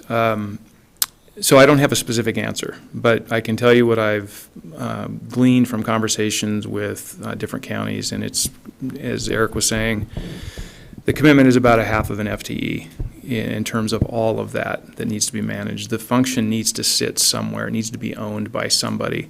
There's going to be times probably after startup that it's going to be less of an FTE that's required, and there's probably going to be times where it's more, but generally a half of an FTE. Clark County, the person there I talked to said they had accumulated enough fees to start funding a full-time position after many, many applications had come through. It was a big startup for them. But they said they had excess capacity, so they didn't need to add staff. We don't have excess capacity. We're over capacity as it is right now. So to do it, that to me is the number one challenge, is the administration of it, the position. Now that could be within the county, it could be within the cities conceivably, it could be with a nonprofit like Multnomah County has done. There's different ways to do it, but I can tell you for the county, at least in my sphere, what I understand, we don't have the capacity staff-wise to take it on. Yeah, no, I'm definitely getting that message. I mean, in fact, in our tax office, because of the growth in property tax transactions and accounts and room tax accounts, we're probably an FTE down already, and we're going to come ask for that during budget.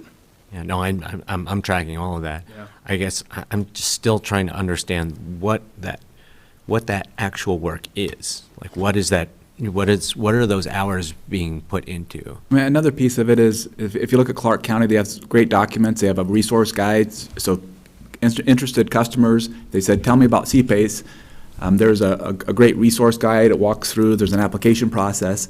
So that's all good existing materials that we can adapt to the county, but that's also work that's a piece of it.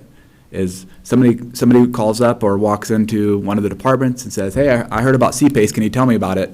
Well, what do we give them? What do we give that person? How do we, that's part of the staff work. Just give them Clark County's.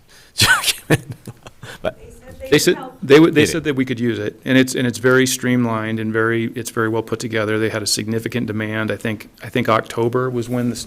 They started in October. Yeah, October. Yes. And I think they had 10 applications immediately. Is that about right? I think it was 6 or 7 is what I heard. Okay. I think when I talked to them, they had 10 active applications. It's so new that they don't know if that's a surge or if that's going to continue at that level, and I think that's part of the reason why they weren't moving forward with adding any staff, because they could handle it with the excess capacity they had, but they were accumulating those fees that were really intended to support the staff. So what about what Perry was saying, though, if we had a third party doing this with so much remote work, maybe that company really does a good job, and we could find out who it was. I mean, just to talk to them and see, okay, so we set this up, we get it going, but we actually have a third party. Yeah, and that's my understanding. That's a very good option. to me, it seems like in today's world, it might really make a lot of financial sense. And there seems to be such demand for this. I would hate to, think that it's going to take us a year to get going on it. And, definitely more clean energy would be good. I did, that was a good question, and a while ago, I did ask the Portland Development Commission, that's not what they're called now, Prosper Portland. I asked if they would have the capacity to take it on for us, and they said they didn't. But the idea there would be to consolidate expertise, so you're not duplicating that over and over again. Yeah. And that's also one of the benefits of potentially going with a statewide solution, is you consolidate all of that together in one program that does the same thing for everybody. And also, just clarification on the statewide approach is there's a consortium of cities and counties that are talking, so it wouldn't necessarily be the state of Oregon running the program, but it would be more looking at a consortium of cities and counties on a statewide level. Well, maybe we can be the model, like a lot of other things, like our ADU, what we're trying to do with the ADU bill. And all the work we're doing in community wildfire protection and Right. many other arenas, health services. And then if we just get more money, funding for the county, But- that'd be great. But Greg, this question of, how much you use, a third party administrator, or, how much we could farm out to a contractor. I mean, it really, I'm still trying to understand what the work is, so that I get a better understanding of like what can be farmed out, and what is, kind of integral processes of finance that you can't ask somebody else to do. And So I'll try to give you the best answer I can. So what I understand, the process, the checklist, the forms, the entry and all of that is pretty streamlined.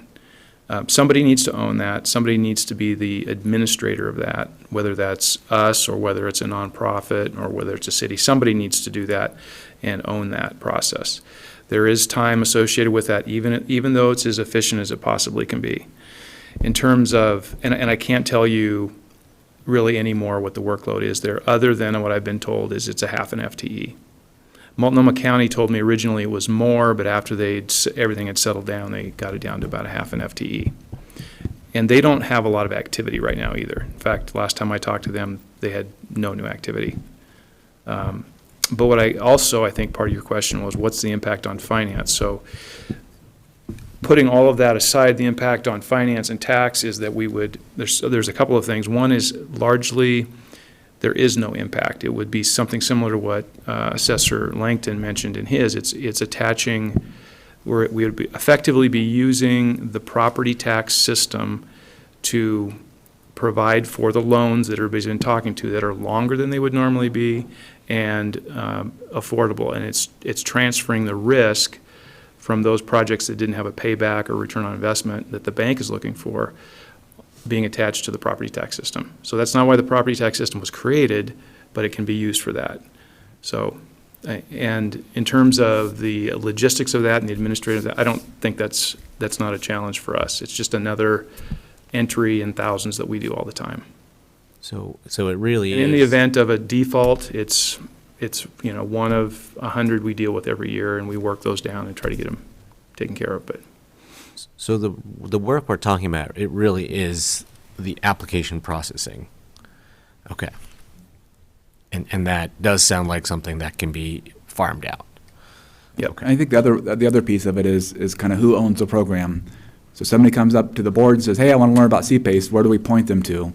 All right, if it's finance or CDD, if it's CDD, and if you have a 0.5, that's the person that answers the questions. And if they're on vacation, I mean, there has to be a broader involvement of other county staff. If we just hired Assessor's not here, maybe we should make sure it's in his office, right? You said he wasn't available today. Yeah. Who wasn't? I'm The sure assessor's not here today, so it could. I'm sure he wouldn't mind. If we hire a Volunteers, 0.5 please take a position, step forward. and that person is on vacation or out on leave, then who answers those questions about, tell me about CPACE? And that's the other piece of the work. Paula, did you have a quick comment? I just want to say, the work that you're talking about, Bill, On the mic, I know Sharon's not going to be able to hear. the work load, I would say that you're talking about would entail probably putting up a nice website, like Eric mentioned, that people could go to. And that should not take a lot of work within your IT department. I would guess you have folks that work on that. And then as far as processing the application, that's not, that's 6 to 8 hours at the most for an application. But the other part, 350 Deschutes does have contract for the next 2 years to be able to continue advocating and promoting this program. We certainly could be that go-to person or that go-to entity, as we have been. A lot of the work that's been referred to has been the work in getting stakeholders involved and bringing it forward. I also happen to know that we need to have a stakeholder committee, or at least to effectively do a program, we need to have a stakeholder committee to really make sure this gets implemented correctly by lenders, the Real Estate Association, and developers. We're happy to lead that process. We understand that Tyler Neese is very interested in that process as well, and we'd be happy to work hand in hand with Tyler to make this a successful program for the county and take the burden away. As far as who would handle the check the box, I mean, in my opinion, the county could always use additional revenue, and if you're putting forward a program that's going to generate far more revenue than it's going to utilize, it would be a great opportunity for the county to bring in additional funds. So when you are trying to create more affordable multifamily projects and things like that, here's a resource of funds that could be utilized for that and helping to improve other processes.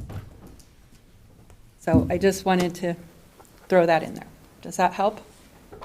Mm-hmm. Thank you. Thank you very much.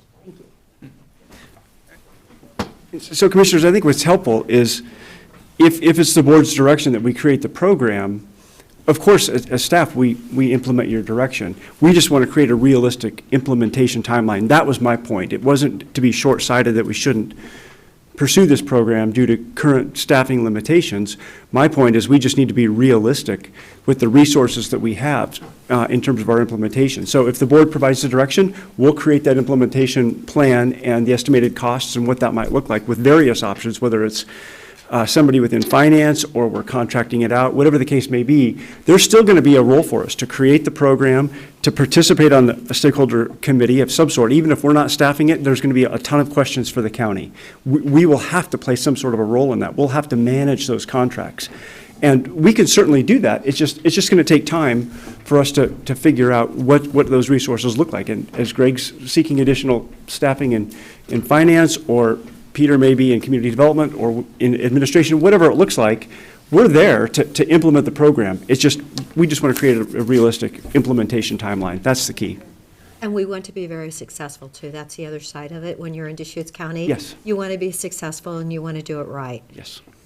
Because, when we did some of that research, we didn't get that positive feedback from some people and I truly want our program to work. So thank you, Nick, for that. And really, yes, we realize we're short some employees at the moment. A question. Yes. Interested cities, is there a decision space or a community meeting or what does that mean? Maybe a reach out to the cities. I mean, I know that the city of Bend has CPACE on their climate action plan. I don't know the latest about their movement towards CPACE, but certainly we'd be happy to reach out to the 4 cities and ask about city interest. Redmond had already sent a letter in. But that was, you guys, what was that? We support the county doing it versus? Well, maybe so, but they can. Would there be any action for a city, or is it just a jurisdiction that's in or out, which, there's no overhead possibly at the city administration level, is what I'm trying to think through a little bit. Or I mean, if there's enough city interest to seed, I'm still just kind of trying to get through the upfront costs, seed funding to initially staff this before application fees start to kind of make it run. But if there was adequate interest from the cities, we could maybe work a deal where they set this up at COIC and they collect $5,000-$10,000 from a handful of jurisdictions and they can get this running.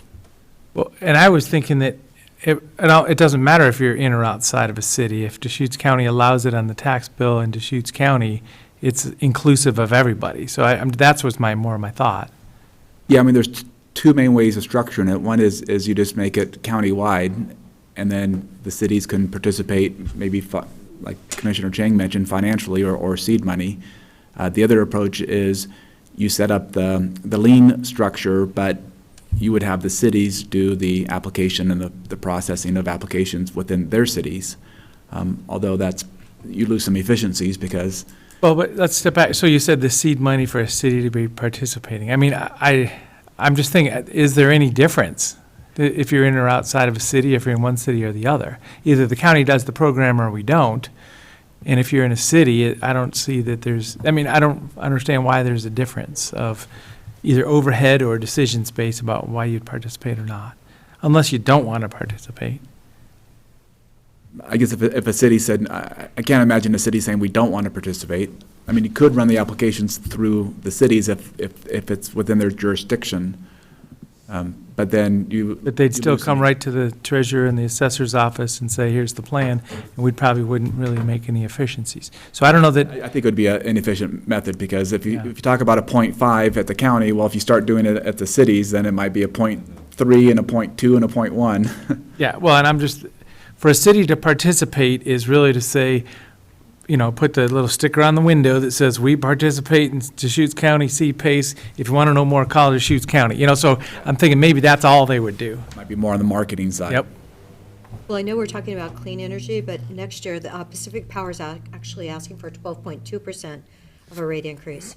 So the sooner people can get their solar panels funded through this program, I would think the better.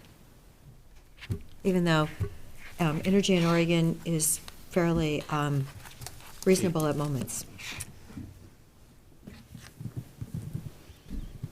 So, Eric, do you need any more direction? Yeah, I mean, the direction we're seeking is whether or not the board wants to direct staff to come back with a draft ordinance. And then if that's the direction, we can come back with some options in terms of program implementation and try to work out some of these details. Okay, do we need a motion? Yes, please. Okay, motion, please. So I think what we're talking about is option, what I'd be interested among these four options that Eric has listed for us is option 3, to establish a CPACE program for the unincorporated county and interested cities, in which the county would pass the ordinance and then provide for administration of the program. Through one of the scenarios that we've discussed today. We've discussed a lot of them,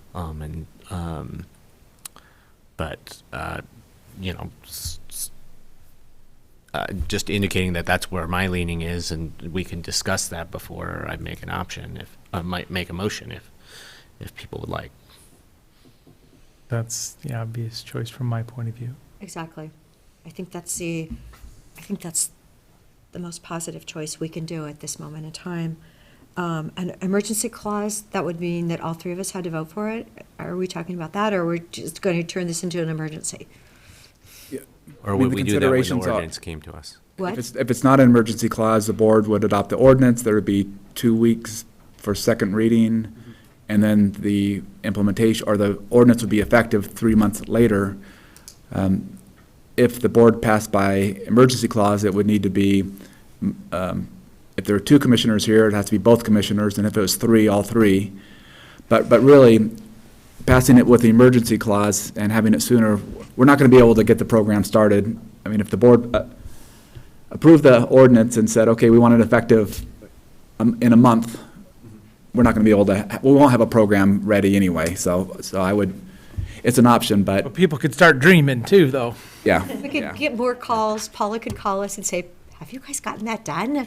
So, yes. And lending institutions could start to gear up, and all sorts of things could happen. Well, yeah, more of the community, if we could get it more press, what we are making available. So, do you want to make that a motion then, Commissioner Chang, please? So what I would, at this point, would we just be directing Directing county staff to prepare an ordinance. to bring back to the board. So- And options for implementation, I guess, is how I would characterize it. So this is a county-wide program. You want a draft ordinance along the lines of the model ordinance that we've been provided. You don't want it set for a public hearing at this point. This is to just bring the document back to the board, or do you want us to get it scheduled for a public hearing as well? We could schedule it for a public hearing and then have a work session prior to it, just to make sure the board's prepared. Sure. Okay, so I'll move that we direct I move that we direct staff to prepare a draft ordinance and initiate a public hearing process with a work session in advance, and along with the ordinance, prepare for us options for implementation. Is there a second? I will second it. Any further discussion? Commissioner Chang? Yes. Commissioner DeBonne? Yes. And the chair votes yes. Thank you, and a quick. So now, I was just gonna say, so now, I mean, yeah, this is the time to, to have people really digest if it's coming, what does it really mean? As I say, the bankers and the rest of the community, and if we're gonna have a public hearing on the matter, so it'll be a great opportunity for people to know it's really coming. Eric, do you know how long it would be before we could possibly have a public hearing? Would that be like 3 weeks or something? My guess, go ahead, Dave. Yeah, that would be the earliest. 3 weeks We have would to be the provide. I just wanted to let Paula know. We have to provide notice, so my hunch Right. is it's going to be tail end of April. Okay, end of April. Middle to end of April, probably to tail end at this. I have to work with Yeah. Sharon too on dates that are available based on the board's calendar and whatnot. So, and we have to provide notice. I think certain we can get it done before the end of April, maybe as early as mid-April, depending on availability. Okay. And also, just for the audience members, the work session will be very similar, where it's more of a staff discussion. Here's the draft ordinance. And then the public hearing is the more formal process for the public input. Okay. All right, so we voted, we're good. We've given the audience, hopefully by the end of April, we will have our public hearing then. And maybe we'll have a few more employees by then. Great, Get on that marketing. It's a recruiting tool. yes, truly, This would be a fun job duty for somebody. Implementation. Where are you going? Thank you. Thank you. Thanks to everyone who's worked on this for the past year. Good team effort. yes, thank you very much. Appreciate it. Thanks, Eric. Thank you for your testimony today. Okay, so we now have other items?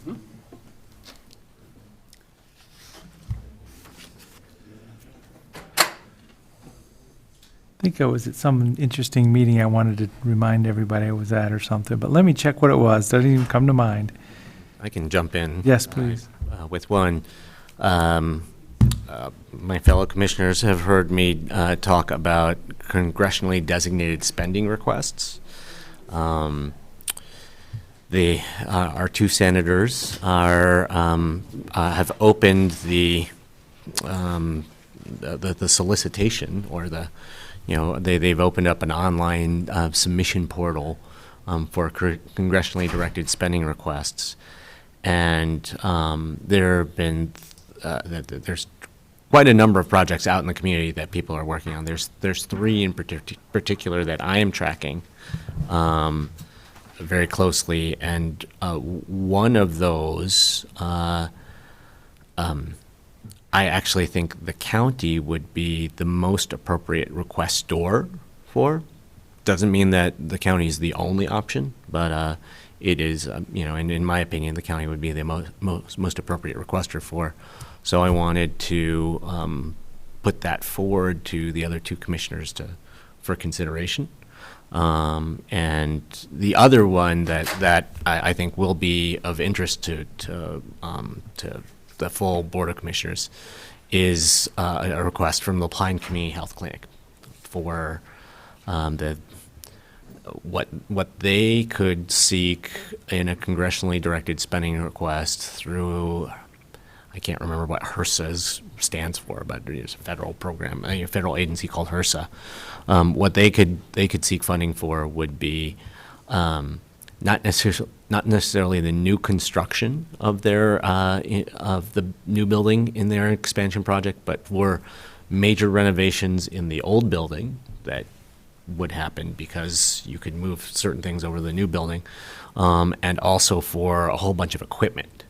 When I was in DC and I spoke to Senator Merkley's appropriations staffer, he thought conceivably if they could put together a list of items up to $1.5 million, that might be a doable congressionally directed spending request. So in that case, I think we would be what we could consider is submitting a letter from the full Board of Commissioners in support of that earmark request, or I can just write a letter individually.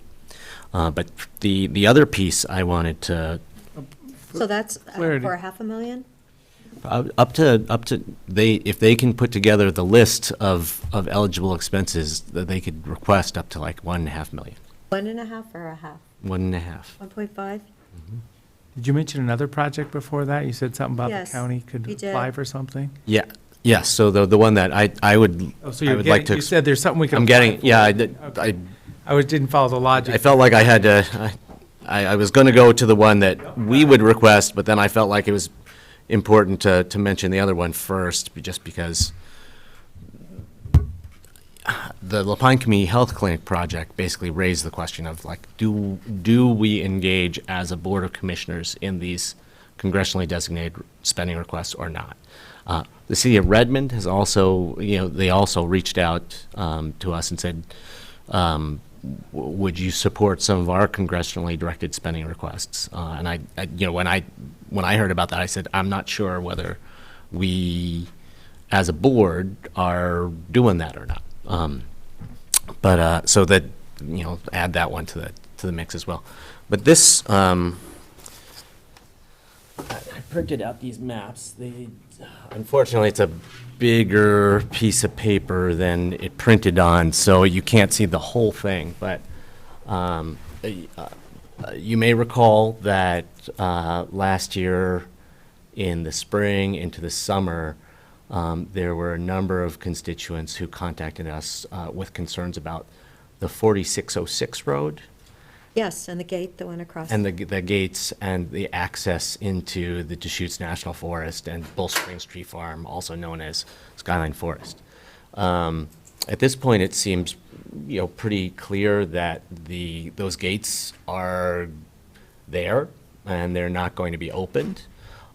So there's been exploration of an alternate route into the 4606 road and the Deschutes National Forest, and it would go, you can see, sorry, the map is not, it got cut off on the edges, but instead of turning off of Johnson Road immediately after you come from Shevlin Park, just north of Shevlin Park, you would continue up Johnson Road and do a wraparound on a couple of different county roads. The last one being Sizemore, by We the know Tunnel Sizemore Reservoir. very well, don't we? So you would come out Sizemore, and then you would turn south, and you can see that little green dotted line. That's the proposed alternate, the proposed alternate route to get to the 4606 road past the gates. So that green dotted line is currently it is a Forest Service system road, but it's probably like a Class 1 road, not much more than a 2-track, but level ground, pretty environmentally simple area. So what the Forest Service would do is do engineering and a streamlined NEPA process to upgrade the classification of that road. And then after that process, that design, engineering, planning process was done, then they could proceed to construction. So we would, the congressionally directed spending request would be to get some funds to cover those design, engineering, planning costs, and construction costs for this alternative. I'm still working on actually, I do not know yet how much this will cost or how much we would need to request. But I'm working on with the Forest Service to get those numbers right now. And I may or may not have said this at the beginning, I should have, but the congressionally directed spending requests are due at the beginning of April. So we have a pretty short time window at this point to kind of put together what these requests look like. Again, I would like to get a sense right now, or get a sense soon, whether the Board of Commissioners is open to the idea of the county being the requester for this project, or whether we should go look for someone else to play point. So how soon will the cost be determined for this road? Forest Service is putting the numbers together as we speak. So does that mean next week? I could have numbers by next week. Okay. But if there's, if there's no openness to the county playing point on this, I can go, it would be helpful to know that, so I can go and work on, someone else to play the request role. Right, no, I actually talked to the Forest Service yesterday about China Hat and the number of residents out there and the number of calls that have gone to 911, so from a different point, relationship with the Forest Service. So, no, I know that road. I know we must have gotten at least 100 and some letters from different residents that were so concerned, so impacted by the road being locked. So, yes, please, can you share with us the number then when you get it? I think that's great. So I might be hesitant to support as a county-led effort because it's a road all on the national forest. That's my only thought process. We do roads, we have a county road system, we maintain roads, but this is a federal road on federal land. So, that just the disconnect there is all I'm kind of acknowledging. Well, So what's a county advocacy at that The point? way that congressionally directed spending requests work, the federal agency can't make the request. So I think they that. do the work? Oh yeah. They would do the work. We Yeah. would just ask. They get the money. can't ask for themselves for money. They're not supposed. Well, there's a little bit larger And- picture. And this, I initiated this concept of an alternative access point because of the tremendous amount of community input that we got asking for restoration of access, and having to, after we dug through all the information, having to go back to people and say, this chunk is not a county road. It was the very start, when you turn off of Johnson Road, it's a county road for about a quarter mile. After that, it's a local access road, and we do not have the authority to order those gates opened or restore access through here. So it was an issue that constituents brought to us and asked the county to help solve. And this alternative access route, it depends on 3 different county roads to get into the little. It's basically a mile stretch of Forest Service road that would be upgraded, because our road, if we needed to upgrade Sizemore to make this a viable access road, we could ask for that part of it too, probably. We just fixed the bridge though, so we should be good shape there. Right. But because the weak link in this alternative access route is that chunk of Forest Service road, that the request would be for funds to do the work on Forest Service property. So you're saying this would be an alternate route from Bull Springs Road or, over there, all the way around Johnson Road, Tyler Road, Tumalo Reservoir Road to Sizemore Road, that alternate instead of going down that red hatched route. is that a good bicycle path? Because I think that, some people, that's their goal, is to get out into the open lands on a bicycle. And if you, if you're a gravel cyclist or, a person who's out there to get a bike ride in, I don't think a couple miles is going to make a difference. I mean, it might can possibly be welcome. You added 3 miles to my route. Great. Speaking to a few cyclists, the idea of this specific alternate route to get to the places where they like to ride their bikes, they were pretty enthusiastic about it. So we had some pretty engaged resident, our chair of our planning commission, got real engaged during the bridge redevelopment. We've heard many times over the years about the Tumalo Winter Deer Range in this area also. We might want to think about what we're doing here, as in, if there's going to be pushback, we should acknowledge the community that might be affected by this and have, instead of us saying, oh, yeah, let's go, ask for money. The winter range closure would still be in place. This is for spring, summer, fall usage, not, that whole area, the 4606 road on the very south end off of Skyliners, they shut that, whatever point, I forget the exact date in the fall when they shut that, but, the winter range closure is a winter range closure, and we're not, this would not be in any way be intended to try to go around or Would there be a gate undermine. associated with that somewhere? There probably would be.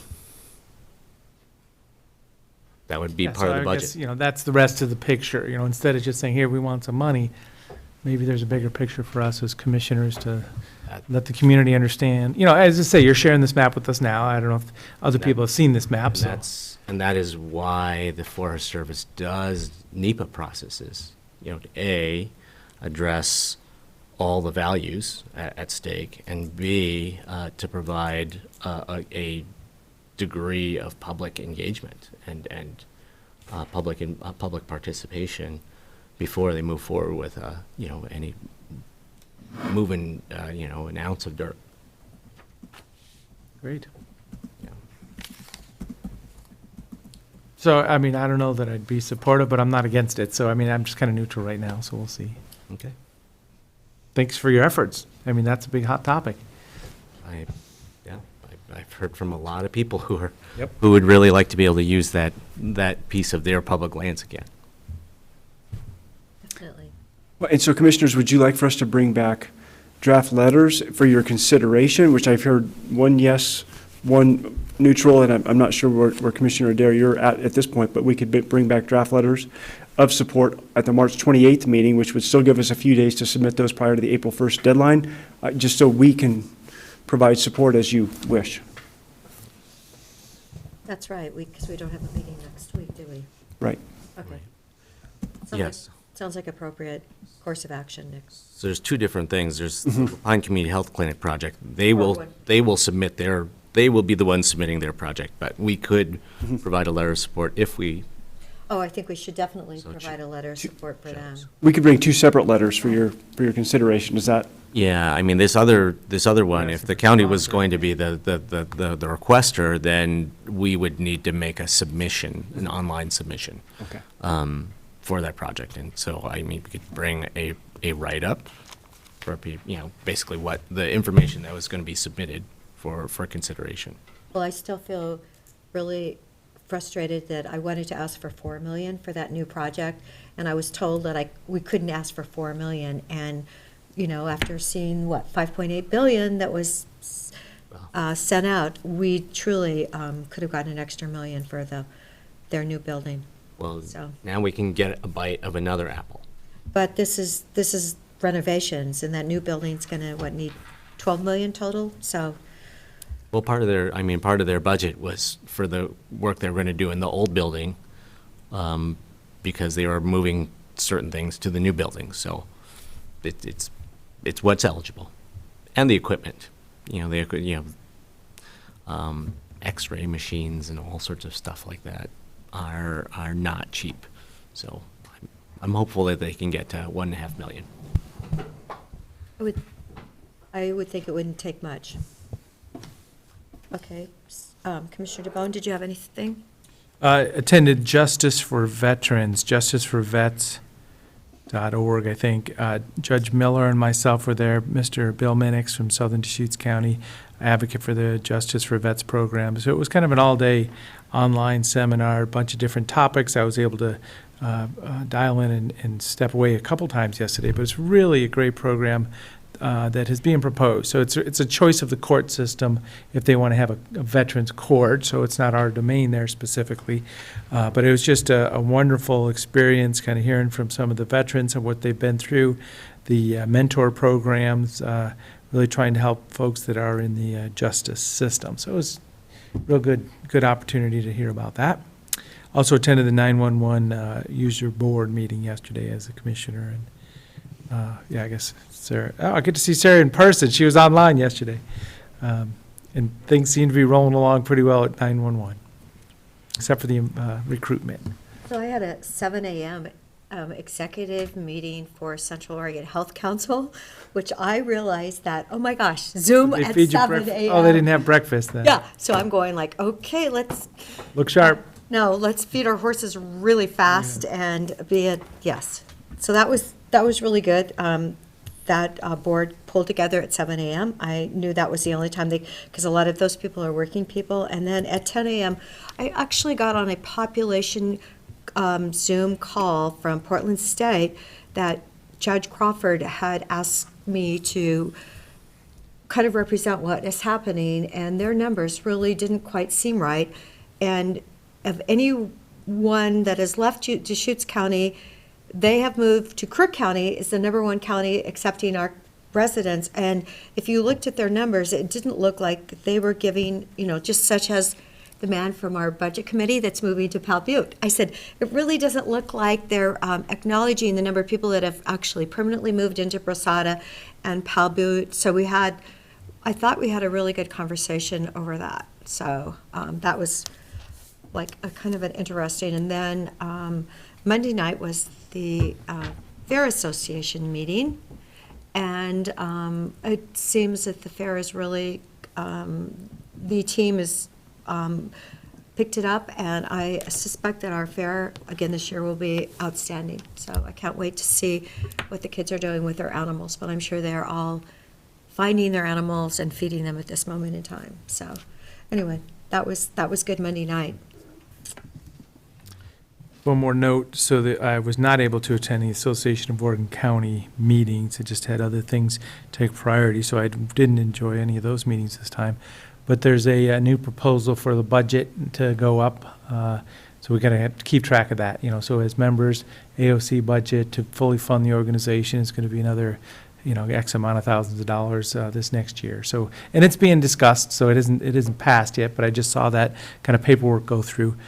And then also yesterday, there was a retreat day, in-person only, kind of the re-envisioning AOC, kind of must be a kind of a visioning process. And I was selected to be on either that committee or something like that. So I was not able to attend, but I will definitely fit it in as it comes around again. So I think yesterday was the first meeting of that. Right. And they have set up the September meeting at the Pendleton Roundup, and which is amazing. And then they also. So that's the Umatilla County meeting. Right, Umatilla County. And then there is a meeting June 15th, I believe it is, on a Wednesday for legislative in Hermiston with AOC legislative. So, and the good news is that's a couple months away.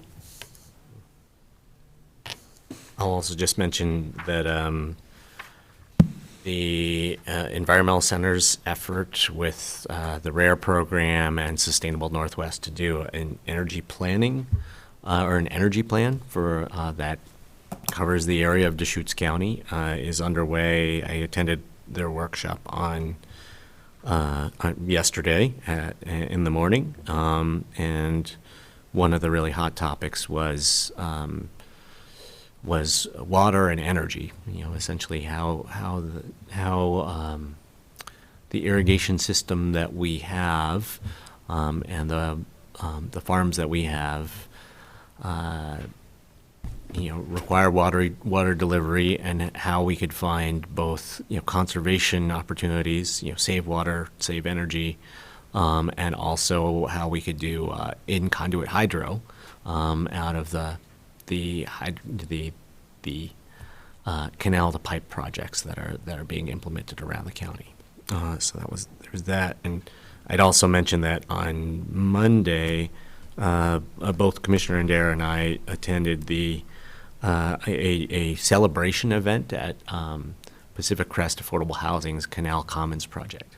That's right. I knew I did something else. I know you do a lot My in a life few is days. like, okay, you're right. We were there with the governor. The governor visited, and it was just a really exciting project to check out. There was I want to say 96 or 98 apartments, multifamily, beautiful multifamily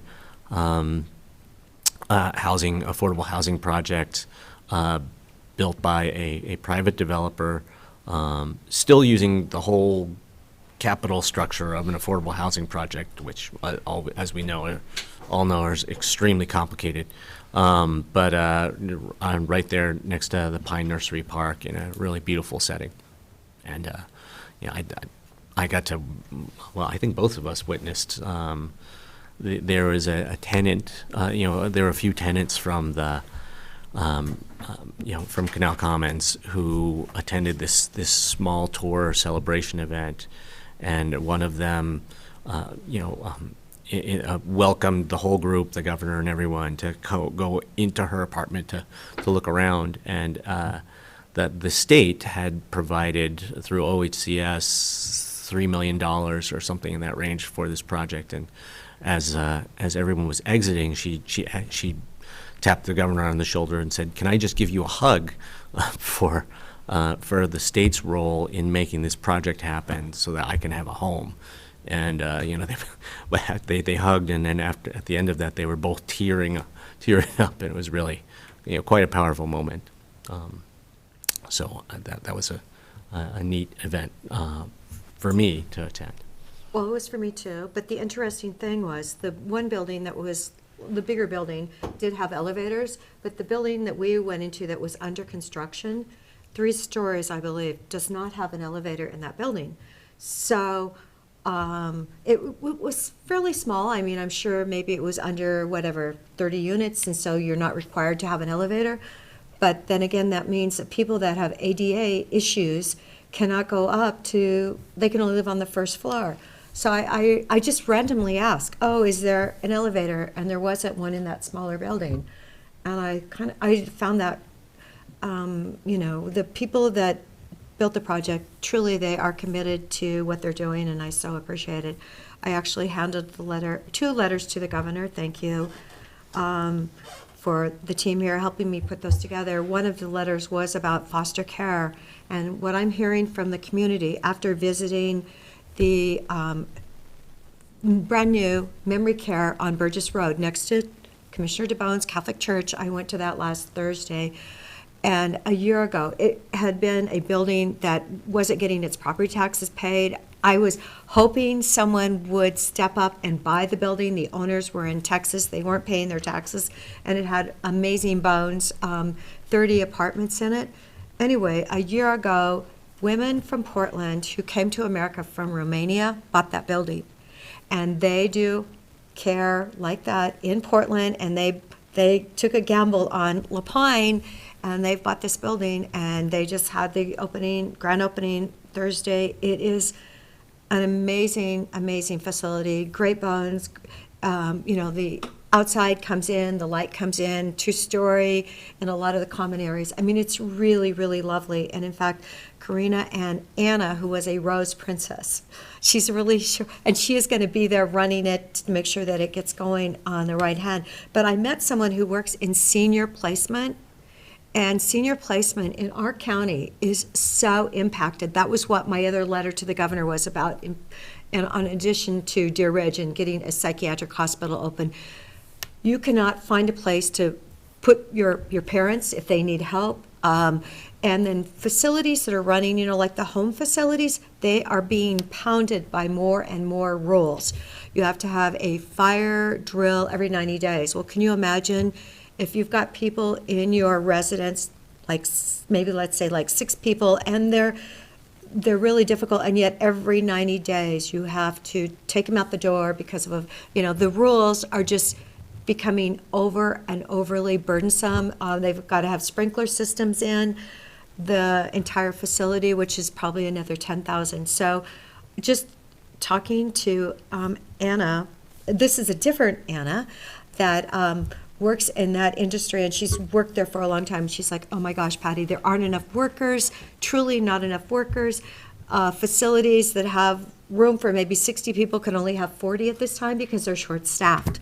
So it's not just the county that's dealing with short staffing, but it's in our entire community. Memory care down there, they want to take care of veterans. It's a lovely facility, and the more people that can support it, I think it'll be great. They would love to have licensing for more than 30. They have some really rather generous-sized apartments in the building. So, but it was so nice to welcome them to the community and know that they are truly making a difference. And it's so close, like to Sun River. It's like 10 minutes away. So actually met someone from First Interstate, and they were going to bring their father up from San Diego. So that was all a really positive experience, and hopefully we can do something for foster care. Sometimes when government keeps putting more and more rules on things, I know people who've actually left that industry, and they just said, can't deal with it anymore. So we've got to really look at our numbers and thank that, because Deschutes County has a lot of seniors here. And, where can they go for help? So, any other wonderful things? No. Nick, anything else? Nothing, thank you. Okay, so do we need to go in executive? We do. Okay, lovely.